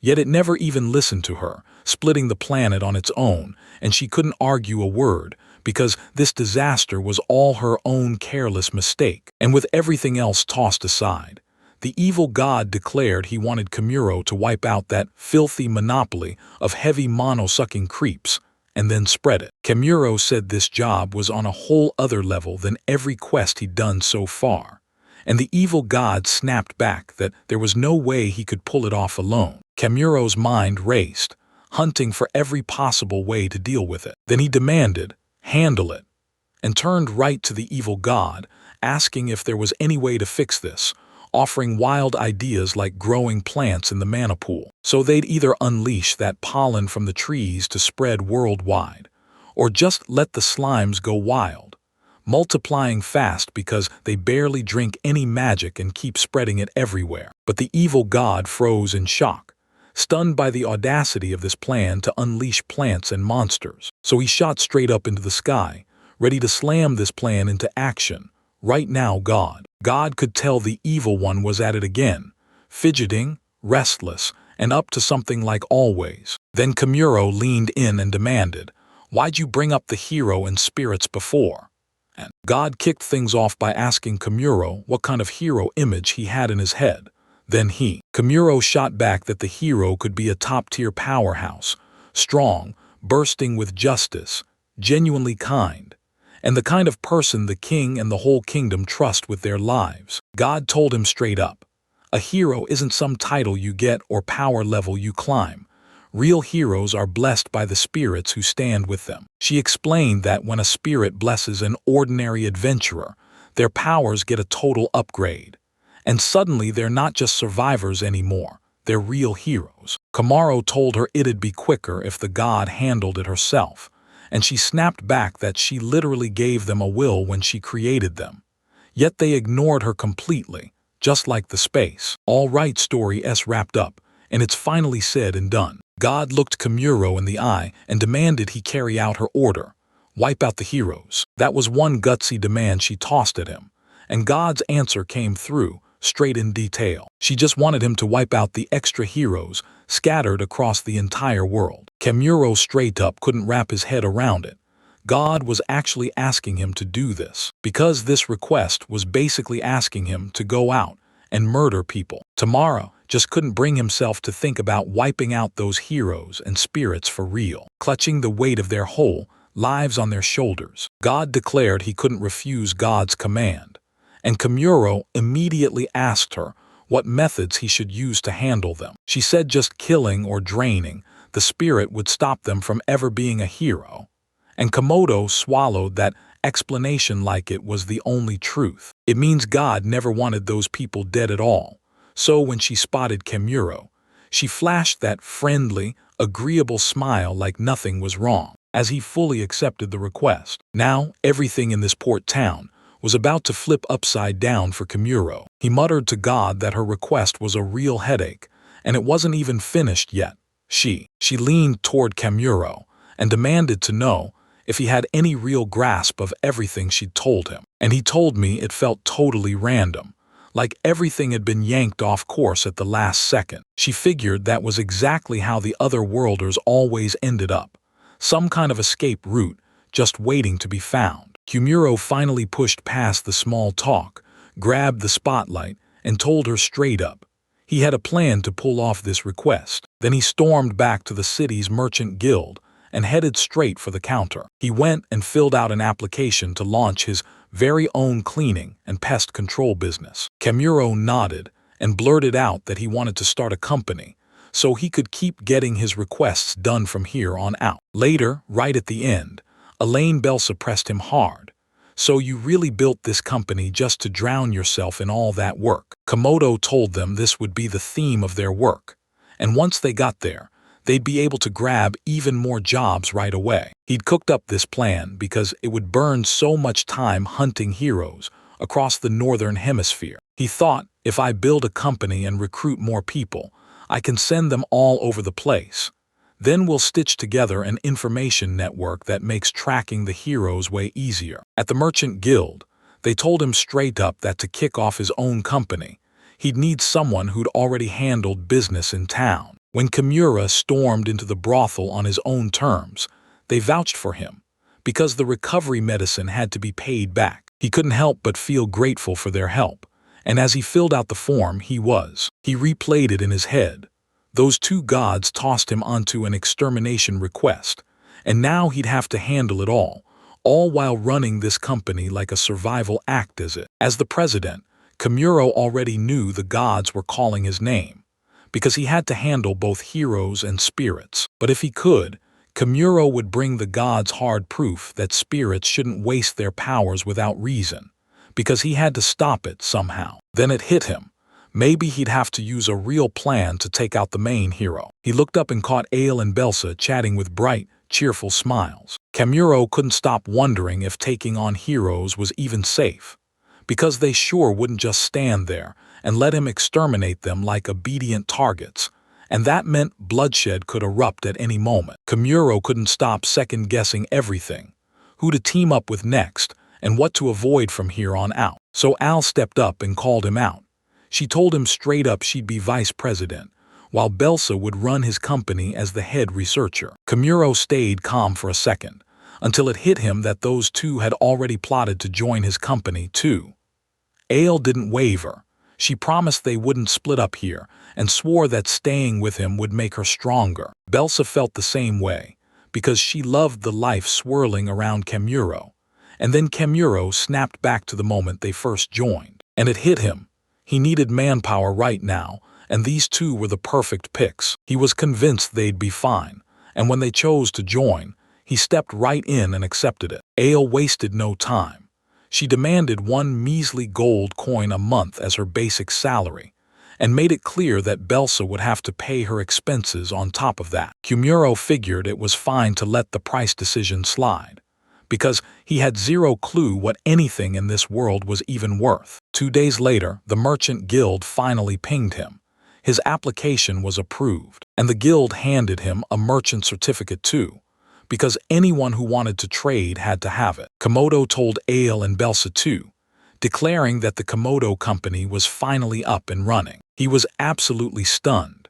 He never once thought he'd rise all the way to become the president of his own company. That news lit him up, so he told everyone to get to work right now, and Belsa chimed in that they should grab lunch at the cafe and hash out their plans over food. Both of them were practically buzzing to track down more expenses, most of it coming straight from Kemuro's pocket, which kind of fear shattered his grip on his newly found company's future. In the cafe, they grabbed a table, and over lunch, Ale quizzed Kemuro on where this request came from, and Kemuro shot back that he'd spill the details later. And right now, they've got to figure out how to pull in more manpower so their allies can grow stronger. Belsa told them they could hire a captain to handle the Black Dragon ship, so everyone else could finally kick back and rest while they sailed overseas. Ale kept insisting they needed someone with serious physical strength, someone who could actually hold up on the road.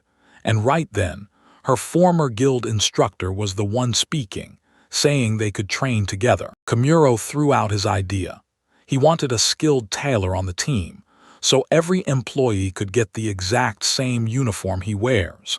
And once they started debating what kind of people they needed, it narrowed Komodo's job down to one mission: find at least 2 people who matched every single one of those criteria. They wolfed down their lunches, and Kemuro bolted for the guild, already plotting how they needed to advertise their company too.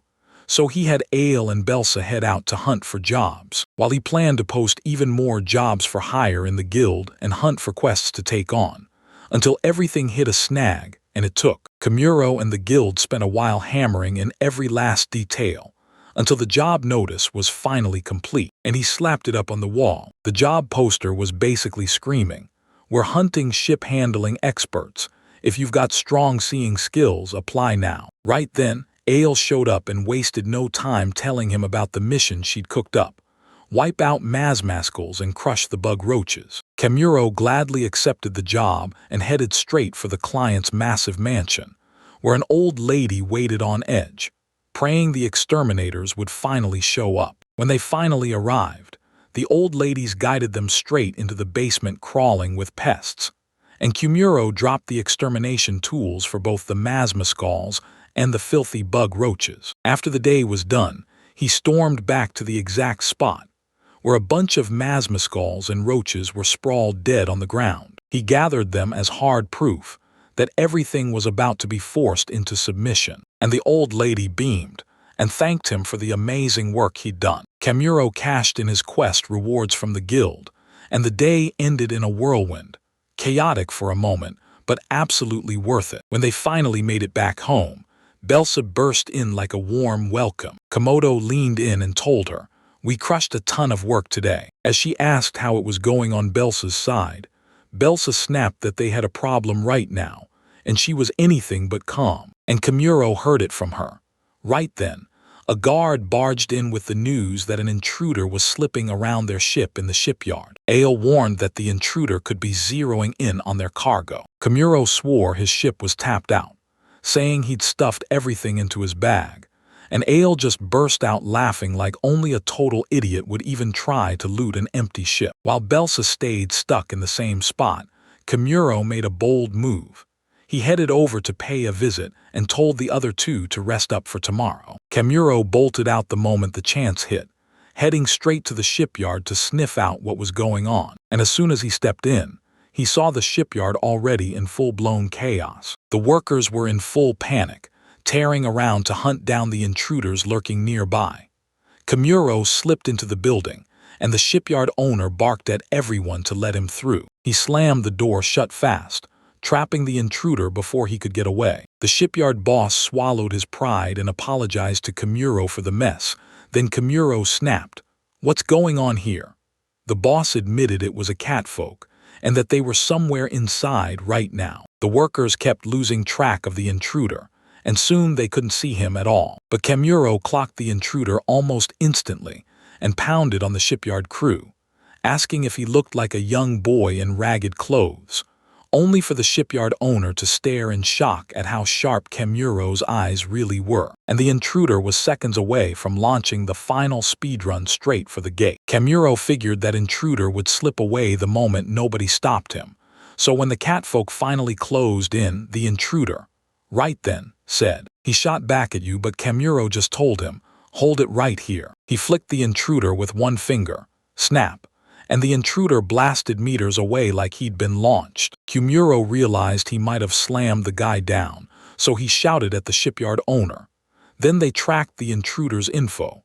His name was Seth, and he was born in a cat village by Lake Adele. They heard Seth tell them to board Kamuro's ship, not to rob him, but to learn how to fish and make a living. Money, Seth looked absolutely wrecked, pleading with them, and he straight up said he only wanted one thing: meet the ship's captain and get hired, because he'd come to this town hunting for work. The shipyard owner snaps at Seth, telling him his reason is just a weak excuse that won't let him break into someone's ship. And right then, Seth realized it too. Now the shipyard owner snapped, "Kamuro, what do we do next?"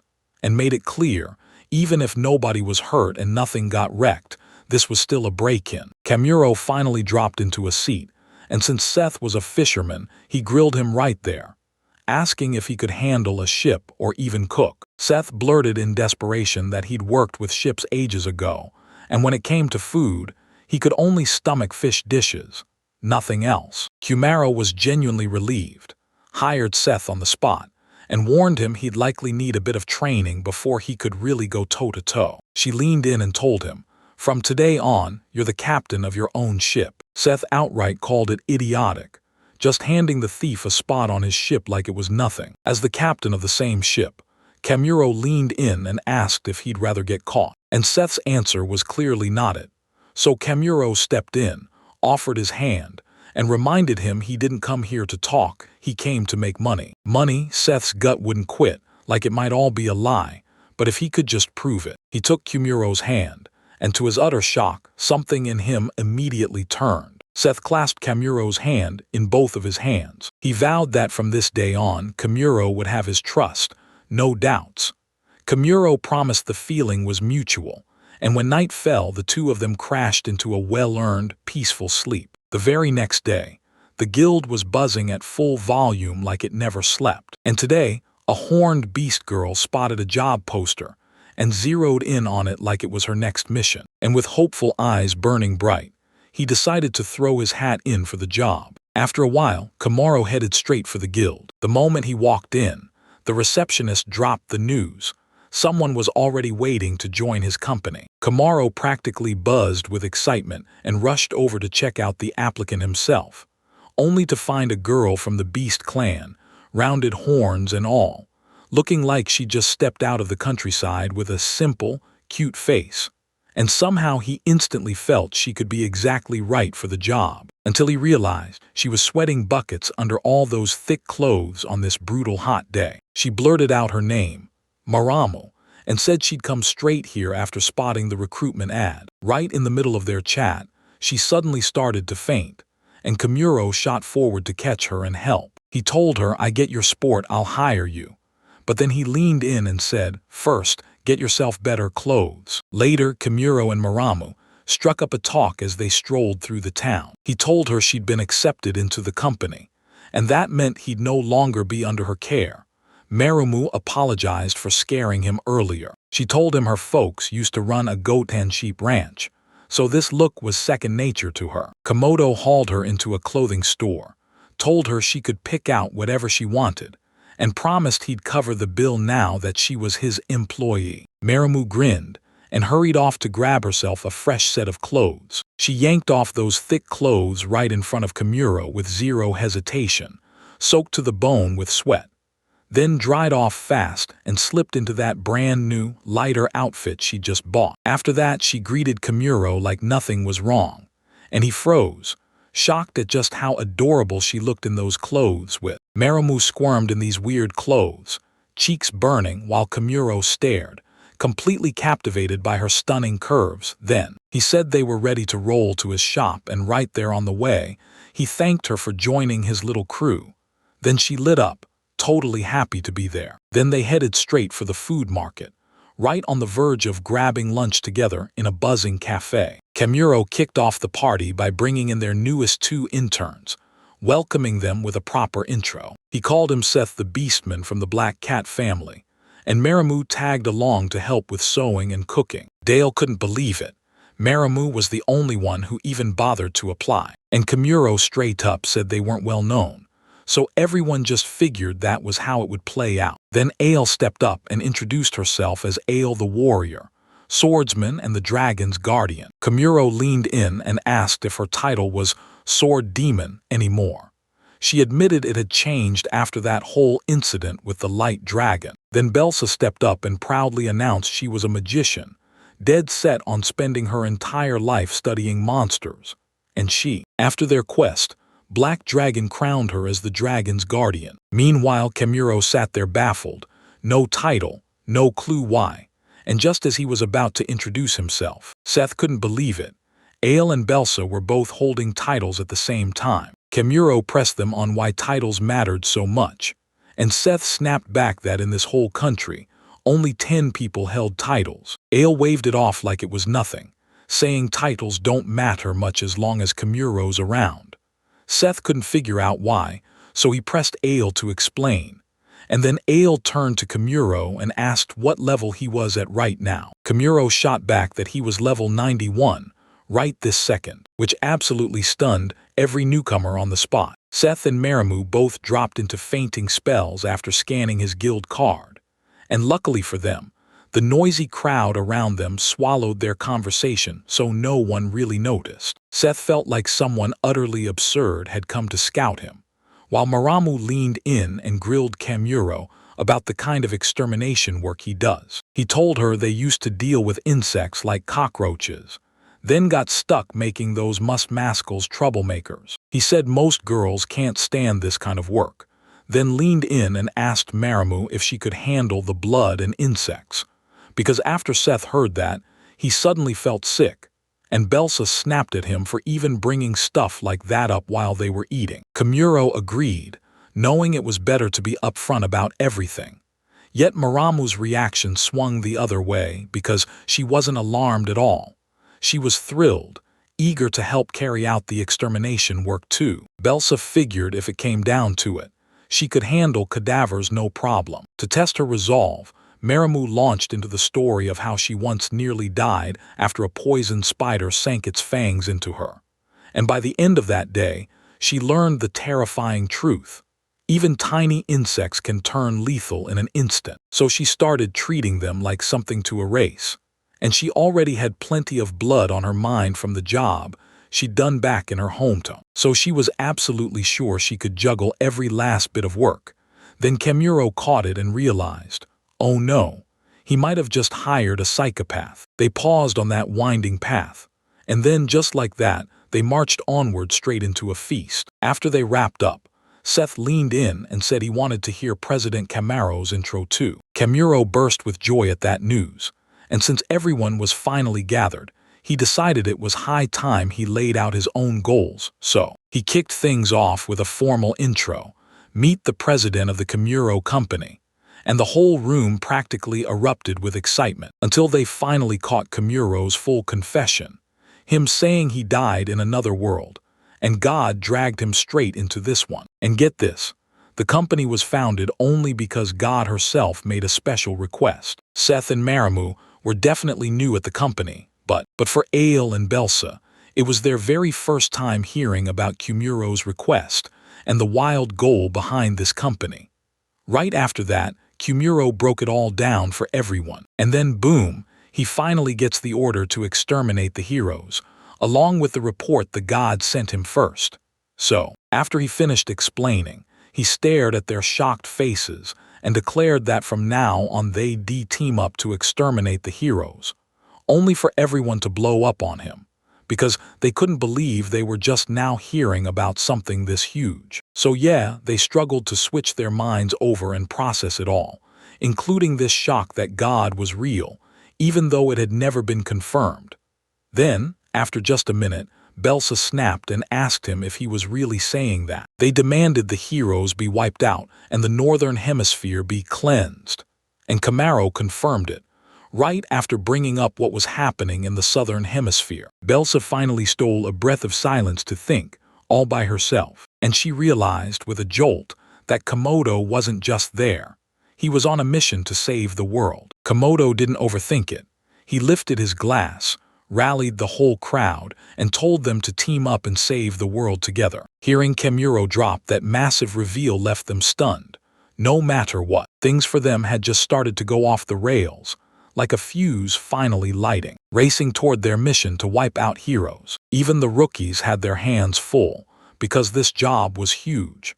And when the day finally ended, it left everyone staring at even bigger surprises waiting just ahead. Next morning at the crack of dawn, the town was buzzing like it always did, and Kumuro strode out with a map clutched in his hand, which he'd grabbed from the Black Dragon. An intel map revealing town flora, the forests, the grasslands, the Black Dragon's mansion, and even the deserts. Kumuro could read the continent like a story from the map, except for the tiny spots so small they didn't even make it onto the page. He figured they'd still have to sprint around, hunt down leads, and keep moving, because it all starts with heroes. Kumuro knew they had to start somewhere, so he told Belsa, "Let's hit the adventurer and merchant guilds first. Grab every scrap of intel on the heroes around this city." City life rumbled on as they pitched their company while doing it, and Ale nodded, deciding Seth and she would slip into the forest behind town to get his training rolling. Kumuro told Marimushi to head back to the inn, whip up some clothes for the employees, and save a sample for him. Then he just said, "That's all," and left it hanging, and everyone scattered fast, rushing to finish their tasks. Later at the guild, Kumuro leaned in and grilled the receptionist for intel, but she had nothing on heroes. So he and Belsa split up and chased down different areas to ask even more people. As Ale hunted through the woods, he pushed Seth through a brutal, no-excuses training session. A feral wild boar slammed him backward, right in the middle of his training. Every time it pushed Seth to his limit, Ale would step in, charge through the chaos, and smash the monster before it could finish him. She finally nailed down what Seth needed to start training, and once she laid out the plan, he snapped to attention and followed every instruction. Around that time, Maruma was cranking out uniforms at the inn, and the very first one she pulled off had her grinning like it was perfect. Meanwhile, Belsa and Kumuro had pushed way out past the edge of town. Belsa snapped her attention back and told Kumuro, "I've got some skill points right now. What do you want me to buy?" Kumuro didn't even consider it at first. Then it hit him, and after a long think, he realized that the employees should pick their own skills from the start now. He scanned the map for the forest and the grasslands he couldn't wait to explore. Then, when he realized there might be nobody around, he snapped back and started to turn. From far away, they caught a guy screaming at the top of his lungs, and Kumuro spotted him immediately. A rider tumbles out of his carriage, and a horse goes down with him. Rampage's horse snapped and bolted wild, tearing through the scene. And then it clicks. Maybe that person isn't just anyone, maybe they're a merchant. Kumuro snapped to Belsa, asking what to do, and she yelled for him to stop the horse, because it was about to slam straight into him. Kumuro just snapped his fingers at the horse, strong enough to drop it cold. Then it crashed to the ground unconscious. Then Kumuro clocked the merchant striding over and asking straight up if they were okay. Kumuro tossed the whole mess to Belsa and walked away, leaving her to deal with it. But the merchant grabbed Komodo and demanded to know if he was the one who stopped that horse, because the poor thing looked wrecked. Komodo barely had anything to say, and so he just marched over and checked the carriage. Then he peered into the carriage and realized packed inside were lots of slaves. The slaves trembled in fear and blurted out, "Are you the slave trader?" Kumuro leaned in and swore. He wasn't the slave trader, and he wasn't the buyer either. Kumuro suddenly heard a slave coughing hard, like it might tear his lungs apart, so he strode right up to her and shoved a healing potion into her hands. No hesitation from the girl at all. She chugged the healing potion, and as the warmth finally returned, Kumuro froze, staring at how stunning she looked even with that deadly pale face. Then she thanked him for the medicine, but sadly the headache clung to her like a curse. No matter what she tried, it just wouldn't let go. Komodo couldn't shake the fear. If this was true, then she could have been poisoned or cursed. The slave girl snapped out that it won't heal, and she'd eventually snap into a ghoul. Kumuro kept replaying what she said in her head, because after that moment, it sounded like they never really spoke again. Kumuro rushed back to Belsa and confessed that he'd used his healing medicine on the slaves, spraying healing fumes to get their bodies back on track. After that, he tried to bargain with the merchant to free those slaves, but it didn't change a thing, because the slaves were sick, and they were considered too dangerous to release. Then Belsa leaned in and admitted she had to know one last thing. When she told him the old horse was calm and gentle, he expected the same. But this one acted downright strange. She grabbed his attention and told him she'd finally tracked down what was causing it, only to discover it was some tiny insect she'd plucked straight from a horse's ear. A creature called a locust hopper, yeah, the kind that usually haunts the desert. Enro couldn't stop wondering, did it really feel like fate that they stumbled on this desert creature inside this forest? But then they pushed forward and teamed up with the merchant's cart, riding its momentum down the road. Komodo leaned in and asked the merchant if he wanted them to escort him straight to town. Belsa told the merchant she'd settle the escort and medicine fees later, and he grumbled but agreed. And by the time the first light of dawn hit, they'd finally reached the town. When they were back, Ale stared at the locust hopper and couldn't believe this tiny insect was strong enough to make a horse go berserk. Komuro nodded, confirming it was true, and said he'd never even heard of that insect back in his old continent. He leaned in and pressed Ale to see if she could track down any information at all, and she shot back that they'd been out there the entire time, getting forest training non-stop. Other than that, she had nothing important to say. Murumu raced in with her update. She was almost finished with the uniform, and Kumuro snapped, "Bring them to me afterward. I'll slap on the emblem and power them up with my magic." By the end of the day, the biggest takeaway hit hard. Kamuro dug up crucial info about the heroes from the merchant trader they'd met earlier. He said there's a real hero roaming this continent, and that he himself is the hero of Earth. Ale's face lit up the moment he heard they'd finally made real progress. Kamuro couldn't shake the feeling they were about to get hit with some serious trouble. Belsa leaned in and asked if his extermination instinct was triggered by that very insect, and Ale couldn't help saying it.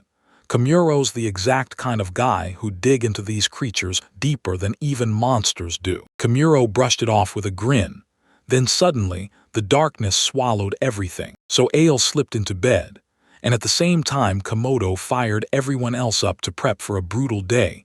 Meanwhile, no one had any clue what that tiny insect in the jar could do, or what kind of disaster it was about to unleash. The very next day, Komodo and the others huddled together, ready to find out what they'd be doing that day. Kamuro told Time he was heading straight to the Adventurers Guild to deliver news about the locust hopper. Ale leaned in and asked if he was really that obsessed with the insect. So he nodded along and told me, back in my old world, there were insects just like that, which raided every field like they owned it, devoured the crops, and left the people reeling from sheer, colossal destruction. Ale had zero clue about anything like that, until Belsa, who'd only read about it on paper, never once witnessed it with her own eyes. Camaro said this could be their golden shot, because they'd need that funding too.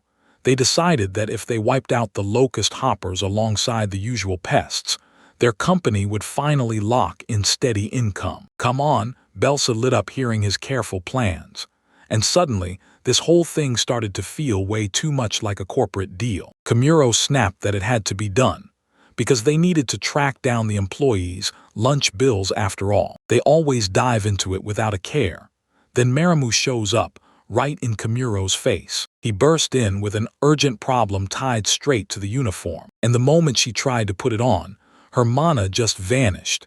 She keeled over like the power got ripped out of her. Ale and Belsa swore up, and down that wearing it was no problem at all. Seth, Kamuro, didn't hold back. He stared at the mark he'd carved, told them it had to be the uniform getting boosted by strengthening magic. You couldn't just slap it on. You needed a chunk of mana to wear it, and sometimes it also demanded a certain level before it would even let you. Then Kamuro orders Maramu to team up with Ale, grind her level up alongside Seth, and right before they charge into battle, make a pit stop at the armor shop. Muramu was absolutely buzzing because she'd finally get to witness some blood.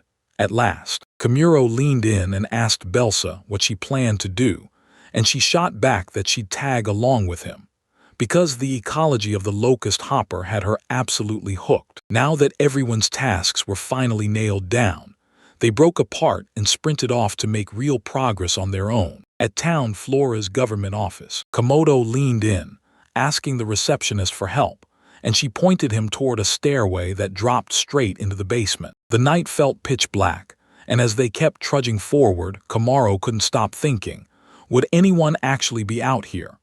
He guessed this was the place, because the receptionist told him to ask the guild master, which meant the guild master had to be here. The moment they stepped into a room tucked inside that dark maze, a flicker of light snapped their eyes open. Then he started knocking on the door. Kamuro stormed in and declared, loud and clear, that he was from the pest control department. He laid out why they'd come, explained the locust hopper matter, and an old man greeted them with a warm smile, then introduced himself. As the landlord and the guild master, Riddle Blacks, took their places, right as they started the introductions. Kamuro took one look at the room, way too wide and too luxurious for a lone person, and then noticed stacks of books and town-made materials piled everywhere like someone was preparing for something huge. He just found out the Riddle Blacks weren't some random clan at all.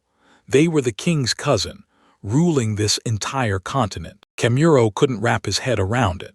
Why would someone this amazing be crawling around underground, digging into things nobody else could see? But no matter what, they kept talking, and Riddle even said he was just digging through the records for the locust hopper. Riddle told them that roughly 30 years earlier, a locust hopper outbreak had torn through the northern desert, and according to the records, before it all went down, the desert got slammed with brutal rainfall. The desert heat was still brutal, and Riddle warned that heavy rain had been on the way for days. Belsa jerked his head at Kamuro. This might be the link, and Kamuro nodded right after. Riddle got the report that he'd bumped into a slave trader the day before, and the guy looked like he was fleeing for his life from a sudden flash flood. Riddle's eyes went wide when he learned about that disaster, and if that really went down, then things were about to get seriously scary right after. Kamuro spilled everything. How he tracked down a lone locust hopper, and how the old records matched the brutal heavy rain from just a few days ago. Things suddenly felt like they were asterisk clicking, and Riddle and Kamuro both felt that strange spark of something bigger building up. Then Riddle turned to Kamuro and asked if he ever heard how locusts can destroy everything. He finally admitted that they'd been behind Kagai incidents. They ravaged the fields in massive numbers, and once they hit, the destruction spreads like a wildfire that won't quit in just one spot. The damage matched the Black Storm itself, right down to what the old book's prophecy swore would happen. Kamuro leaned in and grilled Riddle, asking if he'd figured out what was going on. And Riddle said he'd fully grasped it. If this became real, the disaster from 30 years ago would come roaring back. Again, only this time, it was still just a wild guess. And for Riddle, it wasn't easy to charge headfirst into something that happened 30 years ago. Kamuro shot back, if that's the case then, he'd hunt down the real cause fast, and grab every ingredient he'd need to whip up pesticides. Belsa got an idea. Cook up a medicine strong enough to wipe out the locust hoppers, the ones nobody's even heard of yet. Komodo urged her to go explore all kinds of flowers, because back in his old world, he'd seen how much they could change everything. People turned some kind of flowers into the raw stuff for making pesticides. Belsa nodded and said he'd dig deeper, then pushed them to kick off their research right where they spotted the very first locust hopper, the forest. Riddle demanded to know if he'd really investigate this with 0 quest rewards, and Kamuro shot back that he wasn't chasing prizes. He was just curious, because it was his job. He'd only start thinking about it if his investigation really turned up something concrete after all this. Riddle and Belsa stormed out to work, and Riddle couldn't help but be blown away by their unstoppable drive. After that, Kamuro slipped away for a bit and headed up to the church on the hill, because he wanted to meet God. He told the god he'd keep working while he hunted for the heroes, and God snapped back, asking if he only reached out just to give her a heads up. Kamuro said he only wanted to report it, and the way he handled everything left her genuinely impressed. Then Kamuro shrugged and insisted it was his pleasure to do his job right. God told him his personality and gestures would definitely steal hearts across this world, while Kamuro sat there, clueless about why. The goddess said she was totally okay with it.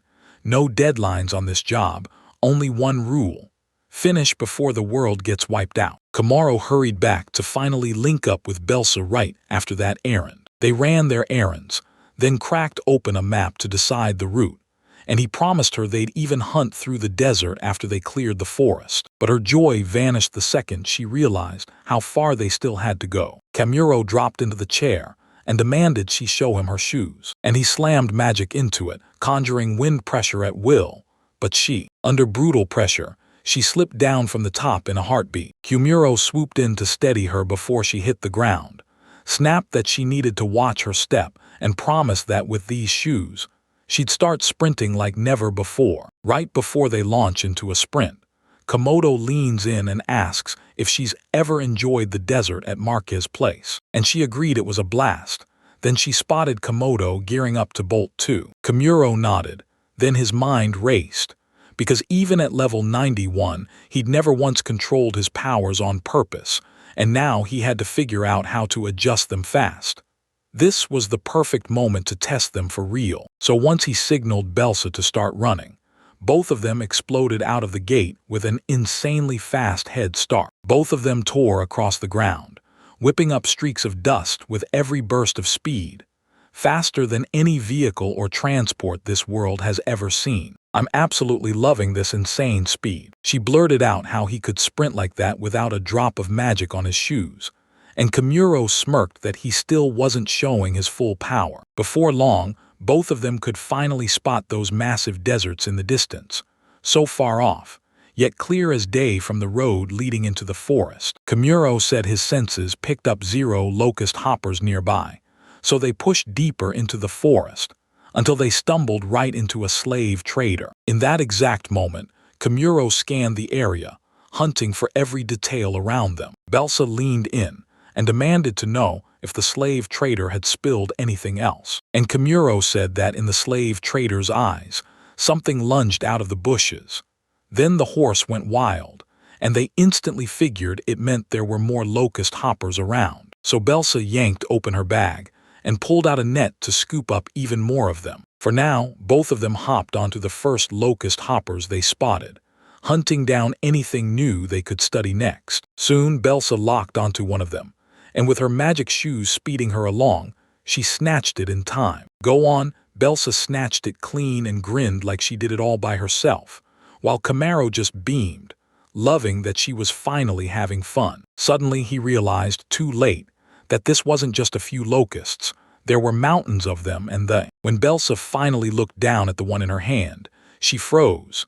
This one was nothing like the one they'd found before, but the sheer number of locust hoppers out here was downright terrifying, especially if they were in the forest, far from where they're supposed to be. Kamuro then stared down the raging locust hopper, and he felt it in his bones, like the worst omen was finally coming true. Kamuro and Belsa dropped their camp right there, then dove straight into the investigation. He handed Belsa the job of hunting flowers for the pesticide ingredients, then rushed to the village to report back. Back in the government office, Kamuro steps up and blazes through everything he uncovered, turning his investigation results into riddles for all to hear. And Riddle went rigid the moment he heard it.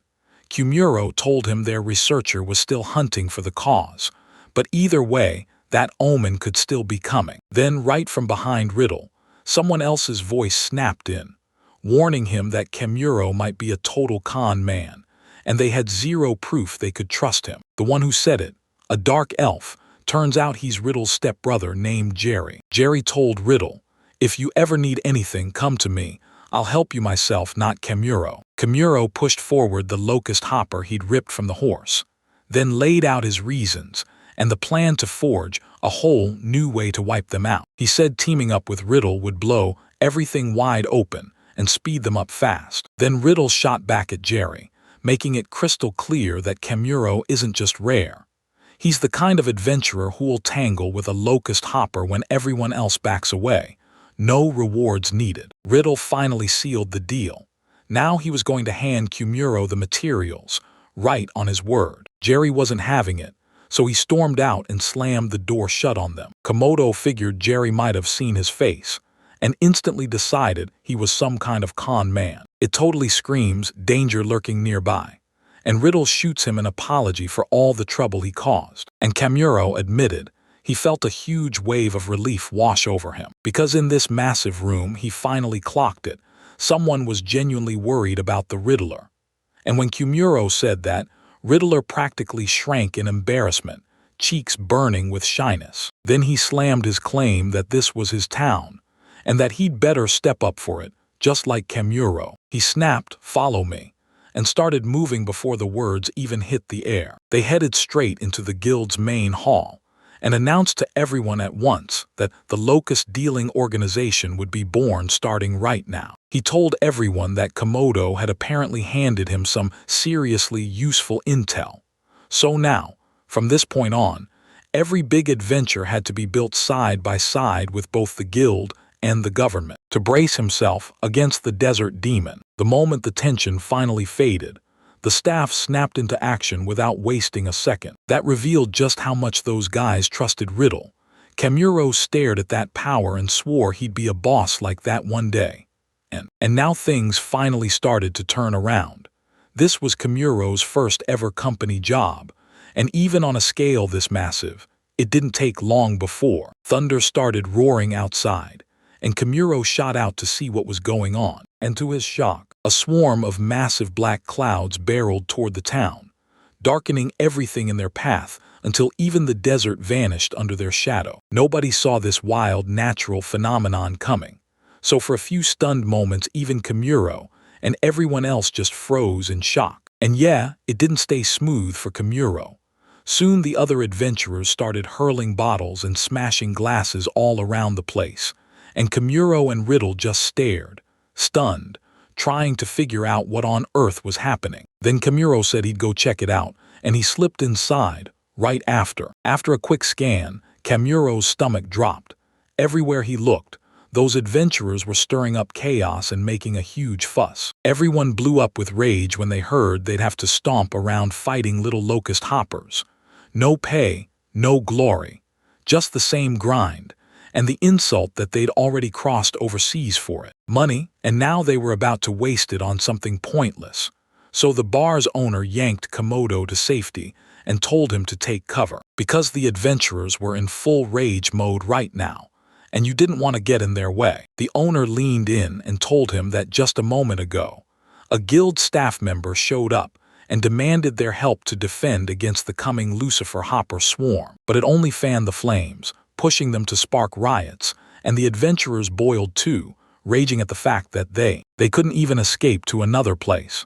The storm wrecked the ships before they could sail anywhere. Then Riddle marched up to Kamuro and demanded to know if everything was all right, only for Kamuro to warn him, loud and clear, that he'd better not step inside. Out of nowhere, someone hurled a chair straight at Riddle, and he barely slipped out of the way just in time. Riddle's eyes went wide with shock, and he stumbled right down on his bum. Kamuro leaned in and demanded, "Are you okay?" And Riddle insisted he was fine, but this whole mess had worry crawling into his chest. Kamuro just knew adventurers always bring chaos wherever they go. Then Kamuro's phone finally rang. He snatched it up fast, and the voice on the other end turned out to be Belson. Belsa rushed to tell him she'd finally tracked down a flower the locust hoppers absolutely despised, and she couldn't wait to dig into it a little more, and tells her all about it. Kamuro's thrilled by her progress, and he pushes her to keep going with her work. Riddle got some great news, and the moment he heard it, his face lit up like a sunrise, because this was exactly what he'd been hoping for. He said he'd fire off a message to the guild to team up with florists from the west and handle the materials. Then, out of nowhere, a blast rumbled from far off, and Riddle's eyes narrowed as he tried to figure out what on earth that was. Kamuro spotted thick smoke billowing out of the shipyard areas, and at the same time, a messenger sprinted to the chief and blurted out the worst news. Another gang of adventurers had apparently charged into the shipyard and started demanding a ship. And once they got shut down, they flipped the script and started clashing with the shipyard workers. Riddle had no idea it would spiral into this kind of chaos. Right when the town was on the verge of falling apart, everyone had to unite and move as one. Riddle hit a wall trying to figure it all out, But Kimuro suddenly struck on an idea and darted back to the bar for another round. Riddle lunged to block him, only for a pack of furious adventurers to surge forward and drown out every warning. But he smiled right back and told him, "I've got something I want to try." So yeah, Riddle didn't stop him, and he just watched Kimuro disappear into the distance. The office workers leaned in and demanded Riddle spill it. Did he know Kimuro had a plan? But Riddle had no idea. Meanwhile, inside, the rage was boiling out of the adventurer, smashing everything in their path, and spitting out words they had no business saying the second they stepped into this town. The bar owner didn't care about anything else. He was laser-focused on protecting his place. Then Komodo popped back into the scene, and he snapped, demanding to know why he'd come back. Kimuro leaned in and asked the bar owner if he could smash one table, then promise he'd pay for it later. The owner didn't get it at first. Then Kimuro leaned in and hissed his plan.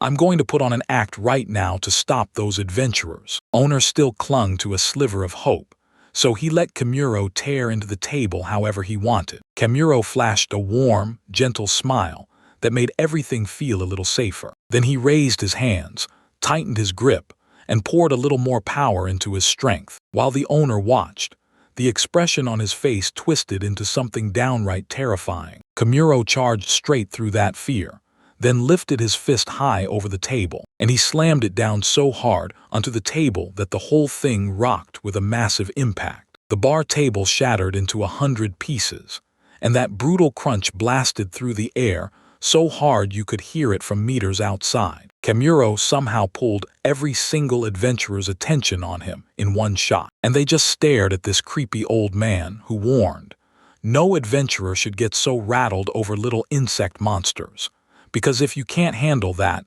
then you're basically even smaller than them." The adventurers stared in shock, demanding to know who he thought he was, because this wasn't just an act. It was a fight he was itching to start. Kimuro snapped at them to shut up and blurted that he was an F-rank adventurer too, then shot back that he was still heading for the desert. Because no matter what, he still had pride in how strong he was. He shot around to everyone and demanded to know if it really bugged them that an F-rank was talking down to them like this. Everything spread like wildfire. Every adventurer who heard him snapped, saying they weren't about to keep listening to a low-ranker act like they were beneath him, and that insult lit a fire under their anger. They stomped straight at Kimuro, and the moment he muttered that if they wanted in, he'd be happy to throw down with them, they just leaned in like, "Say less." The owner figured he'd get a say in all this, so he snapped at the adventurers. If they were so frustrated, then they should head for the dessert. Otherwise, they were just cowards, no adventurers in sight.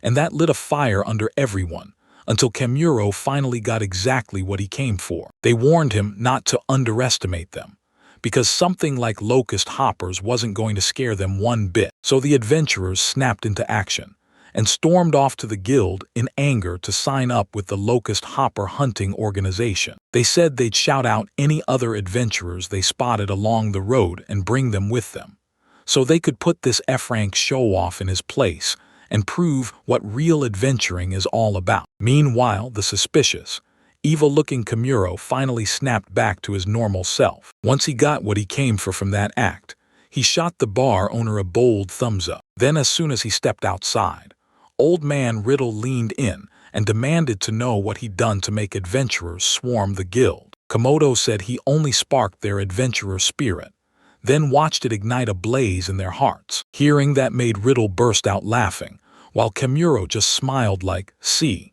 everything went exactly how I wanted," and it would finally calm the chaos, silencing every last violent spark. Then he leaned in and told Riddle to head back to the office so they could lock down those arrangements. And he built a pump-driven device that could spray a massive stash of insecticide. Basically, he was trying to make an atomizer. For pest control, Kimuro didn't just plan for them. He added masks to the list too, because those sandstorms could hit at any moment. Riddle leaned in and demanded to know how many people it would take to pull off this mission. In the absolute worst-case scenario, he couldn't even give an answer, because he had zero clue how big those locust hoppers really were. It spooked Riddle and made Kimuro realize this. Riddle might look fearless on the outside, but deep down he was terrified things wouldn't go his town's way. Kimuro took a breath and said, "From what I've seen, there's basically no way to handle this disaster. I've never heard of a case where people could proactively fend off damage from locust swarms." He muttered an apology for being so blunt, even when it made everything feel completely hopeless. Riddle told him he had nothing to be sorry for, so no apology was needed. He got it, nothing would be certain until the very end, and that truth hit hard.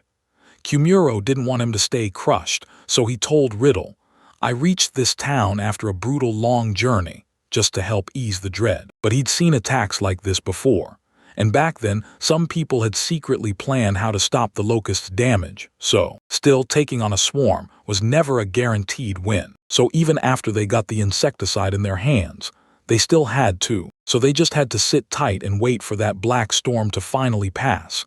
Then, and only then, food. Every last bite of food, every crop, and every plant on the land got completely wiped out. And when it was all over, all that was left was a ruined wasteland.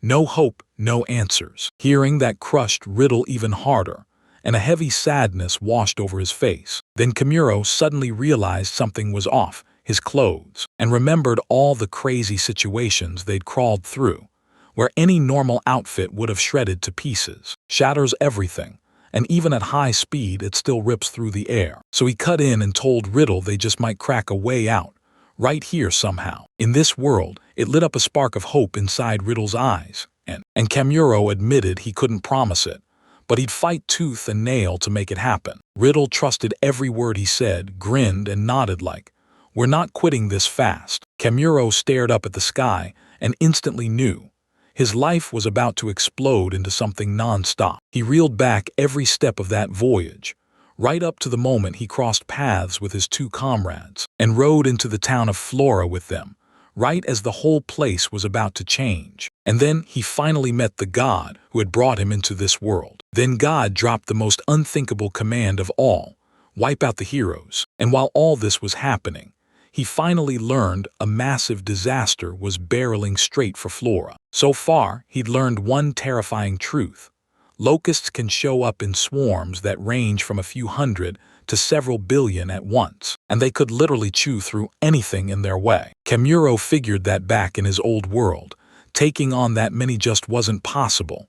But here, he sensed a shot at wiping them all out for good. And that's when Kimuro sharpened his focus, practically buzzing with extermination instincts, ready to tackle the monstrous job in front of him. Meanwhile, out on the edge of the desert, on the other side of the map, something was about to happen, right there. Belsa was still camped out in that area, digging into her research at a campsite. Different stuff kept getting tested in those locust hoppers, and she was desperately experimenting with new ingredients in each one. And while Belsa was stuck in the middle of a deep, grinding thought, Ale crept up behind her and pressed, "Be honest, could this actually kill us?" Belsa jolted when she suddenly popped up out of nowhere, and Ale swore she just rushed in after figuring out Belsa's location from Kimuro. Belsa told her she'd found a nasty smell the locust hoppers absolutely hated, but it still couldn't kill them. And Melissa showed her by pouring that liquid straight onto the locust hopper, and it bolted away from it in a flash. Belsa leaned in and asked Ale if she wanted anything from him, and then Ale shot back that Kimuro told her to stand watch over Belsa, just in case, while she pushed Seth and Maramu through some serious training. Soon, and the trainees burst in, panting like they'd just survived the desert's heat and won. And after that brutal training grind, they finally came back. Ale snapped, "Why are you beat just from a little stroll in the desert?" Then shoved the truth in their face. "You've got to boost your stats fast so you can actually fit into that uniform." Seth told her it was impossible. Monsters like scorpions and desert salamanders were blocking their every step. After hearing that, Ale's heart sank, because now she desperately wished she could have seen those monsters herself. Seth and Maramu barely crawled out alive, seconds from disaster. Live, Ale snapped at them, ordered them to work like they meant it, and shoved them into more training the moment right after. Setha and Maramu labeled her a demon and a devil on the spot, but Belsa just grinned, because she was a monster scholar, not some recruit that needed training. Ale dumped them out in the desert to train harder, and then Belsa leaned in and asked, "Is Kamuro in town right now?" And Ale shrugged, saying he might be pushing ahead with progress of his own at this very moment. Then Ale felt it. The sky had shifted, and the wind started roaring harder and harder. Meanwhile, back in town, Kamuro spotted dark clouds rolling in from the streets, and they looked downright dangerous as they surged closer.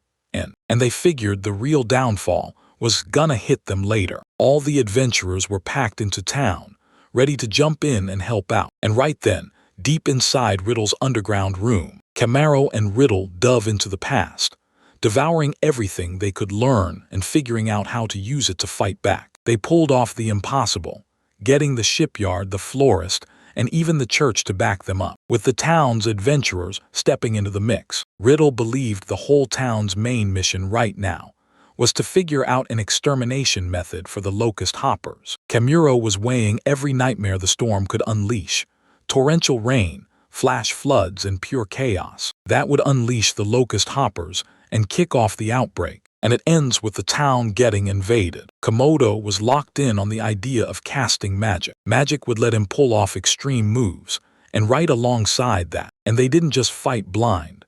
Top mages unleashed flame magic, scorching that swarm of locust hoppers straight into ash, but even then, that would leave way too many breathing. Riddle told them to stick to a plan everyone could back, and Kamuro snapped back that the plagues he'd seen before had hundreds of billions of them. Komodo locked in on the truth. He was certain they were headed their way, straight from the desert. Kamuro wanted to test if they could cook up a plan to keep them under control out in the desert. Then Kamuro said he'd use the flower Belsa found to whip up some repellent in the next room. Then he snapped into action and forged a real solution, though for a split second, doubt gnawed at him like he couldn't be trusted here, like he was calling everyone out, saying they didn't have the tools to handle this. Riddle snapped at him to stop making that face.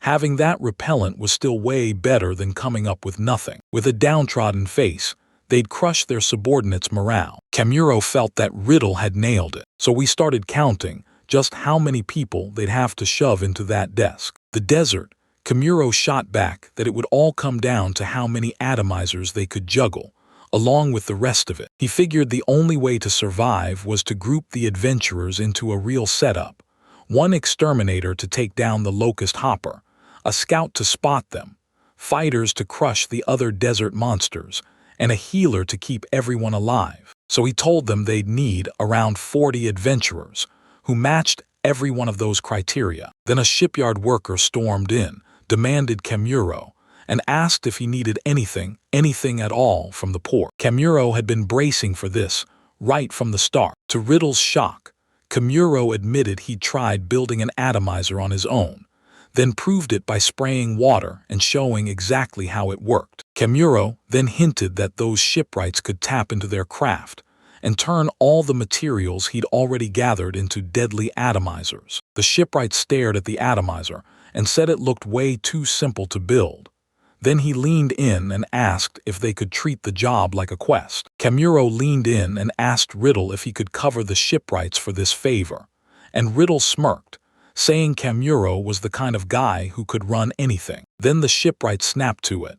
Kamuro might be the very person who crushed the adventurers' chaos, and he thanked him hard, because the adventurers weren't exactly keeping things calm either. Kamuro felt a wave of relief, seeing these people actually jump in to help. So the shipyard worker began tearing into the atomizer, and Riddle told the office worker to line everything up, because a special bonus for the shipyard was about to be handed out. Kamuro slipped by Belsa and Ale during the downtime, just to make sure everyone in his party was fully ready too. Riddle barked orders at the florist, demanding she arrange a whole mountain of flowers. Kamuro was relieved he wasn't facing this alone. Then a brutal rumble crashed from outside, and both Kamuro and Riddle just stared in total confusion at what the heck was happening. And when they finally headed over to see what that noise was all about, Kamuro noticed the townspeople had built it themselves, and they were furious, demanding why adventurers kept talking about wiping out the locust hoppers while the government sat on its hands. The receptionist tried to calm them down, and insisted it was already being handled. But the crowd couldn't calm down for a second. They were terrified of what would happen if those monsters launched their attack. No matter how hard they tried, they couldn't back out. Escape was completely out of reach. Kamuro and Riddle caught sight of the citizens. Then they bolted outside to check what was going on. And just like that, those dark black clouds rolled over the whole town, way faster than anyone expected, turning that omen into something real. Riddle told Kamuro that once that brutal rain hits town, the message can reach the desert in just a few hours, or maybe a whole day. So they better rush the arrangements, because they just kept prepping and prepping until night swallowed the sky. The next morning, Komodo ripped out of the house early and raced straight for Belsa's location. He kept sprinting everywhere, hitting one place after another, and earlier he even had the florist send him flowers. Komodo said he'd been waiting for more flowers, but the florist showed up with everything, and somehow it still wasn't enough. Kamuro took it on himself to bring more flowers, even though Riddle tried to stop him, because Kamuro had been grinding non-stop without a wink of sleep, and still, he was sure he could push through. So he kept grinding, all for everyone's sake. Yet Riddle couldn't shake his worry, and after that, Kamuro sprinted off to the place where even more flowers were growing. Komodo picked the flowers exactly the way they needed, right on the dot. And by nightfall, he finally tore back to the government office. The counters shut down for the night, and the moment Kamuro stepped inside, he stepped into the guild, and the silence hit him like a wall. He dashed straight to Riddle's room, and even in there the silence was deafening. Kamuro darted into the next room too, scanning every corner for a while. Komodo and the others feared they might have missed their chance to hit their working hours. Then he runs into a receptionist who can't believe her eyes. Kamuro made it back so fast. He fired off, "Did everyone already leave?" And she shot back, "No, everyone's still here." Kamuro was completely baffled, until she dragged him to the dining spot, where everyone was already there, and a feast had been laid out just for them. Kamuro stared around, completely lost, like he had no idea what was even happening. Then Riddle leaned in and told him, "Before the big job hits, you lock in with a proper meal." So this massive feast rolled out for everyone before the big event, especially the ones burning the hardest. Everyone told Kamuro, "If you need more hands, come to us." But Kamuro couldn't quite figure out what to say, so he started by asking if it was all right for them to hold the line and keep their staffs back this late. And Riddle said it was still better than letting monsters tear into their town.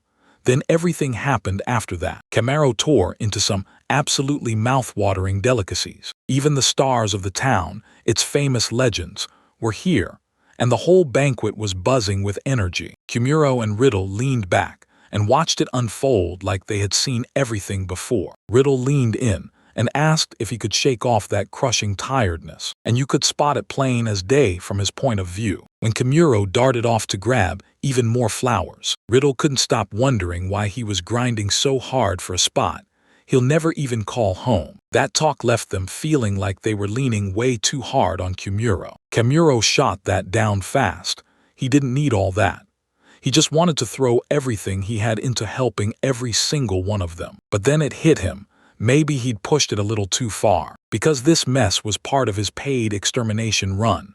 Mammascalls, hornets, and bug roaches included. Riddle snapped that this wasn't a talk you have while you're eating. Kamuro blurted out an apology and swore it was his first time exterminating locust hoppers. So yeah, this fight chewed him up, left him worn out, and made it seriously hard. Riddle knew moments like that happened all the time. There are moments in all of our lives when we bulldoze forward, clueless about what's coming next. So when things start going sideways, he tells Komodo to trust them too, in case trouble hits. Once Kamuro heard the verdict, he jolted up, tossed out a quick excuse, and stepped away for a moment. He fired off instructions to every worker.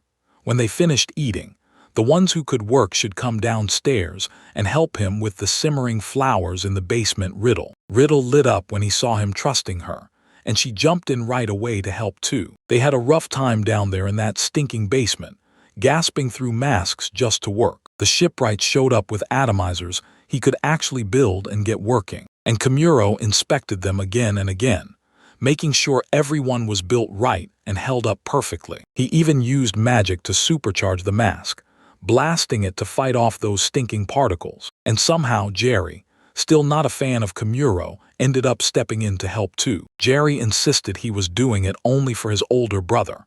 And even so, Komuro thanked him anyway, and then he handed everyone their missions. Bam! And soon after, the adventurers got summoned, and Komuro slid right down in front of them and sat. He finally spilled the whole truth to them, explaining exactly how he'd pulled the same move before to make them cooperate. Then rage erupted in the hearts of many adventurers, and people started whispering, was even the owner in on it? Komuro dropped his head and apologized to everyone for the whole setup, but he made one thing crystal clear. They were going to need the help of every last adventurer they could get. The adventurers couldn't just get mad at that apologizing, kind-hearted guy. So they finally stepped in and teamed up to help Komuro out. But they demanded a favor from Komuro later. He'd have to spar with them like a friendly showdown. Komuro swore to them, at minimum, that it would all be worth it. And that's how the adventurers stayed fired up to track down those locust hopper bugs, rip them apart, and crush every last one. The whole town was buzzing. Every single person's spirits were riding high. They'd finally stopped the chaos, and now they were jumping in to help everyone out. Riddle ran the whole operation with a firm grip, and Komuro felt a rush of relief, knowing he had him backing them. Once every explosive charge and drum was handled with razor-sharp care, Komodo watched everyone crank up their carriages and get ready to roll after all the goods were finally loaded. And then, right after that, Komodo's phone rang, and it was Belsa on the other end, and he demanded to know what was happening. She burst out in pure excitement, shouting that she finally did it after all that time, and he stumbled on a plant that could wipe out those locust hoppers, Magic Orba. Kimura's heart leapt at the news, and he loudly praised Belsa for all her hard work. He wasted no time and told Riddle right away. His employees had tracked down a working pesticide, so they'd head to the campsite for a while. Riddle sent him off with a grin and told them to hit the desert, too. Right then the black clouds bulged back into place, and one raindrop slid down slowly, straight toward Komuro. Rain burst from the sky, and Komuro and Riddle watched it slam down harder and harder, which means their time left was running out fast, like seconds away from gone. Komuro bolted toward the campsite, and just a few minutes later, he burst in outside the city gates. Racing straight for Belsa, he finally caught up just in time, and she greeted Komodo with open arms, while she showered him with praise for pushing himself so hard. Komuro blurted that he bolted over the moment he heard she had made pesticide. Then Belsa leaned in and told him, "Show you this, quickest way to save time." She yanked his attention to a pot hanging over the fire, where something steamed and simmered, and Komuro couldn't help but stare. What was cooking at the bottom of it? Then Belsa demanded he show her the back of his hand, right there, and take off his glove. Komuro obeyed her command, and then Bell tipped a few drops of that mysterious liquid onto Komuro. He burst into screams of pure agony the second that freakin' hot liquid hit him. Belsa caught on real fast. This did nothing to him but turn up the heat, so she figured he had to be loaded with mana. She leaned in and told him the stuff at the bottom of the pot was a magic orba. It was a cursed plant that drank mana from anything it touched. So, she told me it all started when Ale and a few others built it out in the desert, and right now they're still out there hunting for more, bringing it back as we speak. Now Belsa ripped the truth wide open. Every monster carries a magical stone in its body, and if that gem shatters, they die instantly. Komuro nodded like he finally got it, fully locking onto every word she said. He was dead, and Belsa snapped in that her solution actually worked. She absorbed the mana straight from that magical stone. She told him to take a look. Then she pulled out a locust hopper, squeezed in a few drops of the solution, and the thing snapped with a sharp cracking sound. Like locust hoppers skittering, the mana stone cracked and shattered. Then it unleashed a burst of red smoke from its mouth. Komuro saw the bug drop dead instantly, and Belsa said one single drop was all it took to wipe out a locust. It was insanely powerful, so when they used it on the monster with barely any mana left, their mana got drained in a blink. But the catch was brutal. Only Kamuro and Ale could use it, because just standing close to the solution made her head throb with pain, even her. Kamaro realized this wasn't meant for just anyone to use. It was out of reach for ordinary people. Belsa told him with a heavy heart that they were out of time, and that if she'd spotted it sooner, she might have had the chance to fix it. Komodo leaned in and told her, "This is already an insane find." But Belsa snapped at him, calling it dead wrong. Nope, what she saw was still missing, because the chemical only a tiny group could handle left her research nowhere near complete. Kamuro had no idea she'd be this ruthless with herself. Belsa then leaned in and said she'd spotted yet another thing, a watering can. She figured this little move would rescue them, and Kamuro couldn't help but love how sweet she was. She told him locust hoppers could explode into numbers, so yeah, a massive swarm was coming for sure. Then Kamuro scribbled out a magic circle to kick off his experiment, and it kept those locust hoppers from slipping away. He remembered she was winding something like a coil around that circle. She told him it was an air plant, one of those desert survivors you can actually spot out there. Then Belsa tipped her watering can and soaked the locust hoppers, blasting them to scatter so she could see exactly where they'd run. Kamuro watched it take shelter in that surplus, and the moment he did, he knew. If they played this strategy right, they could herd the swarm exactly where they wanted it. Belsa leaned in and told him it wasn't the whole story. If they packed them together, the tension between them would explode, and that could play right into their hands if they tweaked a few things. At least that's what they said. They could only get the magic orb from the flash floods, because once the water hit, it yanked everything along with it, orb included. So yeah, she said they had to grab every last magic orba before the flash flood calms down, because the locust hopper would tear south across the desert, and once that flood hits, it would strike the town right on its heels. Flood. Kamuro finally caught what she was saying, but the second he asked her to tell Riddle and the others, Belsa flat-out refused, then stared at him like he'd said something totally stupid. She kept avoiding him until he finally snapped, "Why are you saying no to something this important?" Felsa admitted she was scared to be around people. Explaining it to Kamuro was totally fine with her, but everyone else. Yeah, no way, so Kamuro asked, "Can you just write it down in a book or something we can hand to Riddle?" Belsa hadn't even thought of that, and she nodded immediately, way more than okay with it. Kamuro figured she was still stuck recovering shut-in.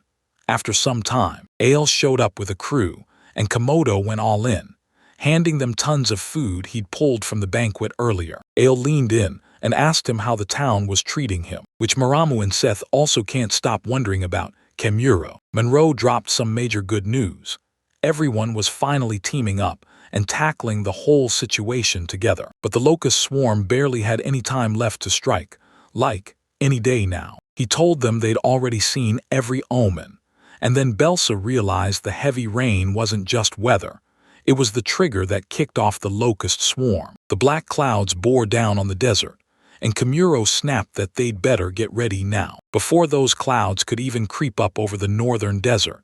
He warned them the locust swarm could number in the billions, and that set Seth and Maramu on edge immediately. Kamuro shot them a confident look and promised they'd shut it down for good. Right now, Riddle and the adventurers barreled toward the edge of the desert, dragging their carriages with them. Once they finally reached their destination, Kamuro and his party was about to move too. Carriages thundered into the grassland camp, and without wasting a second, the rest of the crew lined up and pitched their camps one after another. Kamuro snapped out precautionary instructions to everyone about how to handle the supplies, and he even brought Ale in to help with the work. Next morning, the brutal trigger finally unleashed its heavy rain on the desert, soaking everything as it fell. They finally snapped their prep time shut. Then a brutal downpour slammed onto the ground, and Kamuro burst out of his tent to check on Riddle, because something about that rain felt seriously wrong. And the rain soaked everything,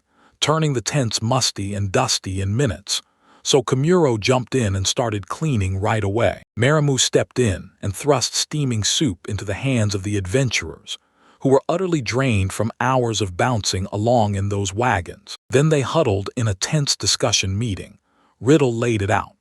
A few dreams were already lining up to hit the exact requirements that would trigger everything, and Kemuro figured they'd finally break through as soon as the rain cleared. Kemuro blurted out their whole plan to everyone, aimed at stopping the locust hopper swarm before it hits, right when the adventurers' pump squad is about to get overwhelmed. He'd turn the repellent into a choking smoke cloud, then snap a trap shut, herding the locust hoppers into a corner. Kemuro and Ale would step in to finish them off with the magic orba, but Kemuro made it clear, before that, they'd have to slam down magic circles to build barriers so the locust hoppers couldn't scatter, then trap the magic orba fumes so they wouldn't poison other adventurers.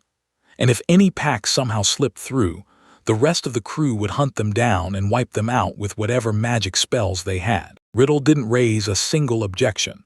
This plan was a slam dunk for both adventurers and town's finances. After that, Komodo stepped forward and laid out Belsa's hypothesis for everyone to hear. And Riddle couldn't believe how deep Kemuro and his researcher, Belsa, dug into this case. By evening, they were all locked into position exactly like the plan said, and Seth caught Kemuro's attention the moment the clouds started to lift. Kemuro ordered Ale and Maramut to get moving, then handed them matching uniforms like they were about to step into the fight. Right before their eyes, Ale and Maramu started changing, and the moment felt impossible. That's what made Kemuro cringe hard, so he yanked the situation to a stop and hurried them to a different tent to change clothes. Now the Kemuro company was geared up to kick off their very first massive, big-time job, and Kemuro couldn't wait to see just how well it would all go out. Then they ripped the drums empty and loaded the pesticides into the atomizers. But after a while,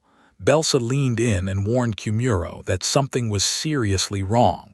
Then she told him the truth about what they were supposed to do in the first place. They were ready to unleash both the repellent and the magic orb pulled straight from the town's edge. But the moment she had the adventurers test the magic orb, dizzy waves hit them all at once. Straight down they went, collapsing. So when Ale and Kemuro unleashed the magic orba, no other adventurers could stick around to back them up, leaving Kemuro and Ale alone as wave after wave of monsters came crashing in. Kemuro shrugged it off and leaned in, asking Ale straight up if she was really okay. And when she finally realized those countless monsters were coming for her, attacking on all sides, Ale couldn't wait a second. She was buzzing to kick things off instantly, like a total battle junkie. Then they tore off toward their destination, heading straight for their spot. Rain slammed down. A cold breeze cut through the air and all the adventurers crowded around Riddle as he fired off the plan, his warning that the locust hoppers have ruined them again and again. If this gamble works here, they'll finally hand hope to every country stuck in the same nightmare. He rallied every adventurer to charge in fearlessly, Kemuro included. Then Kemuro stepped up and brightened the whole crowd with 2 cheerful words, and he thanked everyone for showing up here. He told everyone to stay on guard, and if they spotted even a trace of that red mist, they were to bolt before it got any closer. Kemuro even warned that this desert might hide other threats too, because dangers like these never travel alone. Now he rallied everyone to team up, and Riddle snapped his order when the signal hit. They'd start the extermination of the desert demons, just like the plan said. And the very next day, daybreak hit, and everyone started to feel the sun's glow. While the adventurers stood ready on their posts, everything that followed was about to kick off. Komodo charged even deeper into the scorching desert and wrapped a magic orb snugly around its middle, then linked up with the rest of Kemuro's crew. They sat there for what felt like forever, minute after minute passing. Yet the sky stayed perfectly clear and Kemuro forced himself to stay calm, no matter how hard it got. But some adventurers just couldn't wait. They decided it was a total waste of their time. Kemuro fought to keep them here, then, out of nowhere, his detection skills kicked in and he sensed something coming. He spotted a single black dot, then a few more, and suddenly hundreds and thousands of them came charging at them. Kemuro burst in and shouted that the swarm was here at last. And what they were seeing in front of them wasn't just a swarm. It looked like something far worse. But the sky was swamped in black, packed so thick with them that they hung over everything above. Every single one of them had become a mutated locust hopper, and they were absolutely terrifying. Even Kimuro couldn't hide it. This massive assault had him shaking, as the locust hoppers barreled toward the camp like a storm set loose. Seth panicked as they suddenly surged in, and that thick blanket of darkness looked big enough to swallow the whole desert in one gulp. Ale and Kimuro kept staring at the disaster closing in. Then before it even got close enough, Kimuro was already about to strike. But suddenly, he spotted a small pack of locust hoppers peel off from the main swarm like they had somewhere to be. So he snapped his hand onto the magic circle and blasted the pesticide smoke canister to life. Once it exploded, the scattered locust hoppers burst into the haze, charging straight into the smoke and just like that, they spun back toward the main group at full speed. Riddle got terrified the moment he spotted how many of them were on the way to the town. And the worst part was they were certain to make it there after they passed.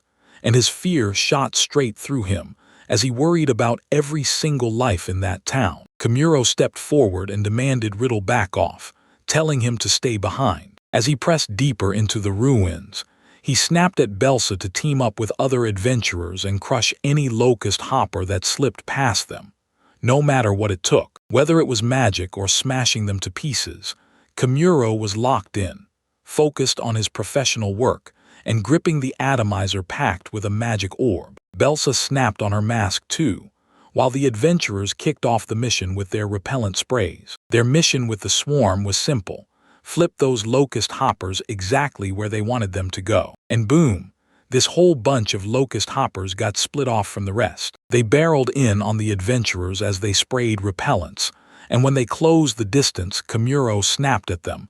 "Don't panic, just push them toward me." Suddenly, another threat lunged at them, and the adventurers had no time to breathe. And Kimuro watched the desert's other monsters burst out and charge at the adventurers, unleashing total rampage. Kimuro figured those monsters were reacting to the chemicals, so he told the adventurers to go handle the monsters and let locust hoppers fall into his hands, while they kept well away from the magic orba's red smoke. The adventurers shifted into new spots, and Ale charged in right beside him for that brutal 2 versus 10 billion showdown. Kimuro lit up the remaining circles, and everything erupted at once, boom, boom, boom, in this insanely precise pattern. And once they finished up, the explosions kept roaring for a few more seconds. Explosions blasted the locust hoppers into a single dead end, charging straight through the camps. Kimuro narrowed his eyes and used his detection skills to make sure their funneling was working.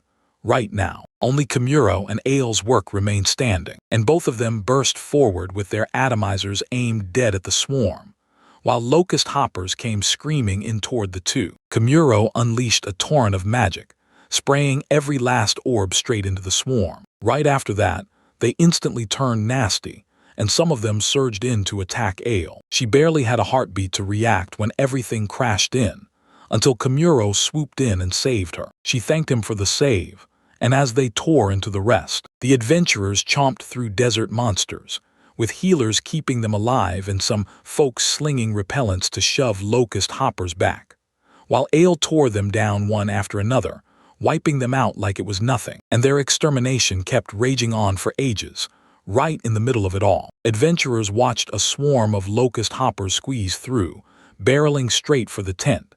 Then Belsa snapped into action and laid a trap can to stop them, which exploded and blasted those locust hoppers into nothing. The extermination job raged on for hours, and a black wave of locusts surged across the desert, speckled with red pesticide smoke, turning the whole sand into a truly bizarre spectacle. By then, exhaustion was spreading fast through the adventurers, and Kimura could feel sweat start to slick his skin too. They pushed on for that long, and soon the sand's true yellow started to glow through the haze, until the whole desert got swallowed by smoke. But even so, just one stayed, while a swarm of locust hoppers clung to the scene, and it was barreling toward Kimuro. And he stood there, poised to wipe them out one by one, until the very last one fell. Just as Kimuro was seconds from wrapping up, the locust hoppers erupted with loud cracking sounds all around them, and it kept blasting forward until the entire sky finally cleared. Kimuro had done it, and just like that, he crushed his company's very first job. While Seth swore a magical whirlwind was tearing in from the east, straight out of the desert, Kimuro whipped his hands over his eyes to keep the dust out, and Seth's report hit hard. There was a monster bearing down on him. Without hesitation, Kimuro snapped that he'd handle it himself. But when he finally laid eyes on it, that monster was far deadlier than any he'd ever seen before. It looked like a single monster made by cramming a lion, a goat, a dragon, and a snake all into one body. A vicious beast came barreling toward them with one chilling goal: wipe them out. And Ale snapped the warning: it's a chimera, because it was dive-bombing Kimuro from the sky. But no matter how fast it came, Kimuro still planted himself and smashed it with a clean punch, like it was nothing. Kimuro rushed to Seth and swore the monster was finished, and Ale stood there in shock, staring at just how brutally overpowered his skills were. Kimuro felt relief flood in as soon as the job was done. Now they could finally turn around and head back. But then, right when he least expected it, someone shouted his name with something even crazier, more shocking than that. An old man in a farmer's clothes, and from Kimuro's side, he didn't look like any adventurer at all. Kimuro finally realized the truth. He wasn't hunting a monster at all. He was chasing that chimera the whole time, and it kept slipping away from him. When he heard Kimuro had wiped out the threat, the old man froze in shock, then thanked him with real gratitude.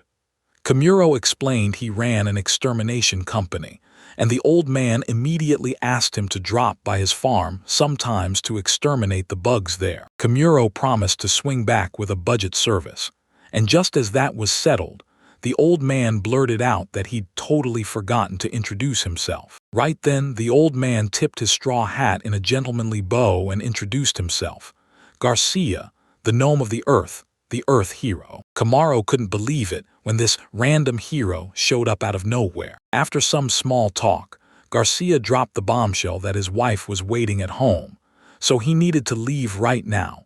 Kimuro told him to take care, but Garcia couldn't shake the feeling that he had no clue what he was supposed to do next. Back at the Grasslands campsite, Kimuro found Riddle waiting, eyes sharp, listening like he was already measuring every detail. Kimuro and Ale returned with grim faces. Then he yanked off his mask and finally let out a breath of relief. Seth and the other adventurers practically burst with curiosity, and when they finally saw everyone made it back safely, pure relief lit their faces. Riddle leaned in and demanded to know how things went with those locust hoppers. Kimuro calmly told them the great news: he'd finished the extermination work. He threw out a huge thank you to everyone for the grind they put in. And that news hit Riddle so hard he burst into joyful tears, because Kimuro finally managed to save their town, and everyone in it, from the plague. After a while, everyone snapped into action, loaded up their carriages, grabbed every last thing, and hauled out to finally clear the campsite. They geared up to head back to town, and the adventurers practically buzzed with relief. Like, "We're finally going home," while Kimuro flashed a grin at them. Those impatient adventurers turned around fast. Now they bragged that they'd played a huge part in fixing everything, and they made sure Riddle knew their bravery came with a reward. Riddle nodded and agreed. Later, he checked in with Kimuro and reported that everything was ready. Then Riddle smirked and told Kimuro he could take a bite, so Kimuro and the others could rush into town without him. Kimuro shot back that he wasn't going anywhere. He'd stay put for another 2 or 3 days, just to be safe, and keep a relentless watch on the desert for any changes. He made it his job to be sure the pesticide effects fully wore off, and honestly, that's exactly what Riddle was grateful for. Then Belsa snapped out and called Kimuro over, book in hand. Then Kimuro shoved that book into Riddle's hands and told him, straight up, it was Belsa's full playbook on stopping locust swarms, everything from how the locust hoppers live to the exact recipe for the repellent. Riddle couldn't wait. He snapped up the book with a grin, and when Kimuro realized it, Riddle was shockingly polite, even thanking him and giving credit for how Kimuro saved them. Kimuro didn't even know how to respond, but Riddle just smiled like he was proud of the whole thing. Riddle told them if he hadn't shown up, this plague would have wiped out the town of Flora, forcing everyone to flee. And Kamuro's help is what kept their livelihoods alive. Riddle shook hands tightly and warmly, pouring out his gratitude in every second. While Riddle was absolutely thrilled with the save, the Kamuro Company crew rolled in right after him. Kamuro didn't just brush it off.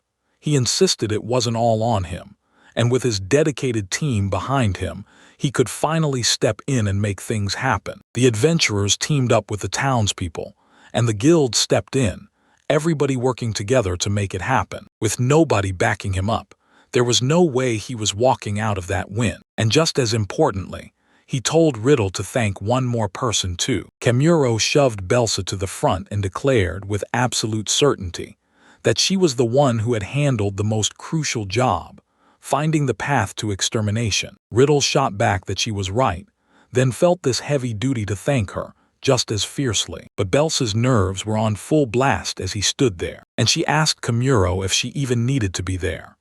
Kamuro told her she was the one pulling the weight, but she shrugged, because all she thought she was doing was making something to fend off the monsters, the exact kind of thing Kamuro always ends up doing. Riddle let out a sly giggle, loving how nervous she suddenly felt. And Kamuro told her she didn't just find a way to wipe them out. She also cracked a chemical method to crush those locust swarms. And just like that, she wiped out one of the world's plagues, huge on its own. He told her to wear that pride like armor, so there was no room for modesty. Belsa just realized it.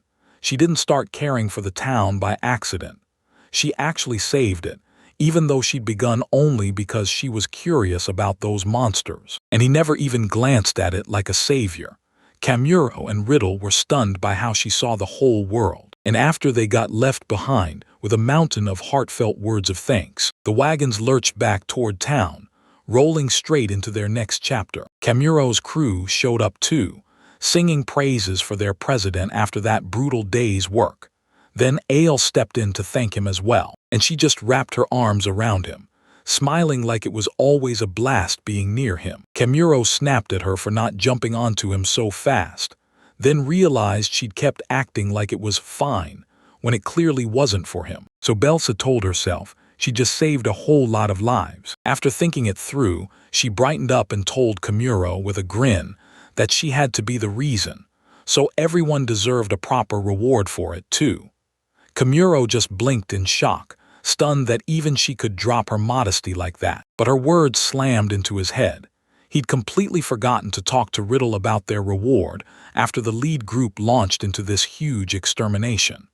Ale and Belsa were furious at the hell he just said, while Marimu and Seth fretted over what they'd be paid. After that, they stayed behind in the camp, staring out at the desert as it slowly took shape. Kamuro spilled the news to everyone, and yeah, they were pumped to hang out longer here, but deep down Kamuro felt the clock was ticking, so he knew he had to rush back to his real work, a command from the god to wipe out heroes everywhere on the planet. Garcia, the Earth hero, still clawed at his thoughts, refusing to fade. And then, as he remembered the way he used to look, Kamuro kept it to himself, gritting his thoughts.